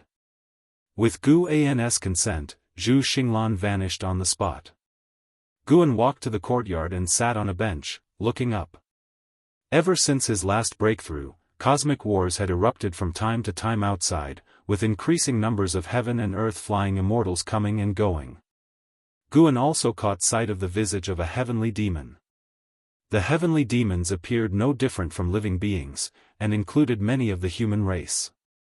The most distinct feature of the heavenly demons was their demonic chi, which was different from that of the demon cultivators and demons within the great heavenly spirit land. It was more sinister and instinctively repelling. At the periphery of the silent destruction domain, two heaven and earth flying immortals were engaged in combat, fighting over a treasure. Carefree primordial immortals were observing in the shadows. Half an incense stick of time later, Zhu Xinglan returned, bringing someone with him. Sun Hanfeng, Wandering Immortal Realm, 4th Layer 89034/14000/280000. Guan sized up Sun Hanfeng, who wore a black robe with a slightly sinister face, unkempt hair, and an aura that gave off an impression of great scheming. Feeling Gu An's gaze, Sun Hanfeng lowered his head, not daring to make eye contact. He was nervous because he had heard how powerful and domineering this new master was, but he didn't want to miss such an opportunity. Disciple Sun Hanfeng, greets master. Sun Hanfeng said respectfully with a bow. Zhu Xinglan followed with an introduction of his background. Sun Hanfeng had been born on Mortal World Peak and had a very good relationship with Zhu Xinglan. "Let's be off then." Guan stood up and, with a sweep of his sleeve, whisked Sun Hanfeng away. Zhu Xinglan was momentarily stunned, admiring how impressive the master's divine skills were. Many privately discussed just how powerful the master of Dingtian Peak really was. Zhu Xinglan received an important piece of information. Sect leader Yongnian Daojun believed that the master of Dingtian Peak possessed a higher cultivation level than he did. Such an assessment left him with boundless imagination. Elsewhere, Guan arrived at Immortal Seeking Island with Sun Hanfeng in tow. As they alighted, Sun Hanfeng stumbled, nearly falling, but Guan caught his arm in time. "Are you all right?" Guan asked. Sun Hanfeng, his face flushed with embarrassment, quickly replied, "I'm fine, master. Sorry for the laugh." Guan nodded and began walking towards the buildings ahead, with Sun Hanfeng hastily following. Guan started to brief him on Immortal Seeking Island. After understanding the strength of the island, Sun Hanfeng breathed a sigh of relief. A place where a wandering immortal alone could be a deterrent? What pressure could there possibly be? "You and the island both share the Sun surname, that's quite a coincidence," Guan joked, with Sun Hanfeng offering only an embarrassed smile and not the least bit of dissatisfaction. Soon, Hu Shaojian and several elders of the Sea Protection Mansion were introduced, and Guan had Sun Hanfeng introduce himself. "From Mortal World Peak, I am Sun Hanfeng. I look forward to working with all of you and hope for your fullest support," Sun Hanfeng said, and then exhibited the aura of a wandering immortal, which caused everyone in the hall to breathe rapidly. Having spent years doubting whether Gu An's claims were true, they were all shocked to finally witness a wandering immortal. Hu Shaojian was especially excited, looking at Guan with eyes full of admiration. That's settled then. From now on, Sun Hanfeng is in charge of Immortal Seeking Island. You all talk. With those words, Guan left. Everyone turned their attention to Sun Hanfeng, all quite nervous since he didn't seem easy to approach. After Guan left, Sun Hanfeng sat down with an assertive posture, no longer as restrained as before. May I ask, Elder, does the island master also hail from Mortal World Peak? One of the loose immortals asked cautiously. The reputation of Mortal World Peak was significant, and even if they were unfamiliar with it, they had heard of it. Naturally, Sun Hanfeng said. Everyone smiled, now believing Sun Hanfeng had a favorable relationship with the island master, or at least that he was not an outsider. The island master is my master. You can rest assured. What's most important is that we all work together to run Immortal Seeking Island well. We cannot disappoint him. Moreover, I can tell you, his cultivation level is exceedingly high, stronger than anything you have heard of. Serving him is the greatest fortune of your lives. Sun Hanfeng's words widened everyone's eyes. Hu Shaojian was bewildered. The elder was of such a grand origin? Was he not a loose immortal? Wait, loose immortal was what he had claimed himself. Hu Shaojian felt overwhelmed by immense joy, his mind buzzing, failing to pay attention to the ensuing discussions from the elders. Sun Hanfeng also noticed his distraction but did not mind, as Guan had instructed to take good care of the lad. Seasons changed, and another year passed. After the new spring, Guan visited the branch of the Supreme Sect. It was his first time at the branch, which he reached through the teleportation array in the main city of Sect. The Supreme Sect grew stronger every year, and its ties with the branch became tighter. Guan observed the branch's city, feeling the spiritual energy there, which was almost on par with the main city of Sect. No wonder so many disciples wished to come here. Not only was the spiritual energy abundant here, but disciples could also go out to train at any time, hunting demons and searching for heavenly and earthly treasures. The Taizong dynasty had yet to claim the whole continent, and the same was true for the immortal cultivation sects, as they had not yet traversed every mountain and river on the continent. Guan didn't rush to find Yilan and began to wander around. As he wandered, he came across an acquaintance, a friend he had made in the outer gate city, with whom he exchanged pleasantries for quite some time. Moving on to the next street, he encountered a disciple from the Third Medicine Valley who had achieved foundation establishment. This was the sediment of a 227-year life. Guan enjoyed chatting with old friends, feeling no distance had grown between them. In the next ancient hour, he encountered two more old acquaintances, indicating that the branch had become the preferred destination for many average disciples, all in search of opportunities in the demon land. Guan was briefly contemplative but did not interfere with others' lives, unless he cared deeply for them. Like his junior sister, Yilan. By the time Guan arrived at Yilan's residence, she appeared out of nowhere with a joyful cry, "Big brother, what brings you here?" As she spoke, she rushed over to hug Guan. "In public, you must behave yourself." Guan quickly raised his hand and protested. Yilan reluctantly stopped, then pulled him toward the residence, all the while giving him a rundown of the current state of the branch. Inside the residence were numerous female disciples looking after the estate, and as they saw Yilan with Guan, curious eyes followed. After they walked away, Guan could hear the maids start to gossip about them. Eventually, Yilan led Guan into her room, then closed the door.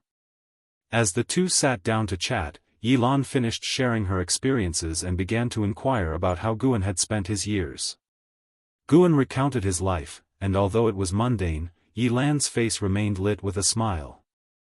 Who would have thought, they thought back then, that 200 years later, they would be able to sit together once more. Gradually, Yilan's mind wandered as she fell into a strange state. She experienced this because Guan was guiding her toward enlightenment. Guan's divine thought covered the room, helping Yilan perceive the heaven and earth rules, a method beyond the imagination of mortal spirits. Even facing Guan herself, Yilan didn't notice anything amiss. It was as though Yilan had entered a dream state, her eyes distant and unfocused. Guan stood up, carried her to the bed, and guided her into meditation. Then he retreated to the table, sitting down to watch her practice. And so he watched Yilan meditate, his heart full of expectation. If he could help Yilan extend her maximum lifespan, he would arrange for her to train at mortal world peak. If not, sending Yilan with her few centuries of life to mortal world peak would only add to her troubles. Once one's horizons expand, it's easy to develop more expectations, leading to anxiety and pressure. Even divine skills from a true immortal cannot grant eternal life. There seems to be a force in the shadows resisting life's expansion. What that could be, Guan was also curious to know. Time flew swiftly by. Guan suddenly felt a bit bored and whimsically considered another option. Why not open another round of reincarnation evolution? This time, he would not select the dark great heaven and earth. He was curious to see how long he could survive. Perhaps if he lived for thousands or tens of thousands of years and mastered formidable divine skills, it might increase his chances of surviving the next tribulation crossing. Moreover, the memories passed down from reincarnation evolution could benefit his Daoist heart cultivation. Guan felt reaching a certain level might require reincarnation cultivation, otherwise, he wouldn't have unlocked this feature. Let's give it a shot then. Just one shot, no greediness. After all, it would cost 10 million years of lifespan, and even if he wanted to play more, it was not possible. Guan looked at Yilan, thinking to himself, "Little sister, plea." Chapter 313, Battle Court, Emperor of Heavenly Dragon, you spent 10 million years of lifespan to initiate a reincarnation evolution. Beginning to connect with the Tao rules. Searching for a reincarnation destination. You have the following destinations to choose from, select one. 1. De Hong Realm. 2. Dark Great Heaven and Earth. 3. Divine Origin Great Heaven and Earth.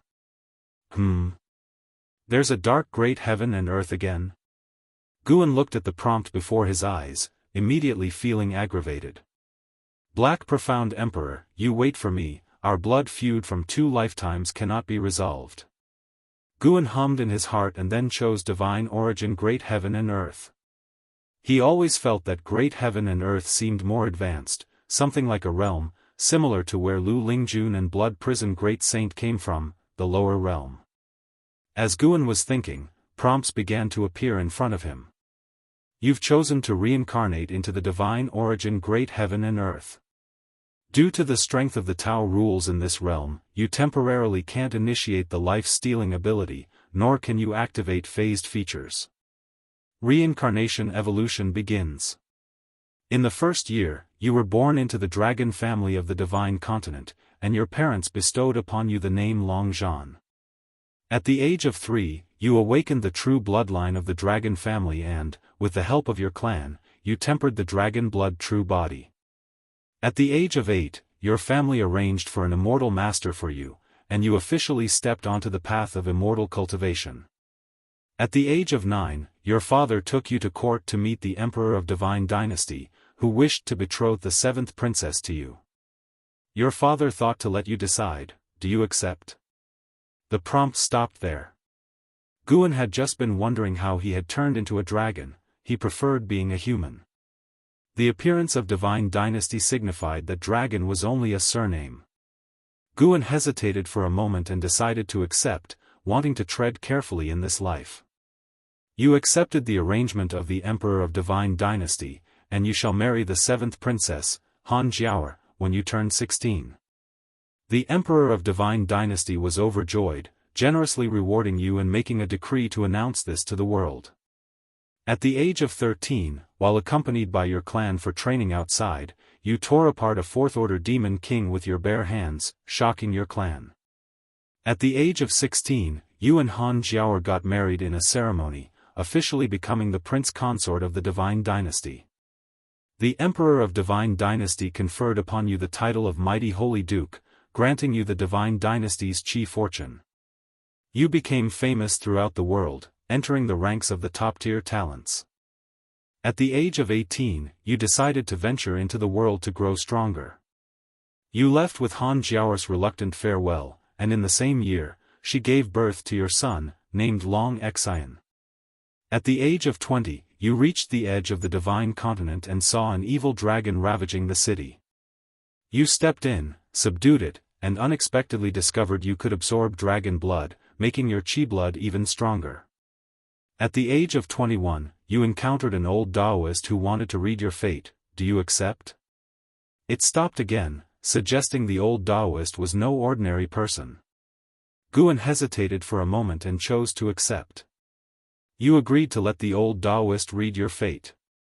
He pinched your muscles and bones and began to calculate. He was soon shocked, proclaiming you possess an innate divine emperor fate, destined to dominate all creatures of heaven and earth, becoming the lord of great heaven and earth. Immediately afterward, the old Daoist exploded into a burst of blood, covering you. At 25, you accidentally entered the grotto heaven of an ancient great cultivator and learned the ancient strange skill, divine desolation technique. Gu An's lips twitched when he saw the part about the old Daoist's explosive demise. After that, he picked the more cautious options whenever possible. Year after year passed. Guan was on tenterhooks, fearing an early death. When he made it past 200 years, he smiled, finally setting a new record. However, without the life-stealing ability, Long Zhan's growth was surely not as fast as Chu Lu, Xiao Xingtian, and without a displayed realm in the prompts. Take it slow. Guan then became even more earnest, determined to strive to survive this life. As time ticked by, Yilan was meditating on the bed while Guan sat at the desk, the room engulfed in silence. Birdsong occasionally rang out from outside the window, adding a serene atmosphere of passing years. After an ancient hour, Guan let out a sigh, his expression grave, mired in struggle. At the age of 187,632, you met with the dragon family ancestor, who said he could fully awaken your bloodline, allowing it to fuse with your chi fortune and create an unprecedented physique. Do you accept his help? Guan had achieved the status of war god of the divine continent and was now venturing through the cosmos when he encountered the ancestor. He always felt the ancestor was up to no good. He did not want to die after coming this far.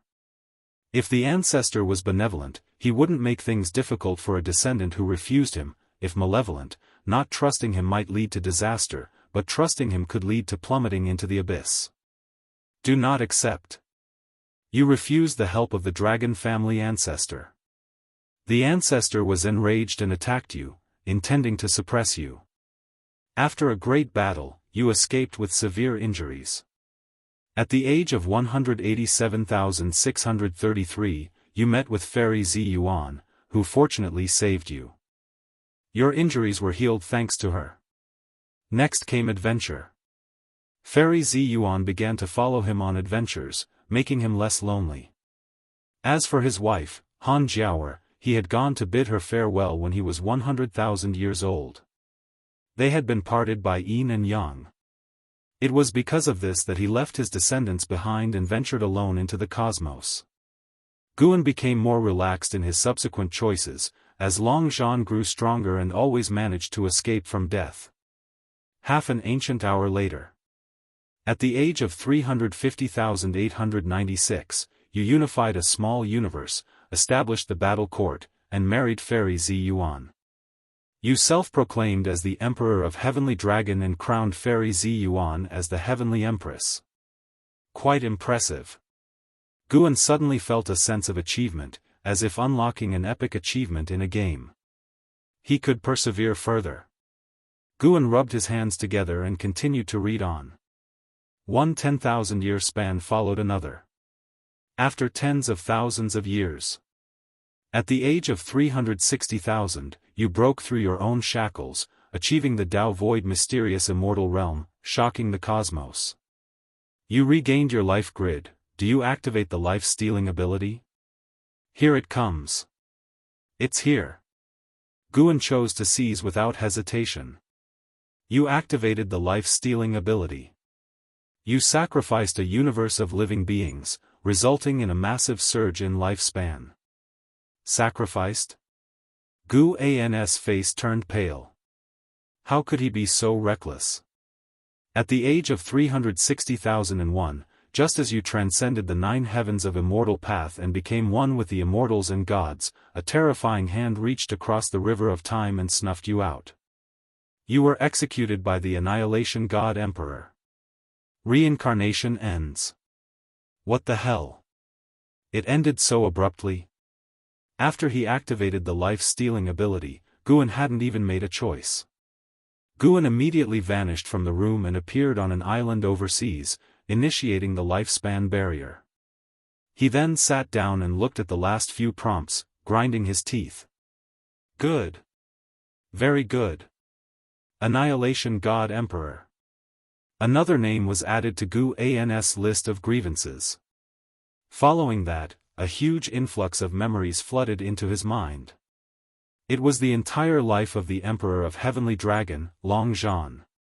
It was only after truly receiving the memories that Guan realized how extraordinary Long Zhan's talent was, being unique from birth, inspiring great expectations from his family.